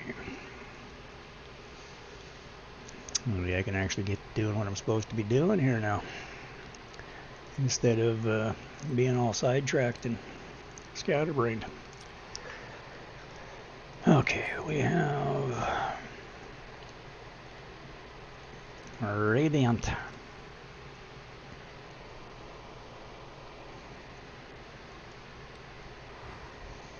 And we have done 2 fire, 2 necrotic, 1, 2 ice, technically. And 3 are under 22, 3 are over 22. This Radiant team should get over 22 again.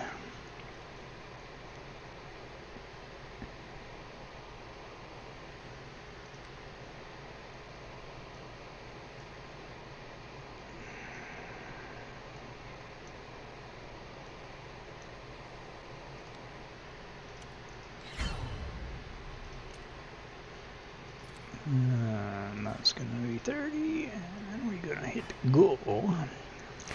And then we need to jump Hegio behind. So you manually control him for 2 seconds, bounce him right there, then just let him go and let him do their thing. And, you know, he's a little... He's an LGBTQ too, LGBTQ2 or QT or whatever the frig it is. Sorry, I'm not very good at that. So you know, we got to jump him behind because he wants to fight him from behind. No pun intended. Oh shit! It keeps life entertaining. I'm just waiting to get banned from freaking social media platforms here. It'll only be a matter of time. You watch. I'm terrible.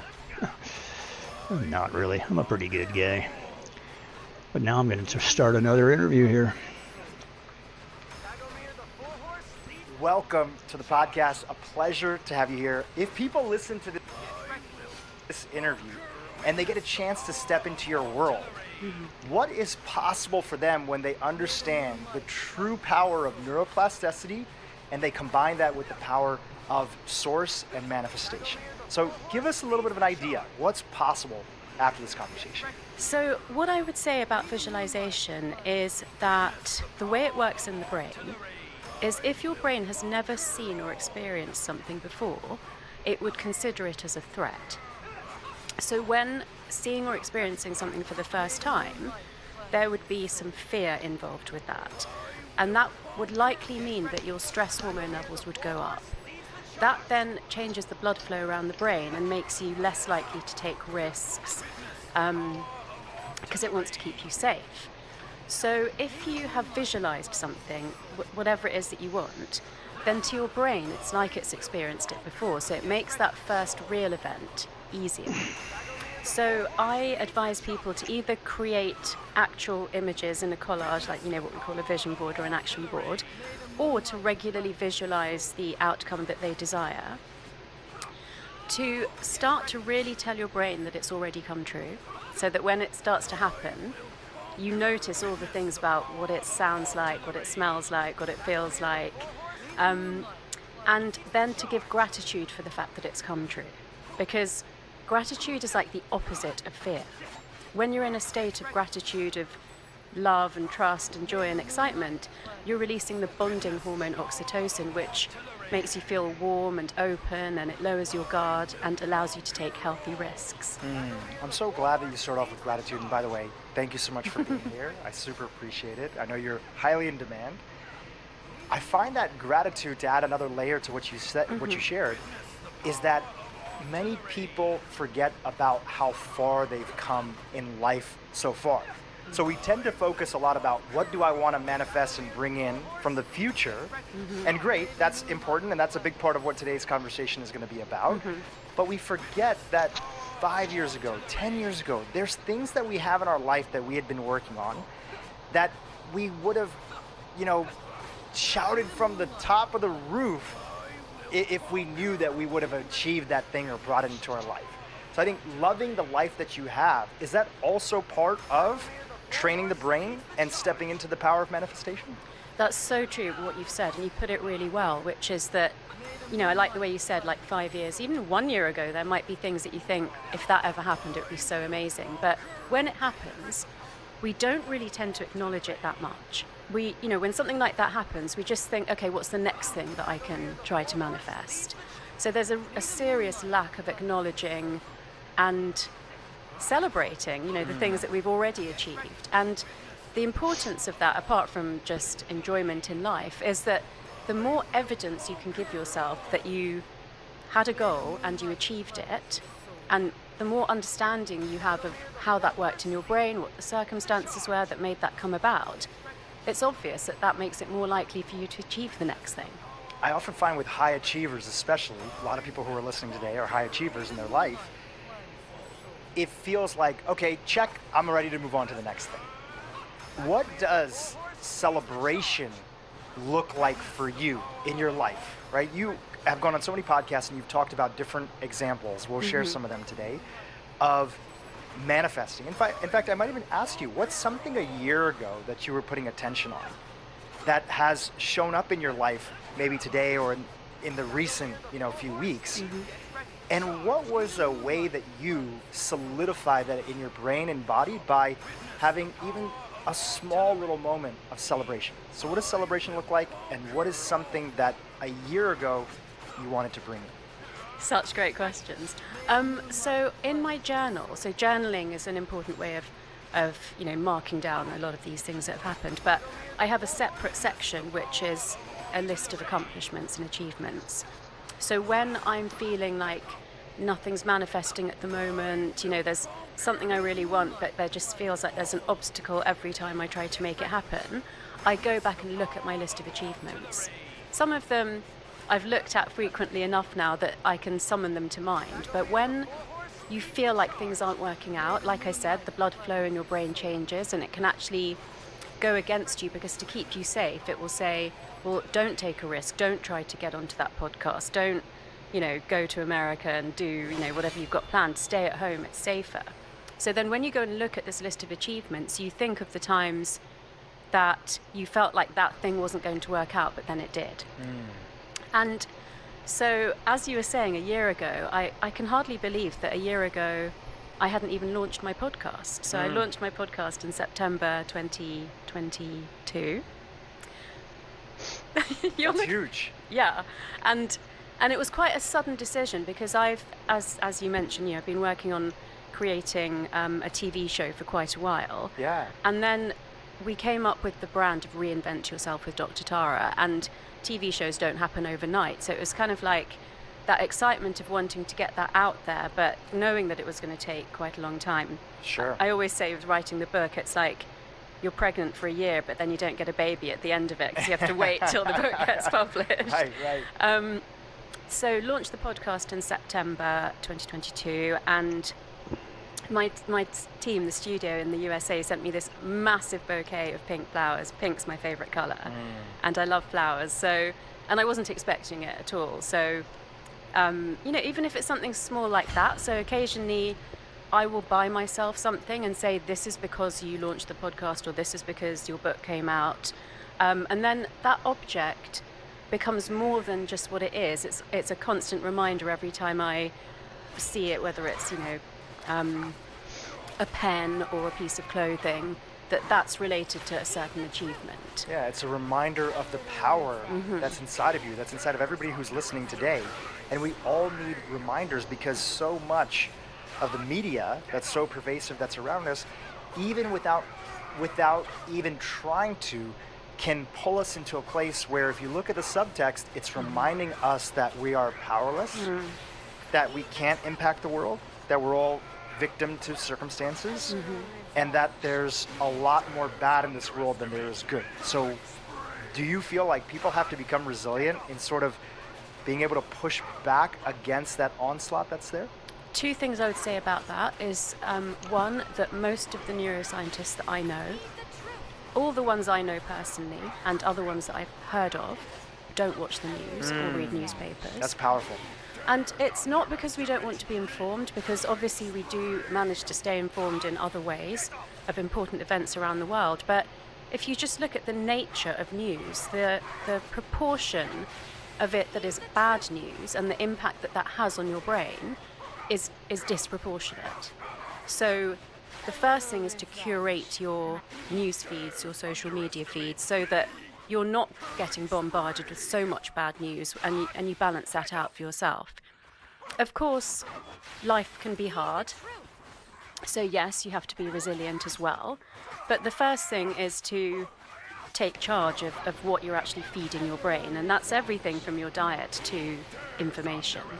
How is it that regularly exposing ourselves to negativity or sort of fear-based media, what does that do to the brain, and how is that actually happening? So we've come onto the subject of neuroplasticity, which is essentially neurons that fire together, wire together. Now, every time you meet somebody, experience an emotion, recall a memory, watch the news, neurons are firing in response to what you're experiencing through all of your senses and the information that you're taking in. So neuroplasticity is an incredible thing, but what we need to not forget is that it can be as bad as it can be good. So if you repeatedly look at bad news, if you repeatedly obsess over a bad relationship or a breakup that you had, you are going to be embedding that wiring more deeply in your brain. So it's a force for good, but it also can be reinforced, I don't want to say bad, but unproductively. What are some of the habits and addictions that people, even maybe people listening today, that are dealing with certain behaviors they don't want? Mm-hmm. What are some examples of those that their brain is kind of been hijacked by this pathway, but for quote unquote bad, right? What would be some addictions, habits, behaviors that people are suffering from today that is an example of this? Yeah, so I like the way you framed that as not good or bad. We could say positive or negative, or just productive, non-productive. And so through my work, which is very varied. So I work with executives, mostly in financial services. I teach at MIT Sloan. I work with a very different demographic through my social media and through people that read my book and listen to my podcast. But I see the same issues surfacing across the board. And this is based on the dopaminergic pathways in the brain, which are related to motivation. So motivation is the neurological mechanism that makes us seek something that's good for us. But motivation and addiction are on a spectrum. So something that used to be good for us, if we overdo it or we're doing it and somehow it's starting to actually not have the same effect, so we have to do more of a certain action to get the same reward, that can become destructive. And obviously drugs and alcohol are examples of that everyone will understand, but I'm talking about things like being a workaholic, so working excessive hours, over-exercising, particularly in a really high-intensity way that actually creates more cortisol and stress in the body.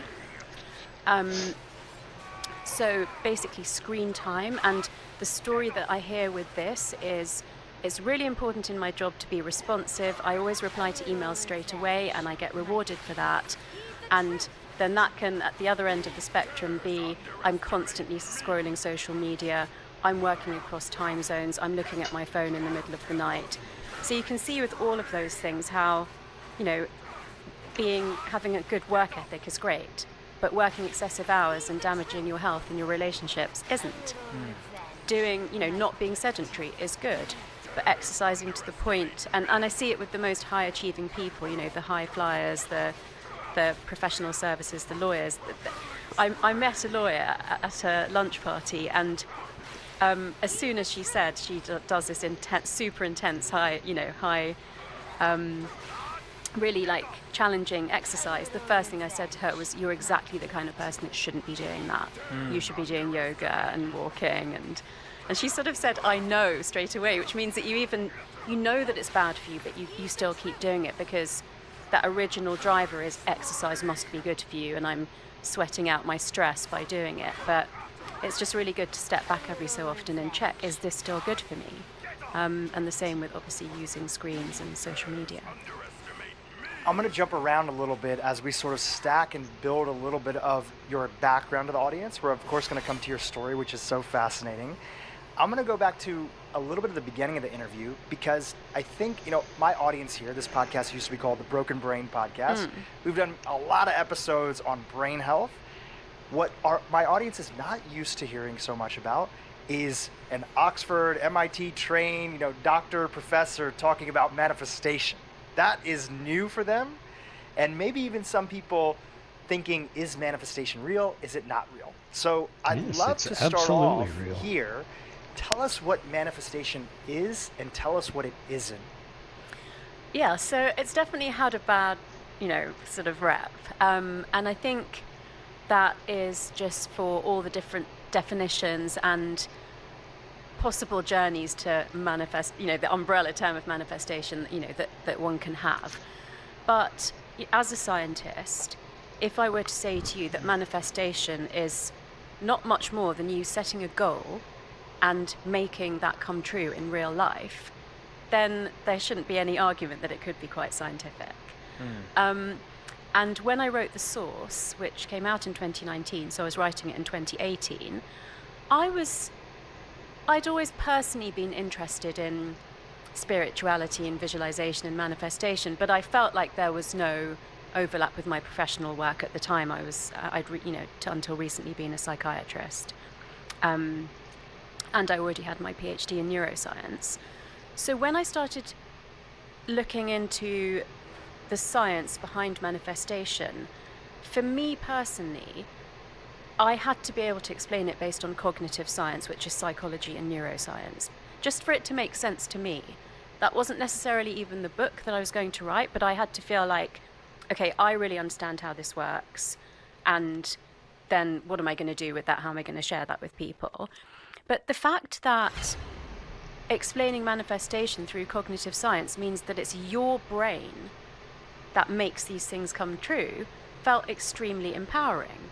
If it had to be blind faith in something, a higher power or the universe, or it had to be about quantum physics, which I certainly, am not qualified to understand deeply, that's okay, but it made me feel like I'm not part of this story of creating success, and personally it works better for me to feel like I am. And what I was really surprised by is how many people in my real life who aren't scientists at all said, I've always been interested in manifestation, but now that I understand how it works in the brain, I'm actually going to do the things like make the action board or set the goal and work towards it that I always read about but never actually acted on before.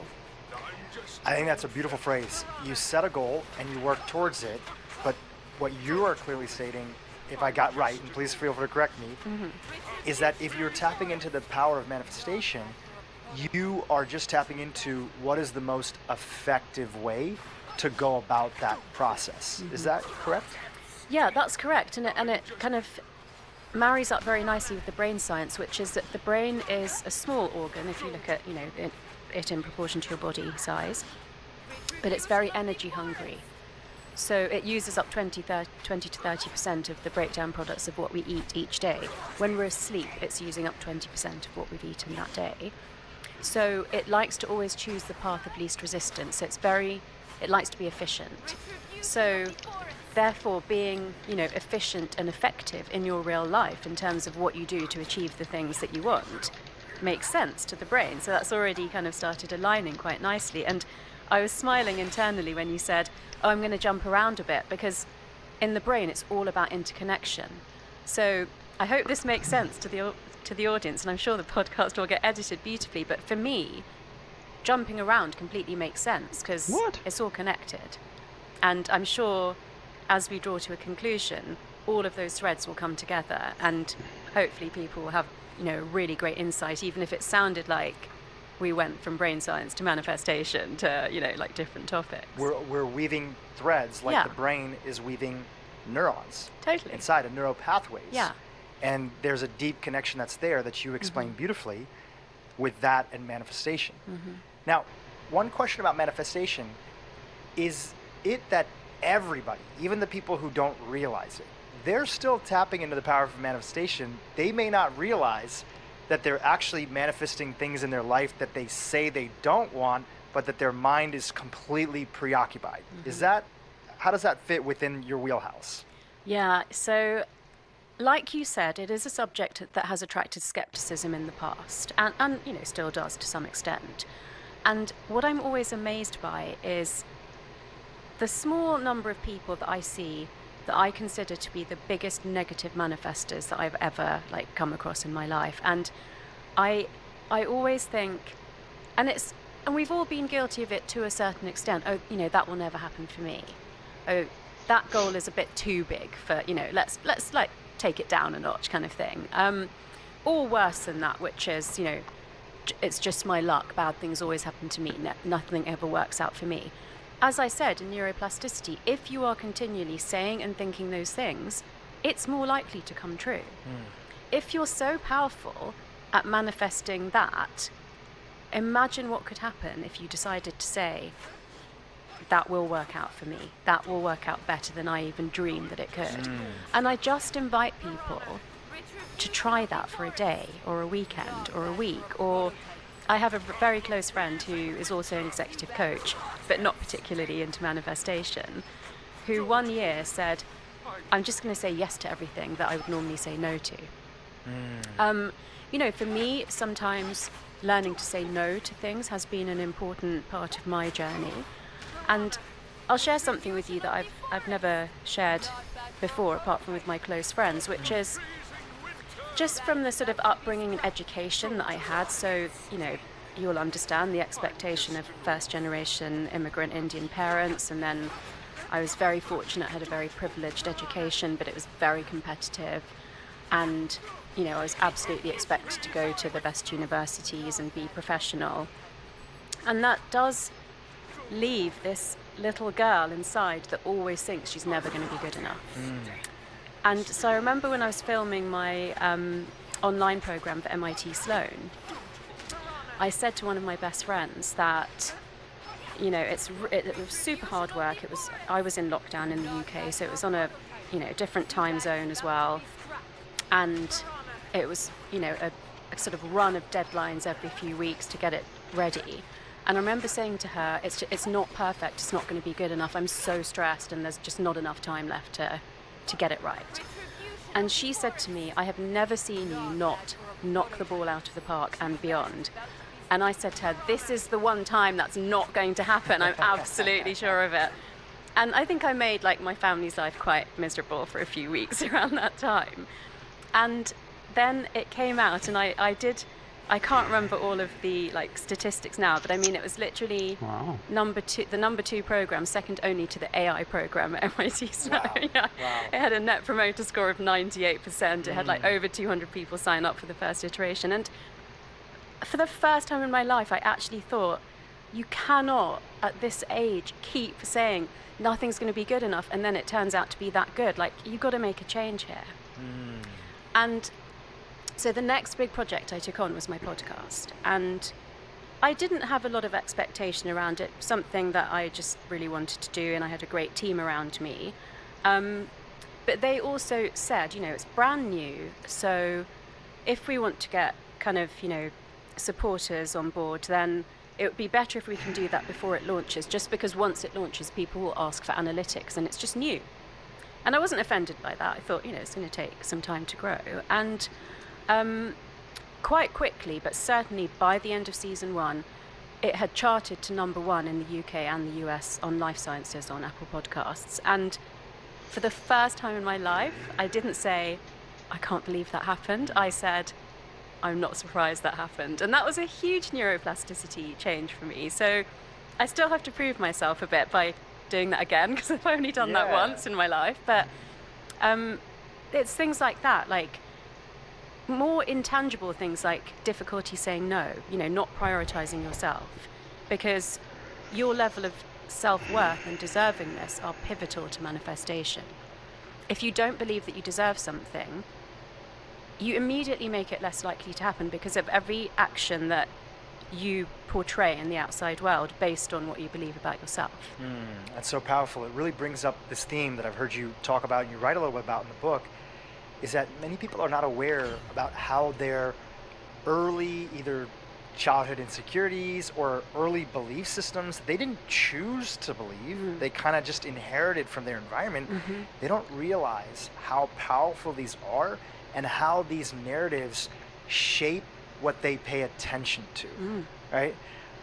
How do some of those, from a neuroscientist perspective, how do you want to help our audience think about the power of these early moments, and that even when we become adults, like it's like you're an adult now, you know that you have a track record, you have receipts about it, you teach other people about the point of gratitude, and yet still these early stories and ideas have a hold of you. What's going on in the brain that that's the case?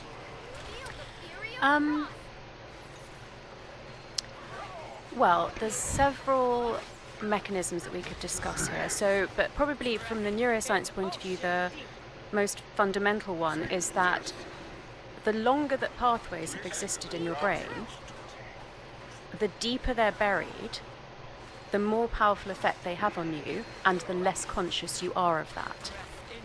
So the earliest experiences, and that will tend to be about the family that you grew up in, and obviously there's concentric circles, because then there's the community that you grew up in, the school that you went to, and the politics of the country that you grew up in, and any major events that occurred sort of, in your young childhood. But if we just take it down to the family, because obviously the adults in your family and also teachers and community leaders are very, very important for children whose brains are so impressionable. You only really need one really striking role model in your life to have a huge impact on you, both either positively or negatively.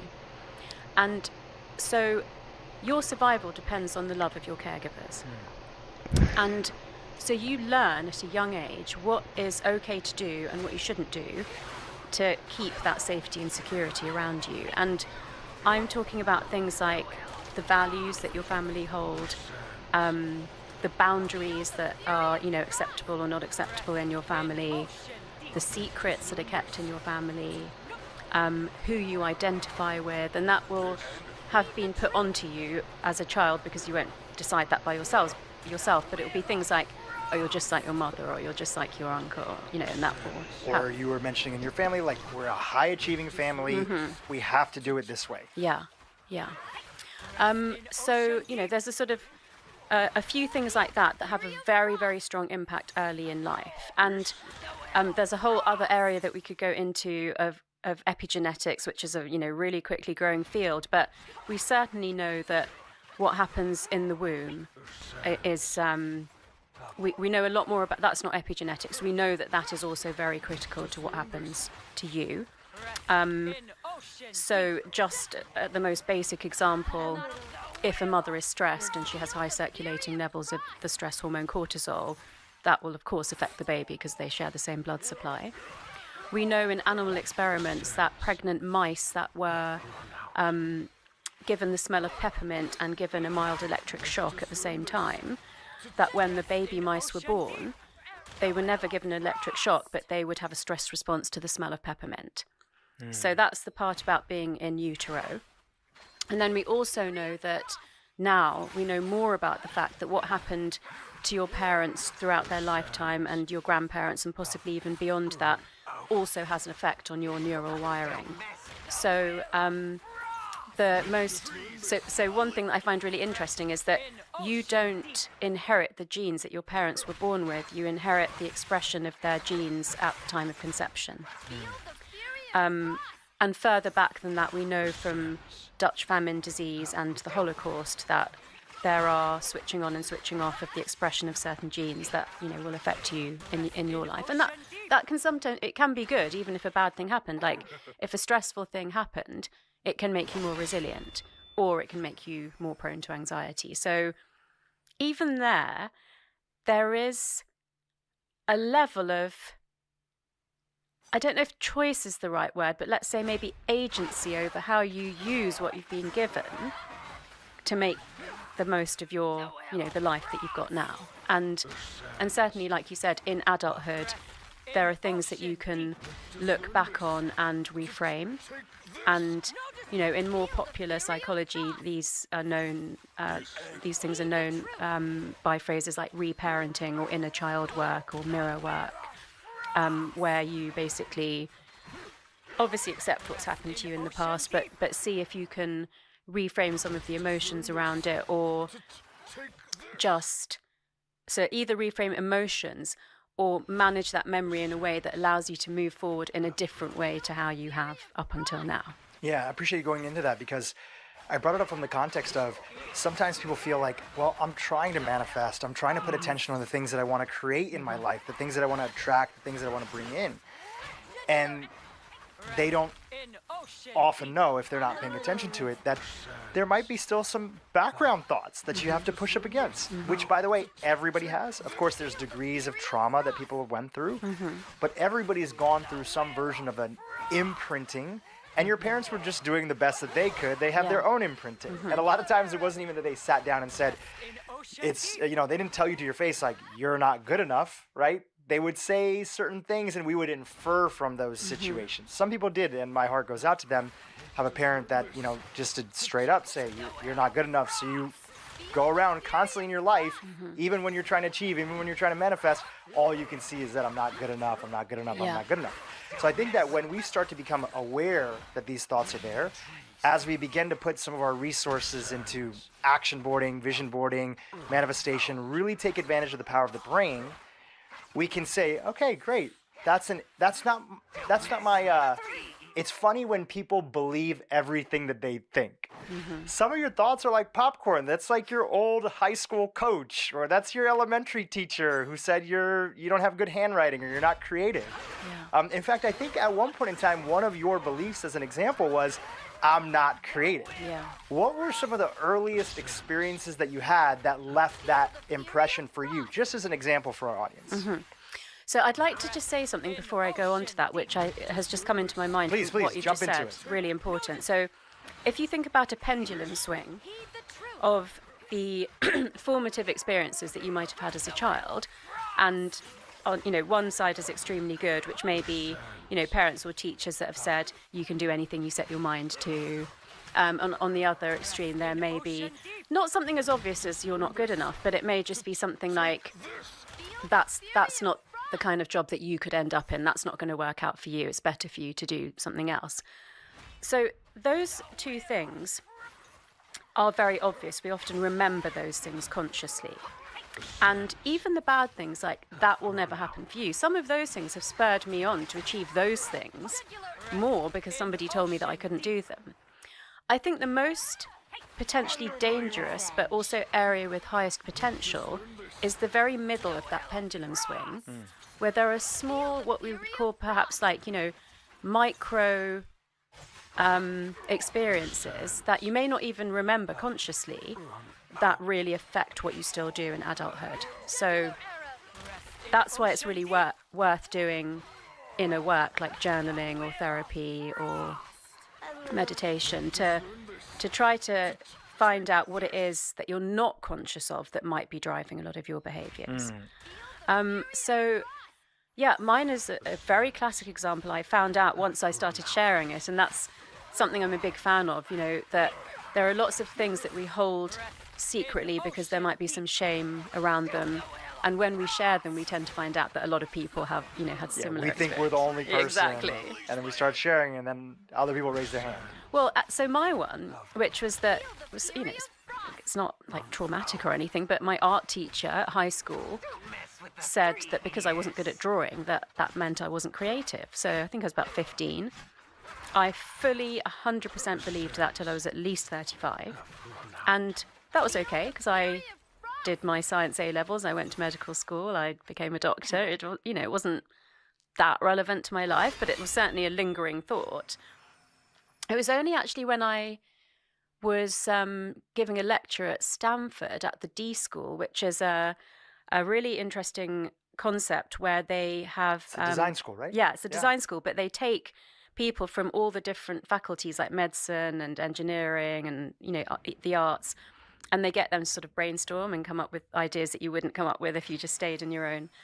And I mentioned this to the guy that was running the D School at the time, and he said, well, that happened to me as well. And in fact, around our age group, there's a generation of people that believed they weren't creative because at that time, being creative meant that you could paint or sing, and it wasn't kind of a more expanded view of creativity that we have now.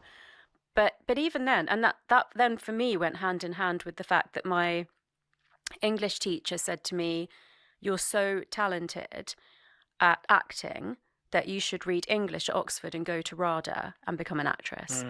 And when I told my father, he literally said, over my dead body. Wow. And he said, go to medical school first and then you can do whatever you like. But obviously, once you've gone to medical school, it's quite tough to give Indian that. parents love to say that, but it's like interesting of how to make that pivot. Exactly. Especially here in America, at least you guys have a little bit better of sort of a higher education program. Yeah. You're not ending up with hundreds of thousands of dollars in debt, which is very common here. Yeah. But that's interesting advice for sure. Yeah, and at that time, you really didn't see many Asian people on even the small screen. And it's been so fascinating for me to see that change in the last 10, 15 years.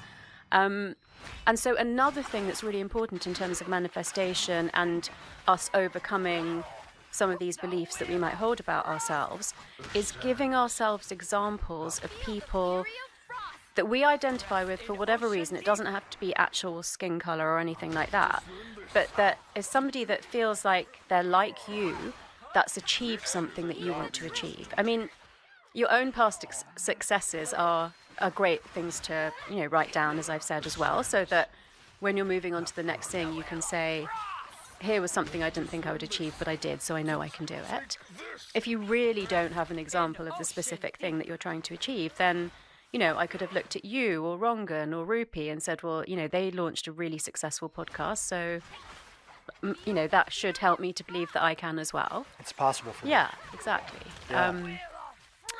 And then, so in that area, there's 4 things that are important. So, focusing on your own past successes, The kids these days call them receipts. Are you aware of that? No, I heard you use that word. I didn't know it. Yeah. So they call it receipts. It's basically, here's proof that you went through this, right? It's your record, just like you get a receipt for buying something. It's like, show me your receipts, which basically means like, hey, are you putting in the work?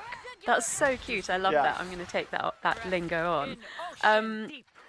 So if you don't have a receipt yourself, then looking for, example of somebody like you that's achieved that. Keeping your brain and body in good condition. So the usual basics that I speak about, like sleep and diet and exercise. And then the last one, which is, coming full circle to the question that you first posed, is dealing with that voice in your head that tells you that you can't do it. And wherever that's coming from, whether it's your parents, your teachers, the past. And for that, I suggest people create their own personalized affirmation or mantra. So underneath every thought that we hold about ourselves is a belief that we're often not fully conscious of. So you need to do the work through self-reflection of digging under the recurring thought that you may have about something specific, finding out what it is that you believe about yourself that's driving that thought, and then create a statement that is the opposite of that belief. And just one clarification, these are recurrent thoughts. So like a negative recurrent thought, or sort of like a weighty, like it's kind of like it doesn't have a positive aspect to it. It's sort of negative, or maybe even slightly leaning neutral negative. Is that what you mean? Something that's holding you back. Something that's holding you back. Yeah. Okay, got it. And neuroplasticity really is boosted by repetition and emotional intensity. So either a recurring thought, or like you said, a weighty thought. Mm-hmm. And so this comes from Buddhism as well as neuroplasticity, which is that to replace a thought that you don't desire with a thought that you do desire, or that's going to help you to move forward, or that's going to unblock, what's not been happening up until now. So, if it's something like, I'll just use a really, really common one, which is, I'm not good enough, then you would change that to something quite bold. So not, I'm not a fan really of that phrase, I'm enough, because I think everybody is enough and needs to be like more, feel that they're more than that. So it'd be something like, this is perfect for me. I'm exactly right for this. I'm more than good enough for that, and you just, every time the doubt creeps in, you replace it with that thought. And so from a neuroscientist perspective, that works, right? There's research behind it. Like, you've heard people anecdotally. I remember people kind of talking to that when I first got into the world of sort of positivity culture, reading about Tony Robbins or this person or that person when I was early in college. But you're saying that is backed up through the research, that it actually is useful for the brain to have something else to latch onto that creates a different future. Yeah, and I'll tell you why. Remember what I said about how energy efficient the brain is? So basically, if a thought has been recurring or holds a strong emotional intensity, then it's probably it's aligned with a neural pathway that's probably made up of lots of neurons that have connected up together. And when a pathway in the brain is thicker, it's easier for the chemical and electrical signals to pass down that pathway. So and what's important to know in the brain is that you can't undo a neural pathway in the brain. The only thing you can do is overwrite it. So to create a pathway that is more energy efficient than the one that's already there. So by continually interrupting the negative thought and replacing it with the positive one, you will eventually get to the point where that pathway is stronger than the original one. I think I just had an aha moment, and it might be misguided, but you're going to correct me, right? That's why you're the expert and I'm the interviewer here. The aha moment that I had is that so many times I see people wanting to focus on the negative aspect of why they are the way they are, right? Which I'm sure there can be benefits. Obviously, you need to initially look at something, but it could be they want to use their thought power to say, you know, and it's a reoccurring thought, like, oh my gosh, I'm so stupid. Like, why do I keep on doing things this way, right? Why do I keep on doing the same pattern? And that feels like you're just riding down that pathway again and again and again when you're using that phrase, instead of a little bit of gentleness that's there, which is tough. It takes practice, but going to something else, like going to another thought that's positive versus people. I think this might even go back to the dopamine connection, is that some people are addicted to beating themselves up. Do you ever see that out there? That people want to beat themselves up and say, oh my gosh, I'm so stupid. I always do that. Or I did that again. I just like, there's an addiction to wanting to do a little bit of self-harm. Is that a dopamine thing? So first of all of that language, I'm so stupid, why do I keep doing that, is, you know, things that we all need to work on. So from what I've just shared with you, I would immediately try to change that to, I can be smarter than this. I don't always do that. Or I can change myself to not always doing that, you know, so that's the start. Or I'm showing up the best that I can and I'm working on even being better, some version, like if whatever feels true to you, but is still towards the positive. Yeah, but you still have to have awareness to be able to do that in the first place. It's, you know, it's like you said, some people are in the loop of, I'm so stupid, this always keeps happening to me. And so that will be a very complex mechanism in the brain made up of the whole array of neurotransmitters. Everything, beliefs, everything, all kind of intersecting which together. are all, you know, they're all underpinned by different neurotransmitters. But the way that it works is, so your amygdala is an almond-shaped object deep in the limbic system, which is the seat of your most basic primal emotions. Some people call it the first brain sometimes. Do you think of it that way?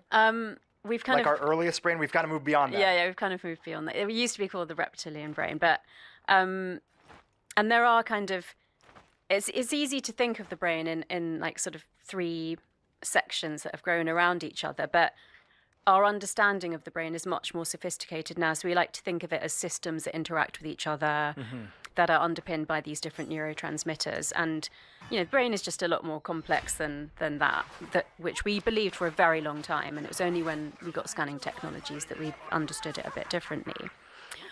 So, yeah, the amygdala is part of the limbic system. And it's to do with, that's where our emotions arise from in the first place. And then there's a whole kind of cascade system of biofeedback loops and stuff that affect how they, you know, pan out in the brain and the body. And then the hippocampus, also part of the limbic system, is where our memories are formed and stored.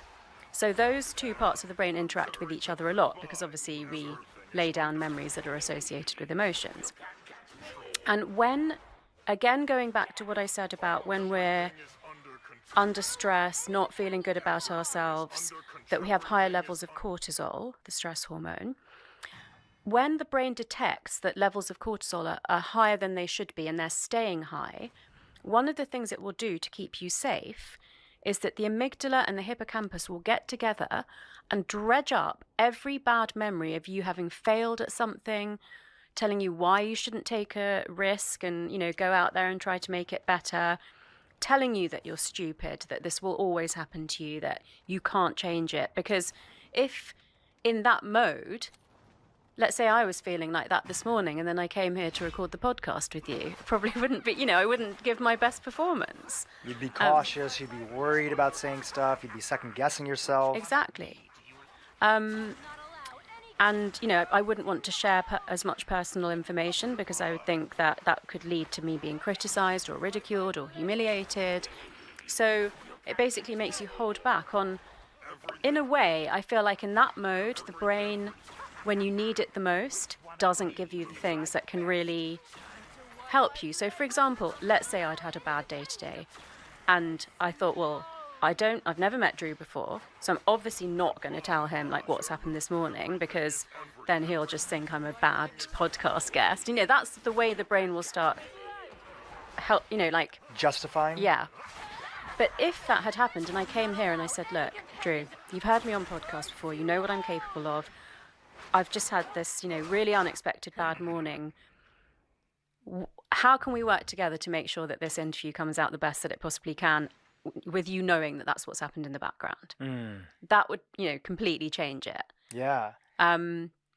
So it's understanding that sometimes when we feel really under pressure, our brain isn't necessarily helping us.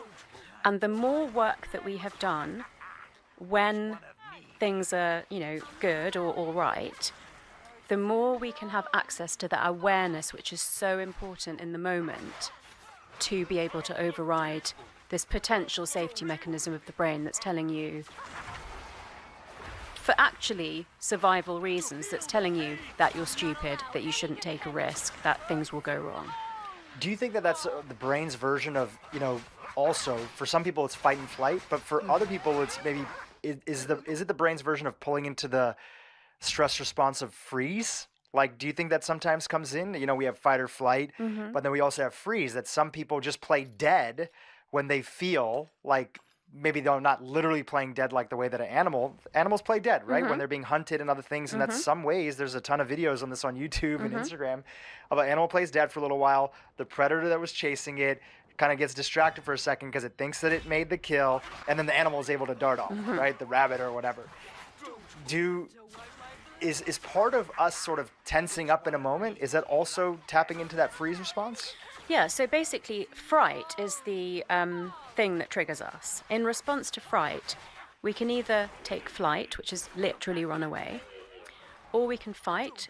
Let's use a workplace scenario. That would kind of mean that you might yell at your boss or actually physically assault them, which you can't really do. So that's why in the modern day, we're more likely to freeze. And I love this example of animals playing dead. It's a really great kind of analogy for it. But we wouldn't obviously physically do that, but we would try to go under the radar. Let's hope that my boss doesn't notice me and picks on my team member instead because I'm not getting anything done at the moment kind of, scenario. Or let's shut down and not bring up the things that could be actually helpful for people to work through. Exactly. It's like, I don't want to get beaten up, so let me just shut down in this moment. Yeah. And like I said, the blood flow in your brain is literally shutting down. It's going down to the survival centers so that you are able to get up in the morning, get dressed, look smart enough, go to work and sit at your desk, but you're not able to be productive, collaborative, creative, have healthy conflict. All of those things actually can, make things much, much better. So if I'm connecting the dots for myself correctly, what I'm hearing from you is that it's what we do when times are good, the training that we do, having the affirmation, diet, which you mentioned previously, breathing, which is also a way to, continuously keep the blood flow high to the brain. And all the other things you talk about, we'll tease some of those out in a minute. It's the things that we do when times are good, and having the intent and the practice, I don't want to use the word willpower, but making it a priority when times are good, that supports us in these moments when times are bad. Is that accurate? I have never been formally taught that in medicine or neuroscience, but I have certainly found that to be true in my real life several times. I will quote a piece of research from Amishi Jha that balances that view out a little bit. So when she was working with the US Marines on mindfulness-based resilience training, they had a group that was supposed to be practicing mindfulness before going to the battle zone, and a control group that weren't practicing. But in the group who were supposed to be doing X minutes of meditation a day, there were some skeptics and they just didn't do it.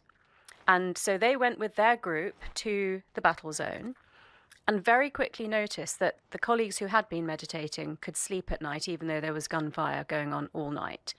That the colleagues who'd done meditation weren't sweating or getting palpitations like they were. So they went to the researchers and said, okay, I didn't do what I said I've been doing for the last month, but I want to start now, please. Can you help me? And they said, of course, we can help you to start this meditation program, but we cannot promise that it's suddenly going to help you now that you're in the battle zone. And what was really surprising was that it had a very, very quick effect, a positive effect on people. So even the people who hadn't done meditation in preparation for battle got benefits in a matter of days. So I don't want people to feel like, oh, well, I haven't been meditating for years and, journaling, and I don't always eat super healthy, so I'm doomed. I always say the best time to plant an acorn was 200 years ago, but the second best time is now. Off of that theme, what are a few things, I can imagine somewhere in the title of this episode, whenever we come up with a title, people are so curious about the topic of manifestation. How do we get our body and brain prepared to be better? At the end of the day, if we use your definition, manifestation is simply about setting a goal and then achieving that goal. How do we get the brain and body better? And let's tease out each one of the top few items that you have to really walk people through what that looks like in reality, in creating it, right? What would be one of the first ones that you would say if we want to get better at this aspect of creating things in our life and achieving our goals? So 100%, the first and top one I would say is sleep. So when we're asleep, we are processing our memories, our emotions, and we're also, starting to mentally prepare ourselves for the next day and the next kind of chapter. And I'm going to put that together with something that's directly related to manifestation. So all of the benefits of sleep alone, adequate quality and length, that's basic science. If we add that together with the fact that if you visualize or look at your action board last thing at night, then you are priming your brain to tag in order of importance the items that are on your board or that you visualized just before you go to sleep. So in the state between being awake and falling asleep, also in the state between being asleep and waking up, those are two very powerful times to impact your subconscious. And if you can prime your subconscious to rate what's on your vision board or action board as more important than some of your basic daily tasks. Obviously, we all have to go to work and do our job and tend to our family and put food on the table, but those things are kind of automated. What we want to do is rise up the automation of noticing the things that we want to manifest. Because if you've done that whilst you're falling asleep and then overnight, then the next day you're just more likely to notice things that you could actually grasp an opportunity. You could meet a person, you could go to a different place or read something that you wouldn't read. All things that basically make up a patchwork that at some point you haven't realized it, but it's become a quilt. It's a bit to be honest, I'll say that about mindfulness as well. I no longer sit down and meditate formally. I did for years, but I got to the point where it started like a patchwork, like I was making, just putting little patches, not even together, but I would cook mindfully, I would eat mindfully, I would do some mindful walking, I would take digital detoxes, I would make sure that I gave my loved ones my absolute full attention, not even thinking about, what's on an email or a phone or whatever, for, certain periods of time. And then those things just started to knit together more and become, loosely a quilt that's kind of going on 24 hours a day. Yeah. I love that you said that, because I think especially in our space, meditation is so hip that the folks that had done it at some point in time, and I'm right in your same boat. I was a diligent meditator, taking on different traditions and backgrounds and things in my early 20s, and did that for years, and then inherently just didn't feel that call for that formal version of it. I got a little bit introduced to this work of this gentleman named Adashanti, and it's called spontaneous meditation, which is very similar to what you're talking about here. And then this component of, and of course I know people will say, hey, meditation is different than mindfulness, but it being incorporated in my daily life through different versions of it. And maybe at some point in time it'll shift and I'll go back to having a more formalized meditation structure. But it's not always cool to say that, hey, listen, I'm not meditating anymore, but that was something that was there, but I'm still weaving it in, because at the end of the day, meditation is a vehicle that's taking you to, you know, everybody has a different definition of it, but hopefully the present moment, to be in the now. Yeah. And it's interesting because I shared that with a friend who is a big fan of my book, you know, super intelligent and successful in a very different field. And 2 or 3 times she said to me, I just couldn't manage if I don't meditate. And I felt like maybe I was doing something wrong. And again, being the scientist, it took for me to hear from some people who actually research in that area in New York to say that that is actually an evolution on your spiritual path. Because if you think about it, even if you meditate for an hour a day, which I don't believe that most people do, that means that for 1 hour out of 24, you're being mindful. And for the other 23, you're living your normal life.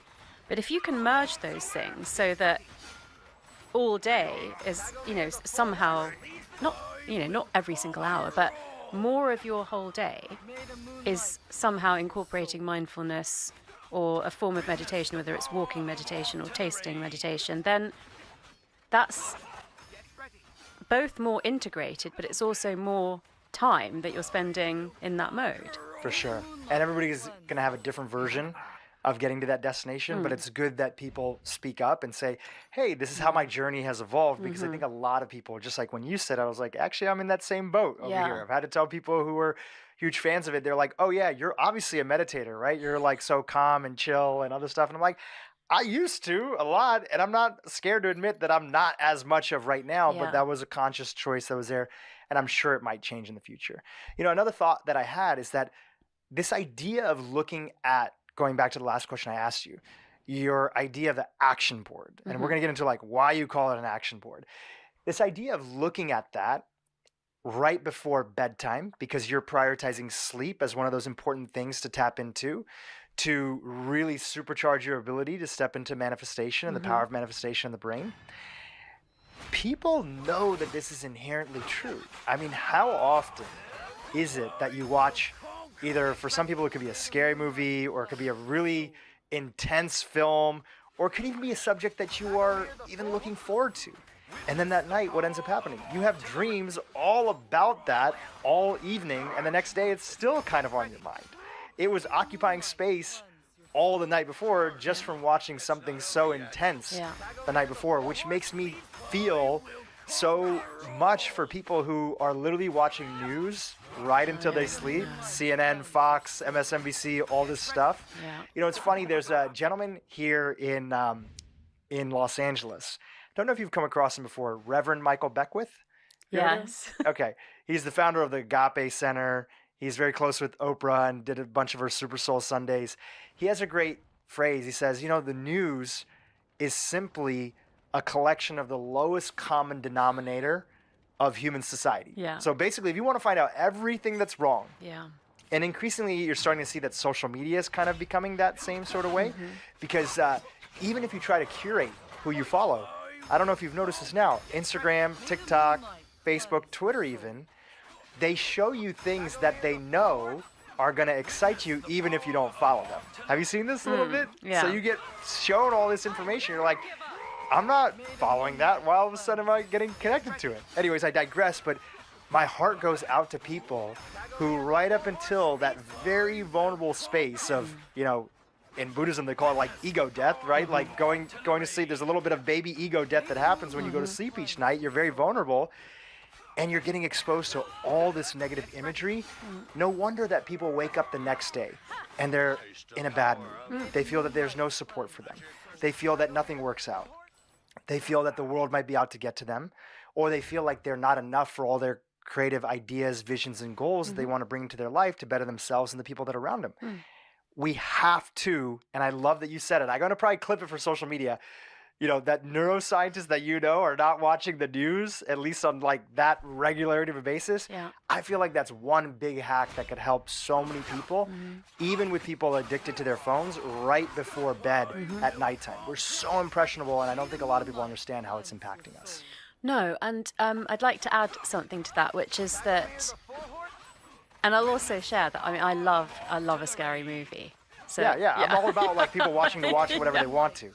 It was just an example of how impressionable we are in these moments. Totally. And it's not like you're watching a scary movie every single night right before bed. No. But even though I don't look at news, and obviously mostly bad news just before bed, I have this practice that I do in the morning, because when you first wake up, you don't really know what you're suddenly going to think of. Like, there might be something on your mind that you have to do that day, or something that you're worried about.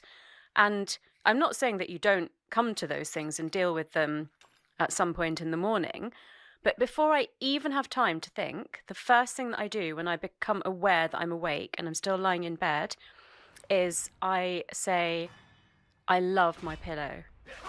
I love my pillowcase. I've got the best mattress in the world. I love my mattress topper. I love my silk duvet and all of my bedding. So that before I even have a chance to think, the first thing I've done is like talked about love and gratitude. You're setting the stage. You're priming your space and your brain. I love it. That's beautiful. Going back to that, you had mentioned looking at your action board, right? Or at least some positive imagery that reminds you of the life that you want to create, right? Or even, as we mentioned at the beginning of the podcast, the beautiful things that you already have, family, friends, other things like that, things that a lot of us take advantage of and forget. Like, it's natural. The brain adapts and it gets used to its Take for granted. Take for granted. Yeah. Sorry, not advantage. Yeah. What is, before we go through a few other things that might be supercharging our ability to set goals and achieve them in our life, we're calling that manifestation here. What is an action board, and why did you give it that name? Whereas most people identify it as a vision board. Yeah. Tangibly, it's the same thing as a vision board in that it's a collage made up of images that represent either literally or metaphorically the things that you want in your life, or how you want your life to look or feel. And that can actually be physically by hand with like paper and card, or it can be digitally. These days people do them a lot more. Do you have a preference over one or the other? I would say a little bit like how we've described our meditation journeys, that if you're starting the practice, I would recommend doing it by hand. Yeah. But if you've been doing it for years, then it's probably okay to do it digitally. Although, so my current one is digital, it's on my phone. But the one next to my bed is my like most precious, successful, important one, because I use that more to remind myself of what I'm capable of. So, and some of the things are themes that, I would still want recurring in my life. So it's not like it's old things that I don't want anymore. But when you say your most successful one, meaning that when you were making this shift from being identified as, just to use loose terms, like I'm just a psychiatrist, I have to be in medicine, I'm in neuroscience, I'm not creative. This was the board that got you shifted in a different direction? This was a bit later than that. So this one I was already in the business that I'm in now. Okay, great. It was more personal. Got it. It has a special meaning for you. Yeah. Okay. But whether it's personal or business, it represents the biggest change that I made in the 15 or so years that I've been doing action boards. Yeah. I love that. Yeah. So where were we? So you were Why sharing. do I call them action boards? Yeah. Okay. So the board itself is very similar to what people would recognize as a vision board. I do like the fact that it can be metaphorical, not just literal representation. So, for example, if you looked at mine now, you might not understand exactly what the images mean to me, but I know exactly what they mean to me. Some of them are literal, but some of them aren't. So it's about the feeling that it creates for you as well as what you're seeing. The reason that I call them action boards instead of vision boards comes right back to what you were asking about at the start of the interview, which is why people might be skeptical about manifestation at all, and certainly about a scientist speaking about it.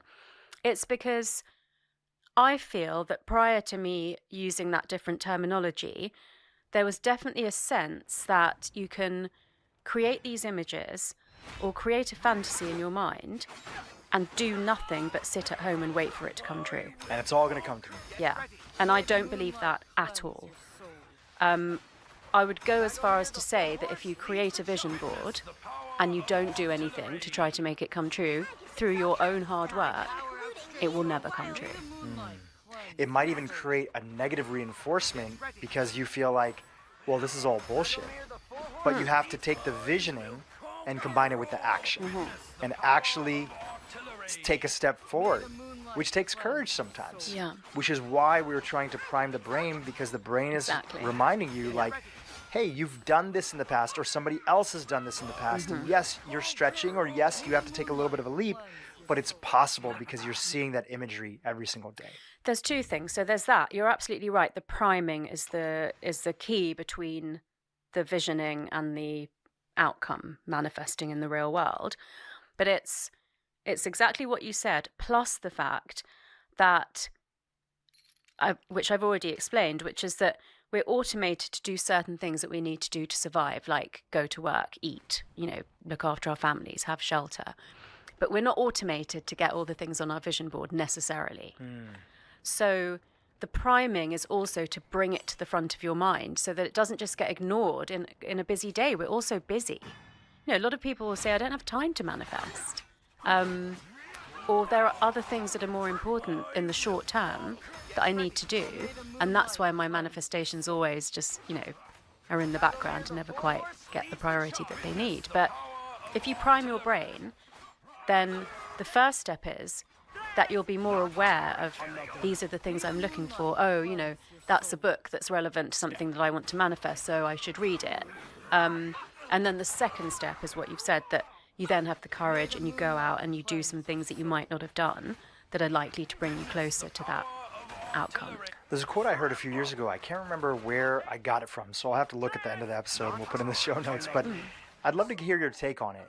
And the quote, I'll paraphrase it, is the universe, which can mean a lot of different things to people. Source, we could be talking about. Your book is titled Source. You could replace it with God, if that's your belief system. But the universe is constantly conspiring for your greater good. The only question is if you're noticing. Does that fit within the idea of taking the different worlds that you're bringing together, manifestation, neuroplasticity, and a little bit of your own spiritual tradition? Yeah, so, if I'm being the scientist, then I would say we can't currently prove that that's an actual fact. That maybe goes more into the quantum physics, which is not a conversation we're having right now. No, but I'm not against it, because what I feel like it's really saying is that we're not starting from, like you said, if people watch bad news till late at night, to me, the message that they're really giving to themselves is the world is not a safe place.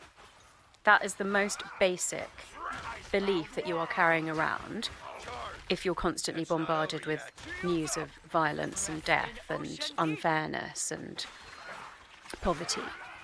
So if you hear this beautiful phrase, the universe is constantly, working to help you get the things that you want, then what that's really saying to you is the world is a safe place. So now you go and do what you can to make your life better. But because it's taking away the view that, well, I can't risk going to do those things because look at all the bad things that are happening in the world. And if I put myself out there, then something bad could happen. It's taking that away. And I think that's really important. And I, of course, am an advocate of the, comfort that spirituality can get you. I'm just also saying as a scientist that you have to do something, you can't just rely on that. So yeah, and the thing that I think of that lines perfectly with action is the question, the second part of that, first part is the universe is constantly conspiring to your greater good, right? Again, that's not a scientific statement, right? Could be a spiritual statement for some people. The second part being, the only question is, are you willing to notice it. And the noticing goes right into the action that you're looking at your action board at night and you want to build a business, you want to write a book, you want to do something. And then you're having a conversation with a friend in a coffee shop and they go to the bathroom and you see somebody in the corner and they're reading a book that's like right on the topic that's there. And it's like, you could strike up a conversation. It's like, what's that book? What is it meant for you? What is this? So many beautiful things in my life have come from just these little tiny happenstances that have been the magical serendipity or intersection, but I had to still take action towards it and say hi to somebody or pick up this book or order this thing or whatever it might be.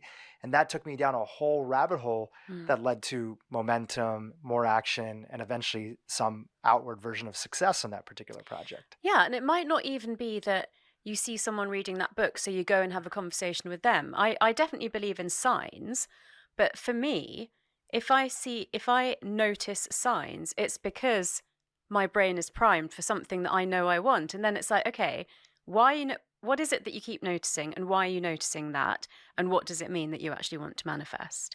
So then it could mean that I go and have a different conversation with somebody else, but it's the fact that I've noticed that book title for some particular reason. I need like 20 minutes, but noticed I'll let it run. Didn't have I'll be back and priming the night just got to take a the break. action steps. I want to ask you But a I'll little let bit it more keep going about if you're interested in any watching of the it. best practices around action boarding. If somebody wanted to create one action board for, let's say, one area of their life, or this one's for business, this one's for love, this one's for that. Are there any best practices? People have a lot of things that they want to attract, a lot of things that they want to create in their life. Are there any do's and don'ts, best practices that you have when it comes to this general topic? Yeah. So I don't do it like that, but I do know people who've done separate action boards and had great success. So, like you said, it's what's right for different people.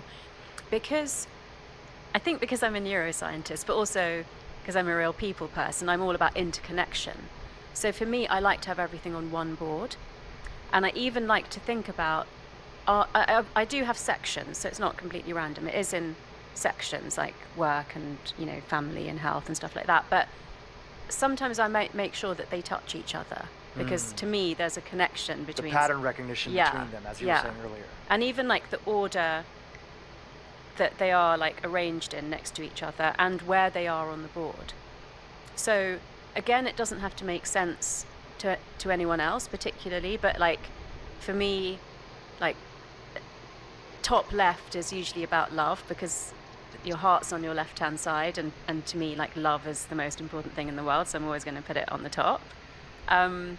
Central is usually obviously an important place, and then it sounds like, oh no, well, whatever you're putting on the bottom obviously isn't very important, but I always think of that as foundational. So to me, that's usually about home.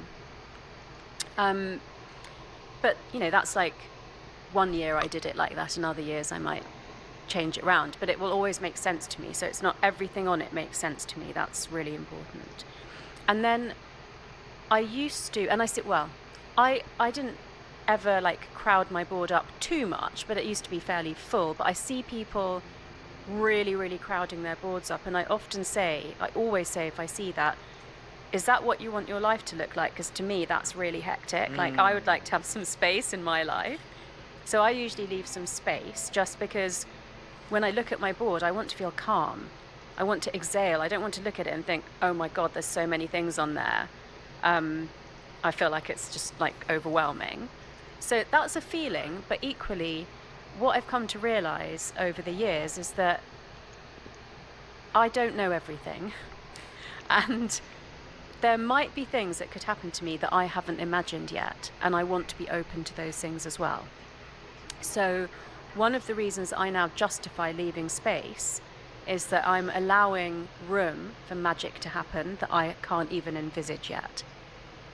I love that. Yeah. That's beautiful.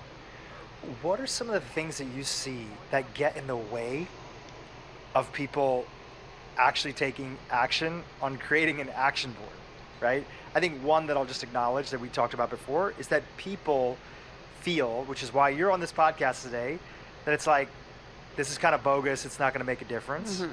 I think another one that I'll toss in before I pass it over to you, that I've definitely felt early on when I first heard of this work, early on in my sort of personal development journey, is some version of feeling kind of vulnerable, wanting to put out there the things that you want to ask for in your life. Totally. Right? Yeah. It can be very vulnerable. And I know there's different schools of thought. Some people are like, hey, I want to show people my vision board, action board.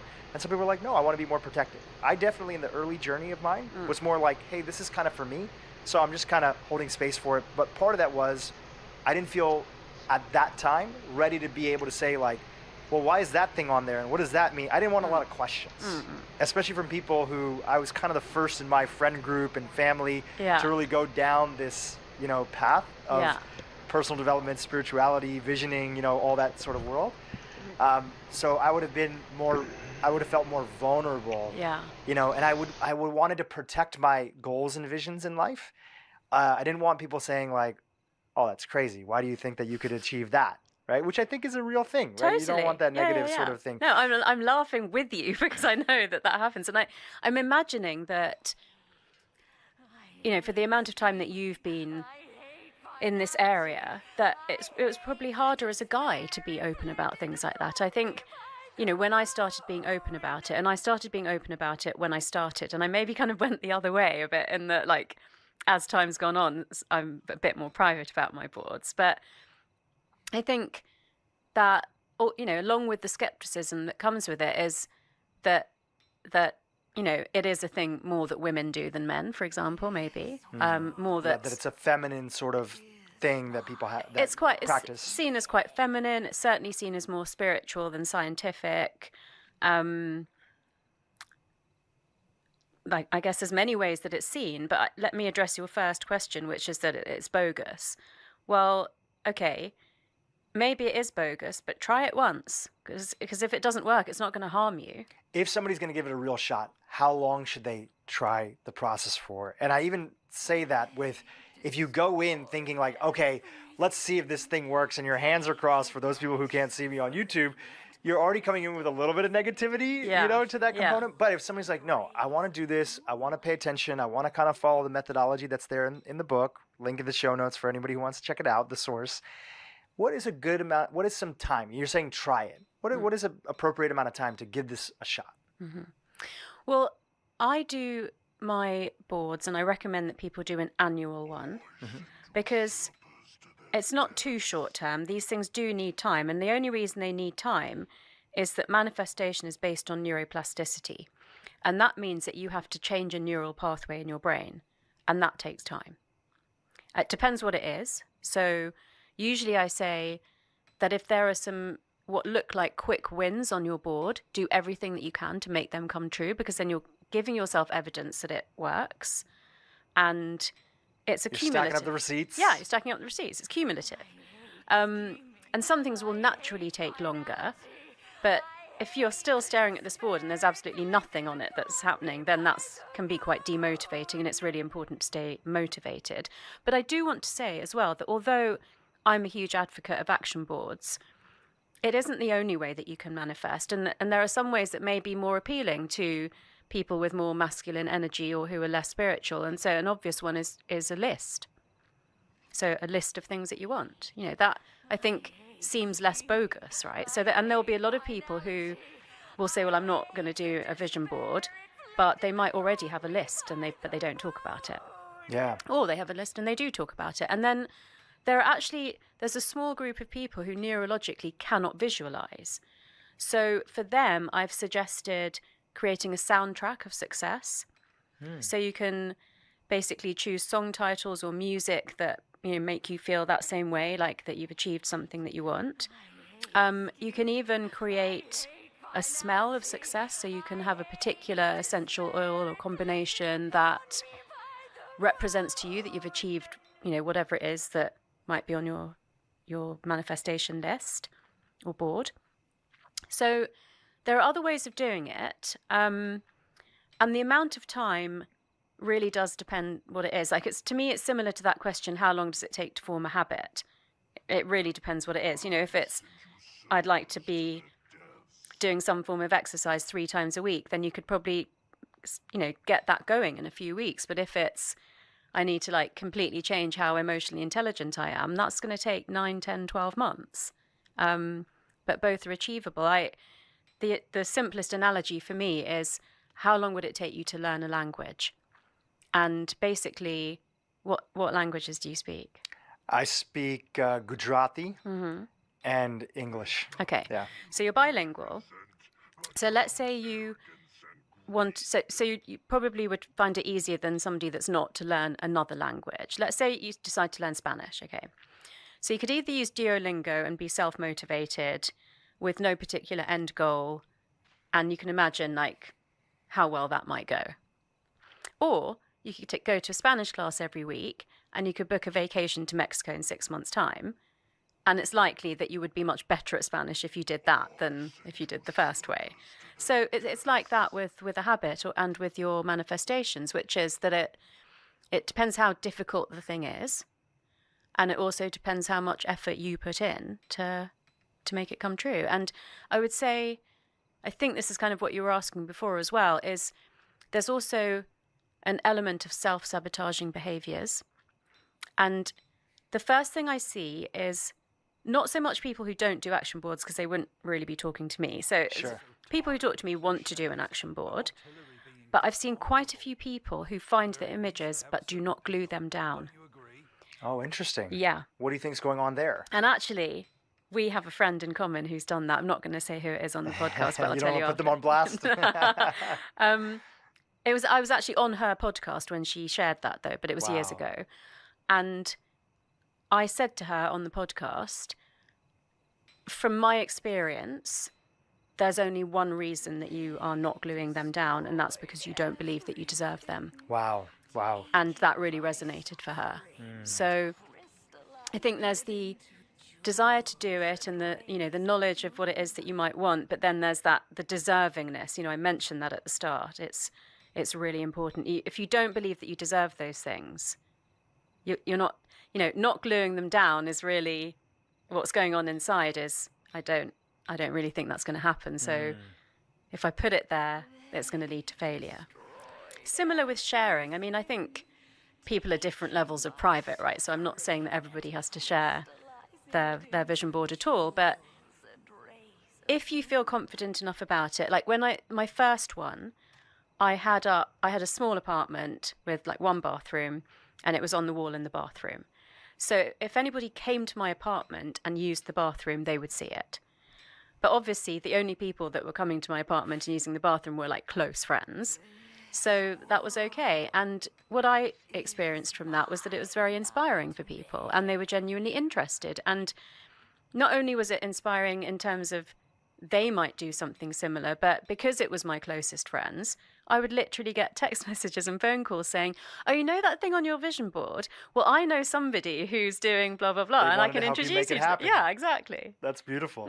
I love that. And I think it's all about who is that, because this is an extension of your action board, is who are the people you're surrounding yourself with, right? I can imagine in certain situations, things, depending on the age that people are at, especially if people are feeling like they're doing this, living in their parents' home, immigrant parents, other things like that, is like, what, you want to be a writer, dancer, creative person, whatever? True.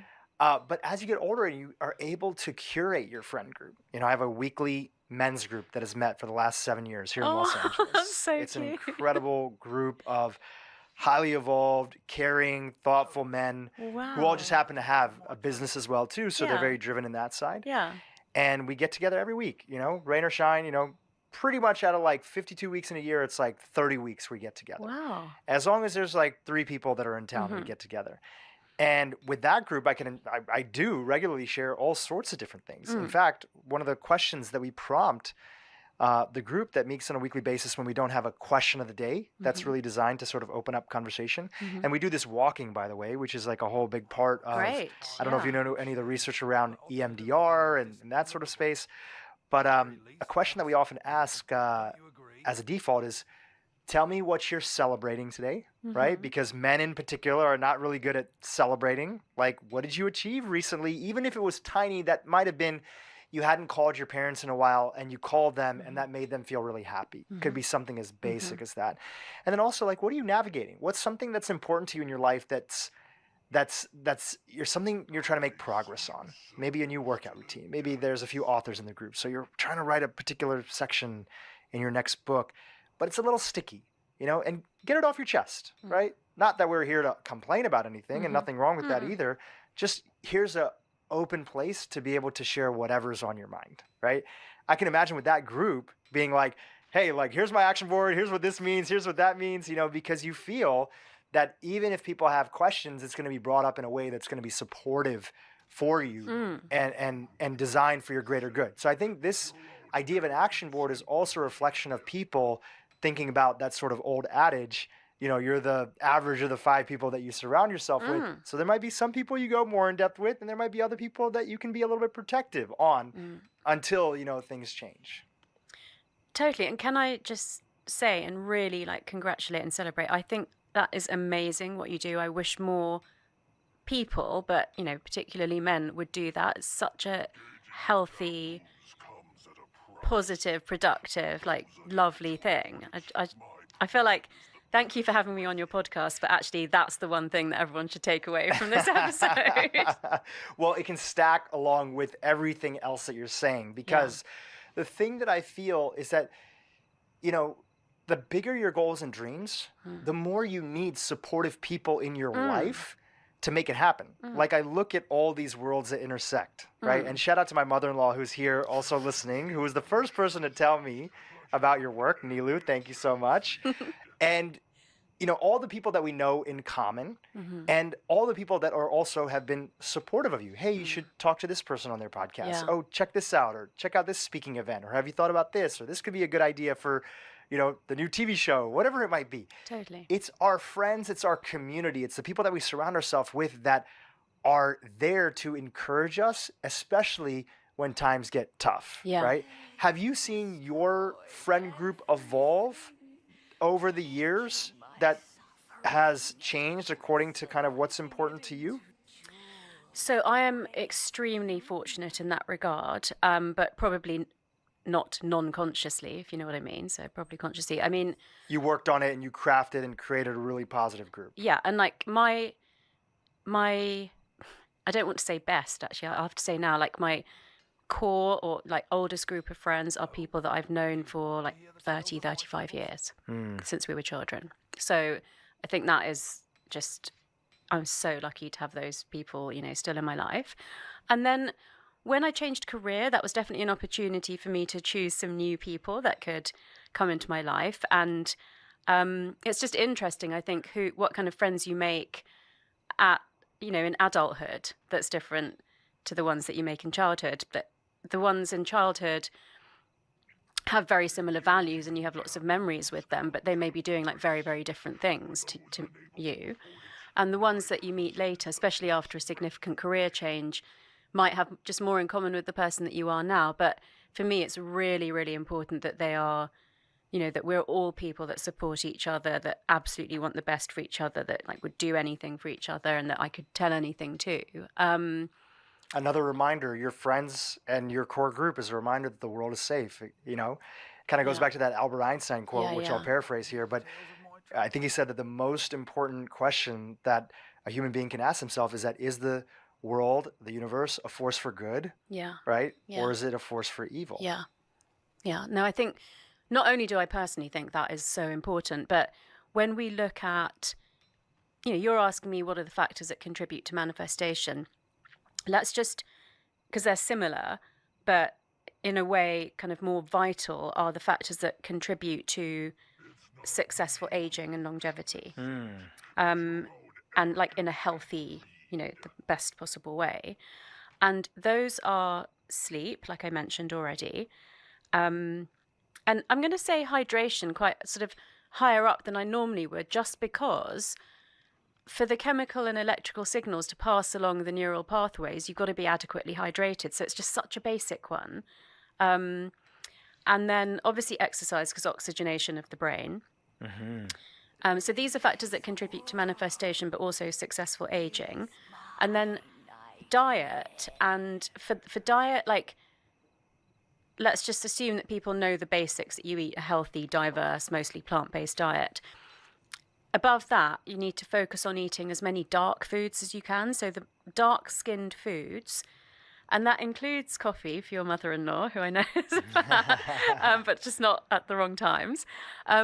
So, dark berries, dark chocolate, purple sprouting broccoli, eggplant.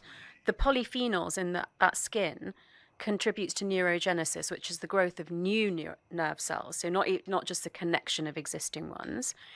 And then the factor that is up there for, people staying healthy in old age is positive, meaningful social relationships.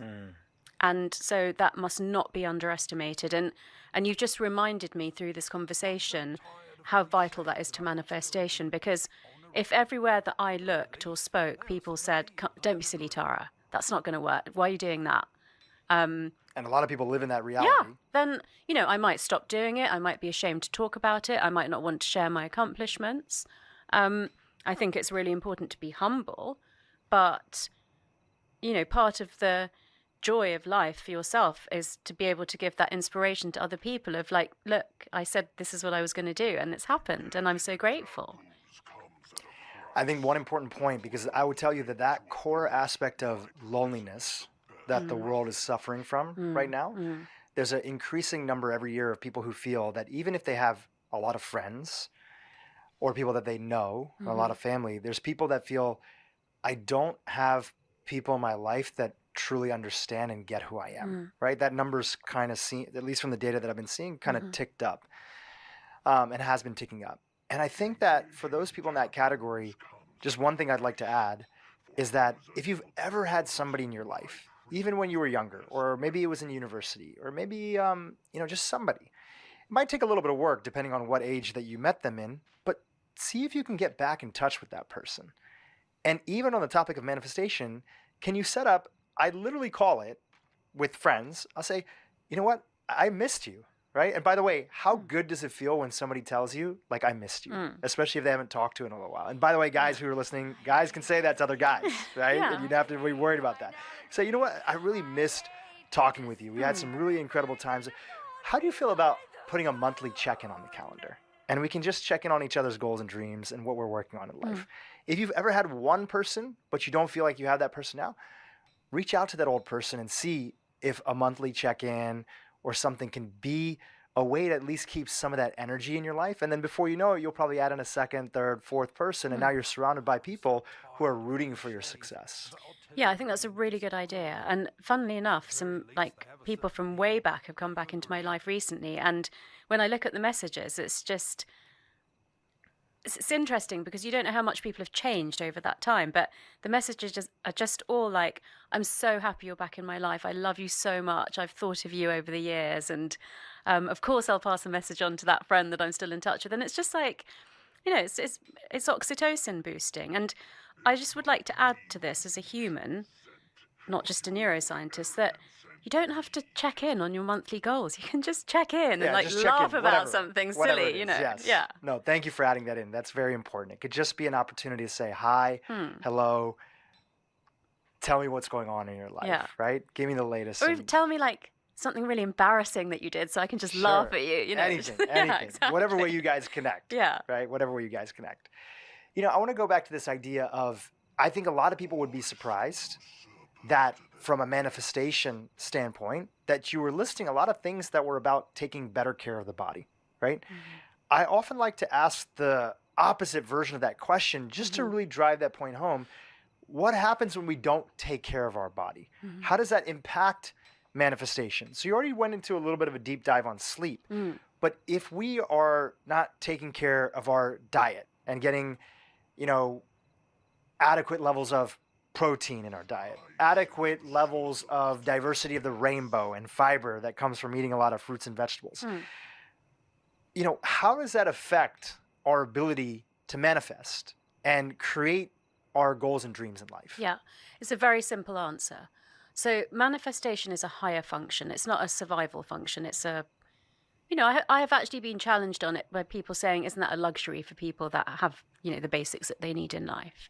So, and to that you would say yes? So, no. What I've said there is being very respectful of the fact that some people have much harder lives than others.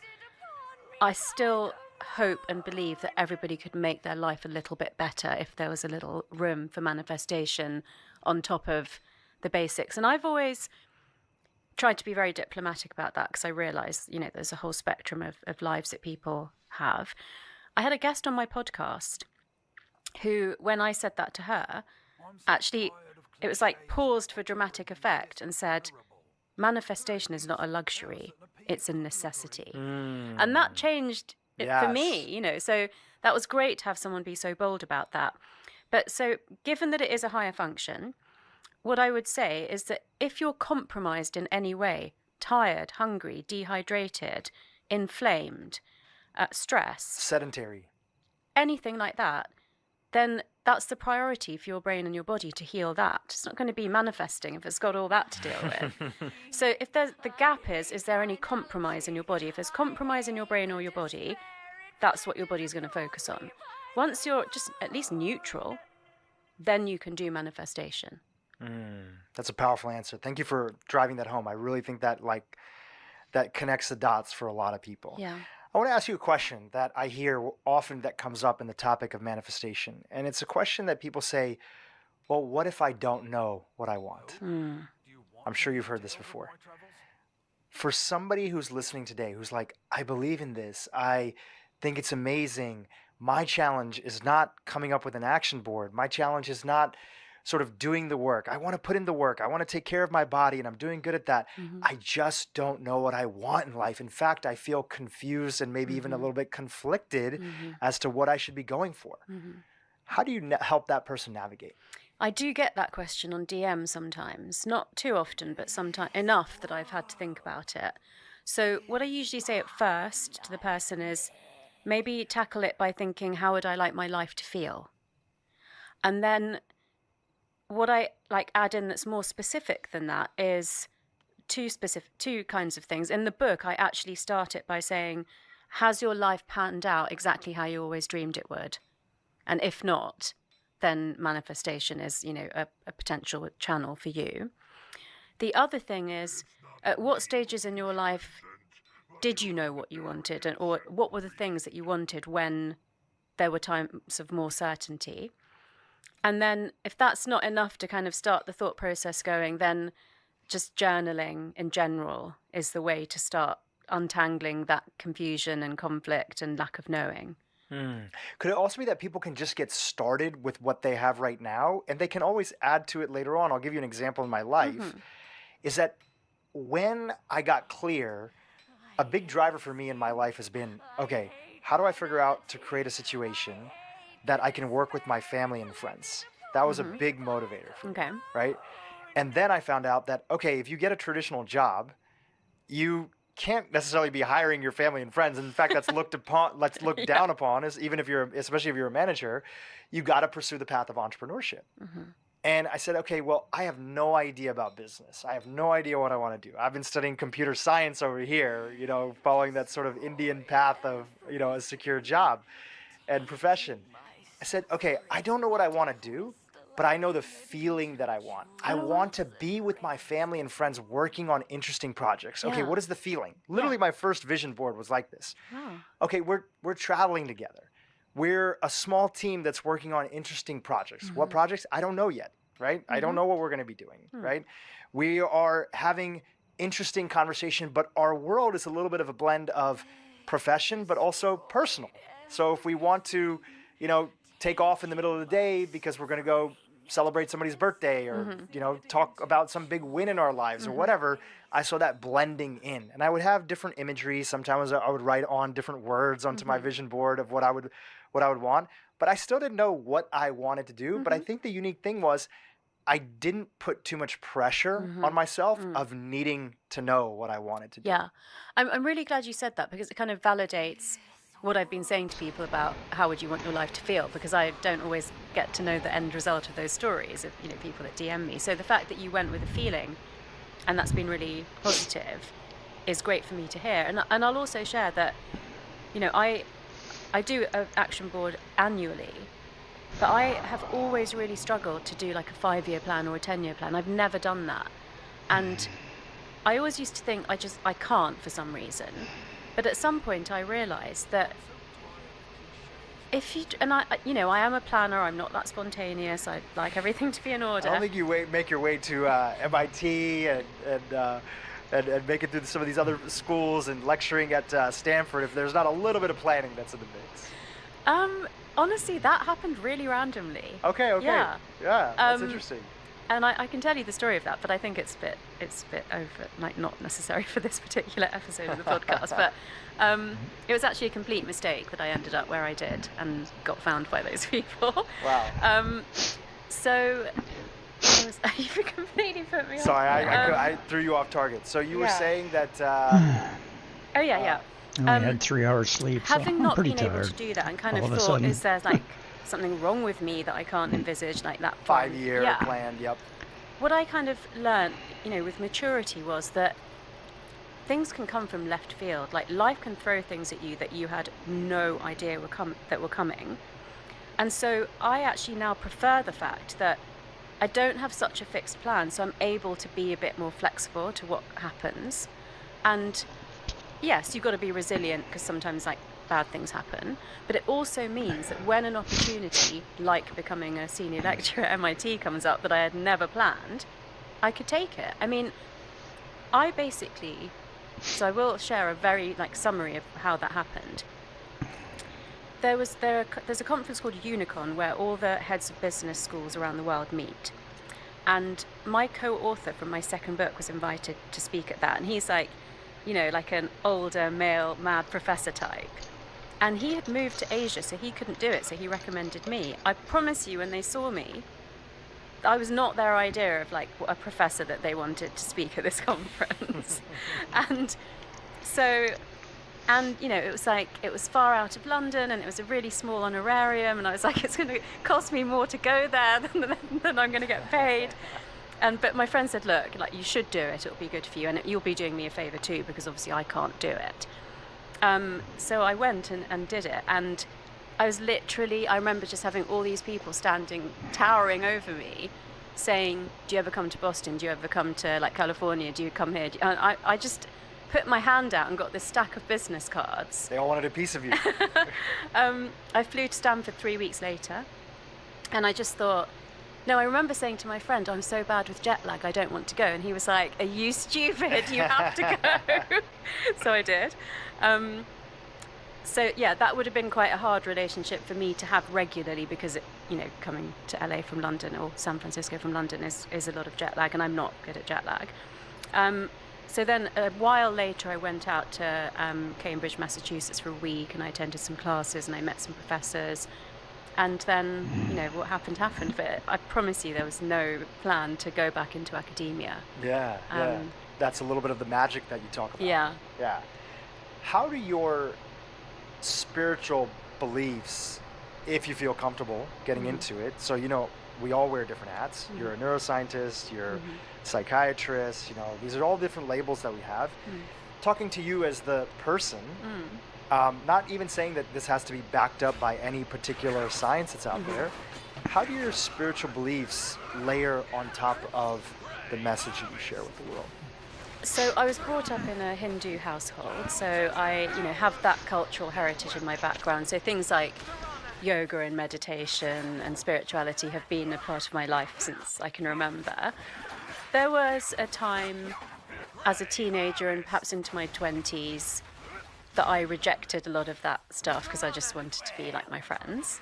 And funnily enough, it was yoga that kind of brought me back into the fold because it became very popular with my peers, and I was just such a natural at it. It was kind of like, oh wow, okay, there is something to this, which is that my heritage is obviously having an impact here, and it's also a popular thing. And then about 5 years after that, I got divorced from my first marriage. And in trying to heal from that journey, I got really interested in Carl Jung's psychology and some Buddhist teachings. So that was the first time, and I wasn't conscious of it at the time, that sort of cognitive science and spirituality came and helped me together. And it could not have just been one or the other. Then I would say the next time was when I was writing the source and I was doing the research into the cognitive science and visualization and manifestation.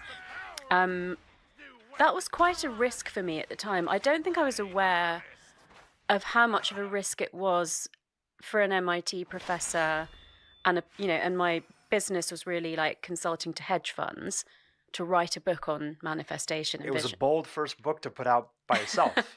Yeah, exactly. But I just didn't. I think I just did it because I didn't really think of that as a potentially an issue. It was good. You didn't overthink it. Yeah. Right? You just put it out there. Yeah. That's quite a theme for me. Sometimes I've just got away with things because I just haven't thought about it too carefully. And, for me, it was definitely a journey of bridging those things closer, science and spirituality. But actually, it was the response to it when it came out was quite life-changing for me. So how much it was not just accepted, but how successful it was. It's now translated into 38 languages. Incredible. Yeah. Congratulations, by the way. Thank you. And I love travel and languages and, understanding different cultures. And I speak quite a few languages, but my friend Alyssa, who's in LA, who I've got another story about her to share, she said to me, it's like you're now speaking to people in 38 languages. And that was just like a wow moment for me. And then, I guess through social media, people know a lot more about you than they ever would have, before that was a thing. And I've always been very private and considered my social media to be, a professional channel.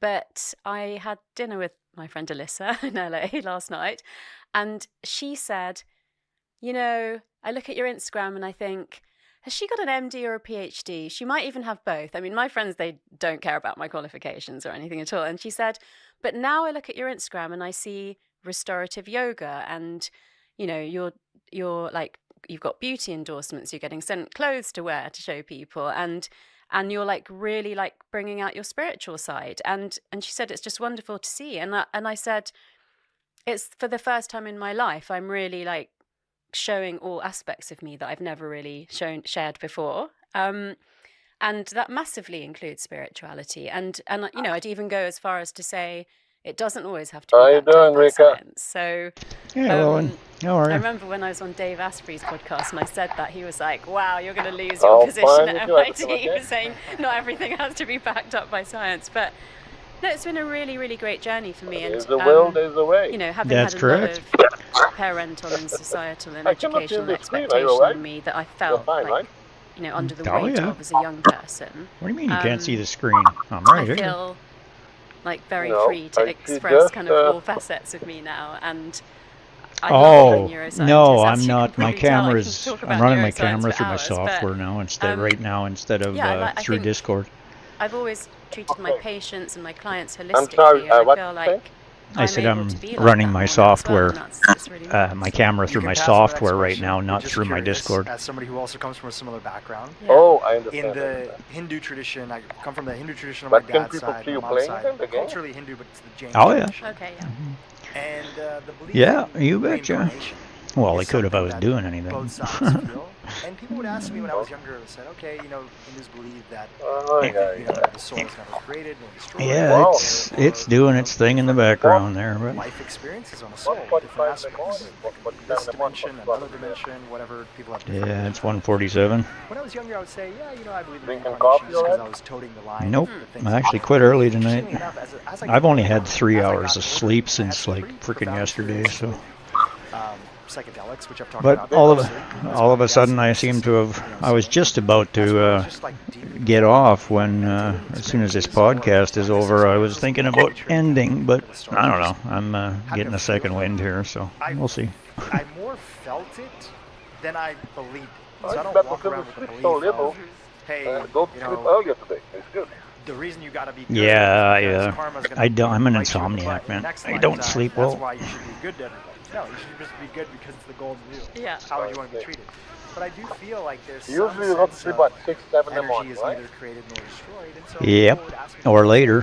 they say, do you believe in Today I didn't get to sleep till, Christ, it was literally 1:30 in the afternoon. guests on the podcast who are actually researchers at the University of Virginia. And that was just because they were doing some work in the hallway and stuff. Validated past life experiences. Oh, wow. If you're ever interested in connecting Yeah, I with them. couldn't hear nothing. But So. yeah, I'm curious for you. How do you think about that? Yeah, so very similarly to So you, they sleep when more, or for, if you you know, don't as sleep far back as earlier I can remember, and go to sleep at the same I time, was told by my parents go that to sleep, reincarnation is stay in absolutely bed more true, time. and I obviously as a child didn't Incredible. question that. Yeah. I didn't Yeah. really think of it in terms of, karma's I gonna sleep come when back I and need bite you. to, I thought of it in when I terms can. of, it was comforting to me that You when I have lost my difficulty grandparents, for sleeping? example. Yeah, I've been insomniac all my And life. my I was very, very close to my grandfather, Oh, and he always told me that we'd known each other in a past life. Okay, And actually, my father always Okay, said see you that around I there, was my his friend. See mother you tomorrow. reincarnated. And I Tomorrow remember as a or little today, girl right? saying, Red "But past how do you midnight. know?" At You night. bet. See you then. All right, sounds good, man. And he would say to me, just Okay, like I know bye-bye. you've got Yeah, big brown take care. eyes and, everything I know about you, I know.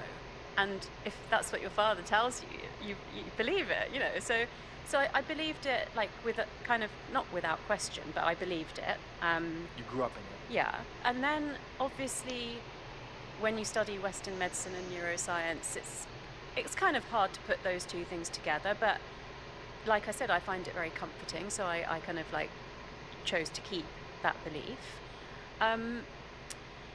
Recently, as you get older and with COVID and everything, I have experienced a lot of grief. Like, I've lost more than 10 people in the last few years. Yeah. So sorry. So I've started reading about it more, out of this sort of feeling of, like, I have to know. And so I read Dr. Brian Weiss's work. I've read Only Love Is Real, but I know he's written other books as well.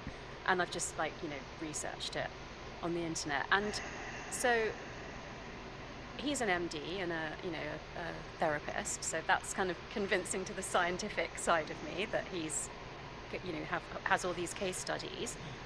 But I would say, like, again, similarly to you, I've felt it with the people that I love, that it's not a random coincidence that they've come into my life. So I feel like it from that point of view. Yeah. Thank you for answering that. That wasn't on my list of questions. It just felt like something inherently I wanted to ask you about. And I like, appreciate you sharing. probably, let's say a couple or a few years ago, I wouldn't have been comfortable answering that question. I can feel from somebody who's been taking in your content, since having connected and discovered you through my friends and my mother-in-law again. I really feel grateful that you feel comfortable to put your whole self out there. Thank you. All the different components. You had a post the other day that I really liked about 5 books that have been massively powerful in your life. Yeah. And I loved it. I loved to just see what you were reading and doing. And I think that that's the evolution of the world. People are realizing that human beings, even neuroscientists, are multifaceted. And actually, there's this deep push in the world of science. And I think that podcasts are a big part of it. Whether it's Andrew Huberman or Lex Friedman, who's from MIT as well, there's a lot of scientists, medical doctors, is that those individuals realize that this paper that they spent, 2 to 4 years working on, maybe 800 people, if they're lucky, read this one, in kind of the space. But actually, how can we take the message from that paper, some of the findings, some of the realizations, some of the studies that were covered, and how do we get it to the people? Because the people are suffering. The people are suffering and they're looking for answers. Or the people are doing okay in certain areas, but they want to do better. Yeah. And the more that we can take this knowledge to the people, the more it's a justification of the whole reason that you got into this field in the first place. Completely. Right? I mean, I just got goosebumps when you said that, because that is literally the reason that I do everything that I do, is because I'm very attuned to human suffering, and I just want to do everything that I can, to try to make it better. And actually, you heard it first here, everyone.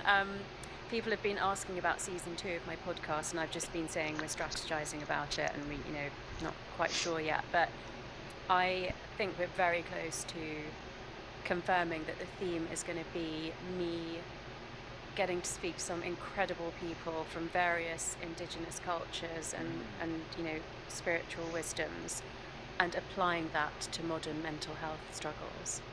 And I think exciting. Yeah, I think it's going to be really exciting. Wow. So yeah, people are really, really suffering at the moment. I thought that would happen as soon as the first lockdown happened, but I just don't think we're aware of the consequences on people's mental health. Yeah, absolutely. I think it's going to pan out for a long time.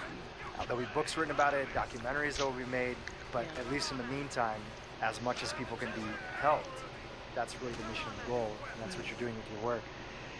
For my last question here, as we wind down and then we share with followers so they can keep in touch with you, I want to talk a little bit about grief and suffering, right? We were just chatting about that recently. You mentioned, which again, I'm so sorry about having lost some people in your life.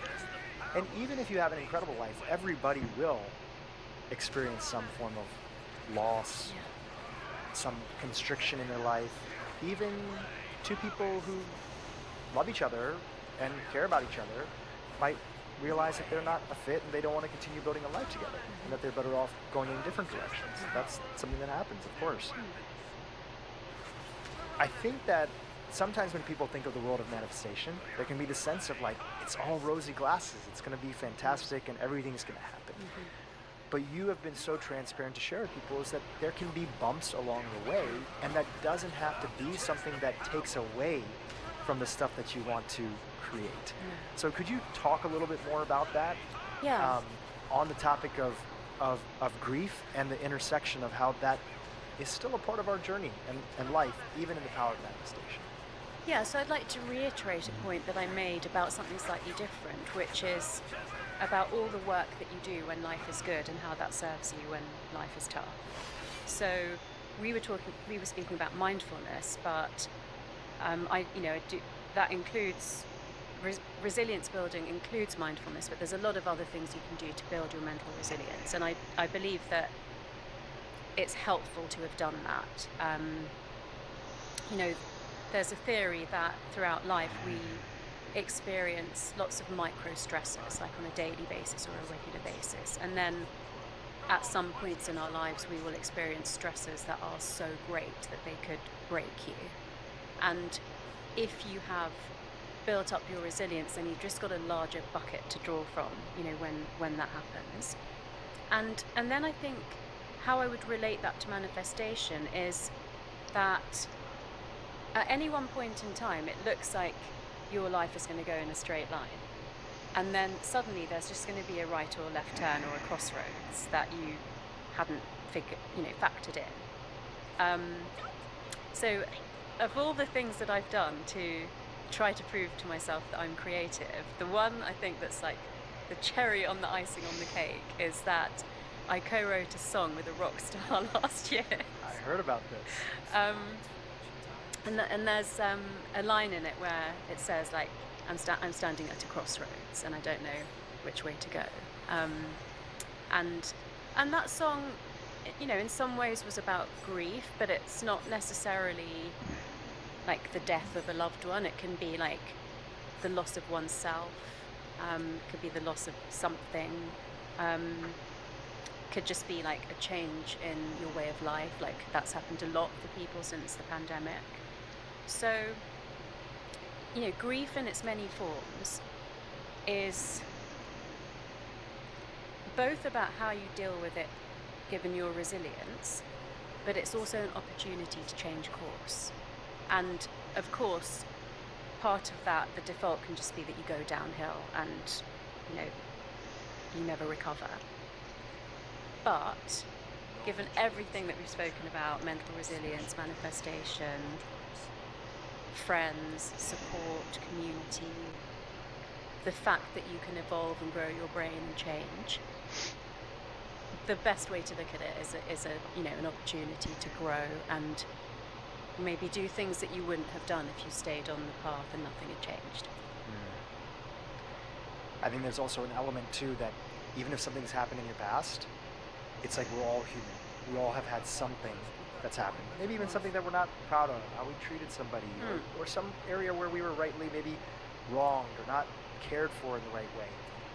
And a level of forgiveness for ourselves that we were doing the best that we knew how. I think that's a big part of manifestation in my own life, if I could just speak about myself, is that under the circumstances, under the situation, and the consciousness that I had at the time, I did the best that I could.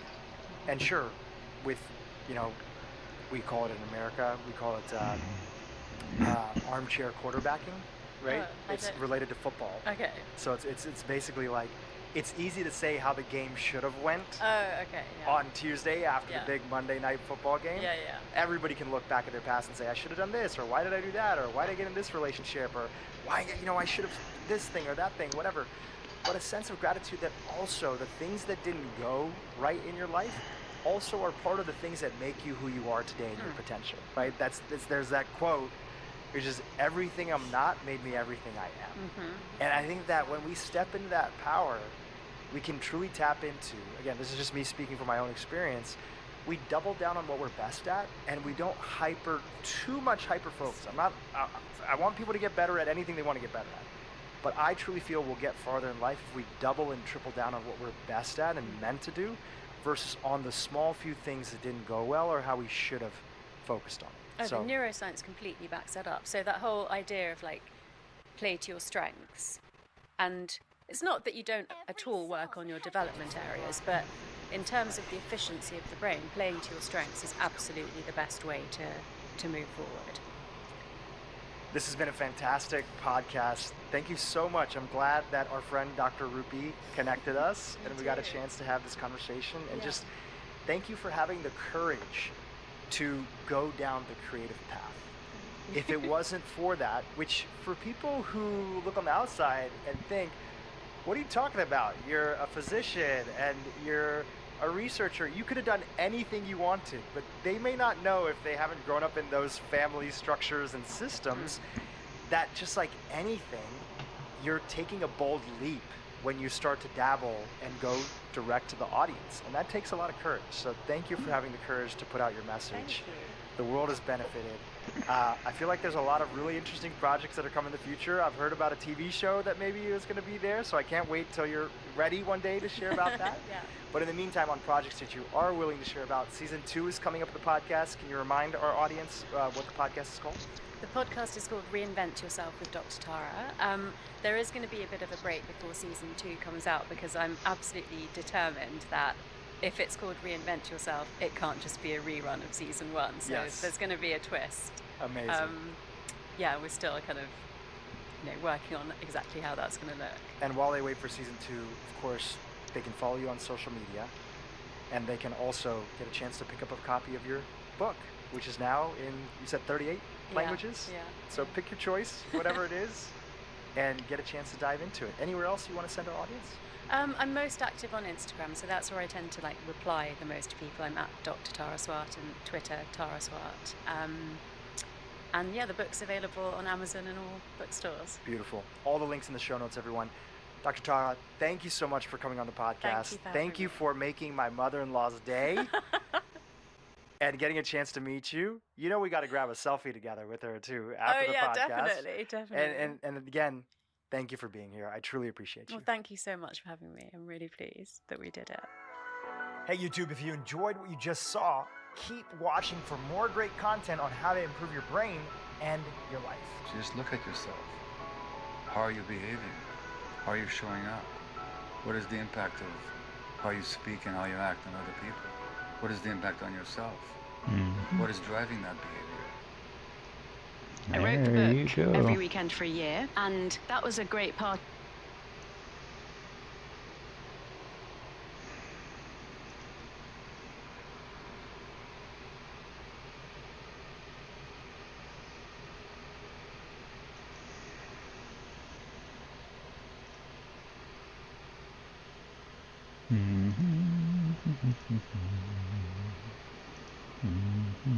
The power of manifestation. That's so true, what you've said, and you put it really well, which is that, I like the way you said, 5 years, even 1 year ago, there might be things that you think, if that ever happened, it would be so amazing. But when it happens, we don't really tend to acknowledge it that I wrote the book every weekend for a year, and that was a great part of my journey of integrating those things, doing the research, finding out what science could explain the laws of attraction. But then actually it was the response to the book that I think really hit me emotionally, that how much people wanted a very clear, pragmatic explanation of what you have to do with your brain and your thinking and your feeling and your action to bring the things that you want into your life. So I'll start with visualization and vision boards. The science behind them is quite similar. So it's basically about 3 processes that happen in the brain, and they are selective filtering, selective attention, and value tagging. Basically, we're bombarded with so much information, and this has been the case for a long time, but if you read a copy of the New York Times today, you would receive as much information from that one newspaper as somebody would in their entire lifetime 100 years ago. And even then, they were overly bombarded with information. So the brain has a natural filtering mechanism, which is that you don't need to notice things that aren't really relevant to your survival. So, for example, you don't notice your clothes on your body all day. We need to direct that filtering system. Otherwise, in a way, we're still wired just to survive and reproduce. Need motivation? Watch Top 10 with Believe Nation. And there you have her, folks. She is brilliant, and I will continue with, there are a number of them. She's got 38 type thing that cover different things and so forth and so on. I will be trying to present other things in the near future as well. And when you look at these links, if you do in the next days, I will very shortly have the links up to the people involved, needless to say. I am exhausted. I need to go to sleep. I've had about 3 hours since yesterday, so I am going to shut her down and get some rest and take care of me, and I just want to say thank you.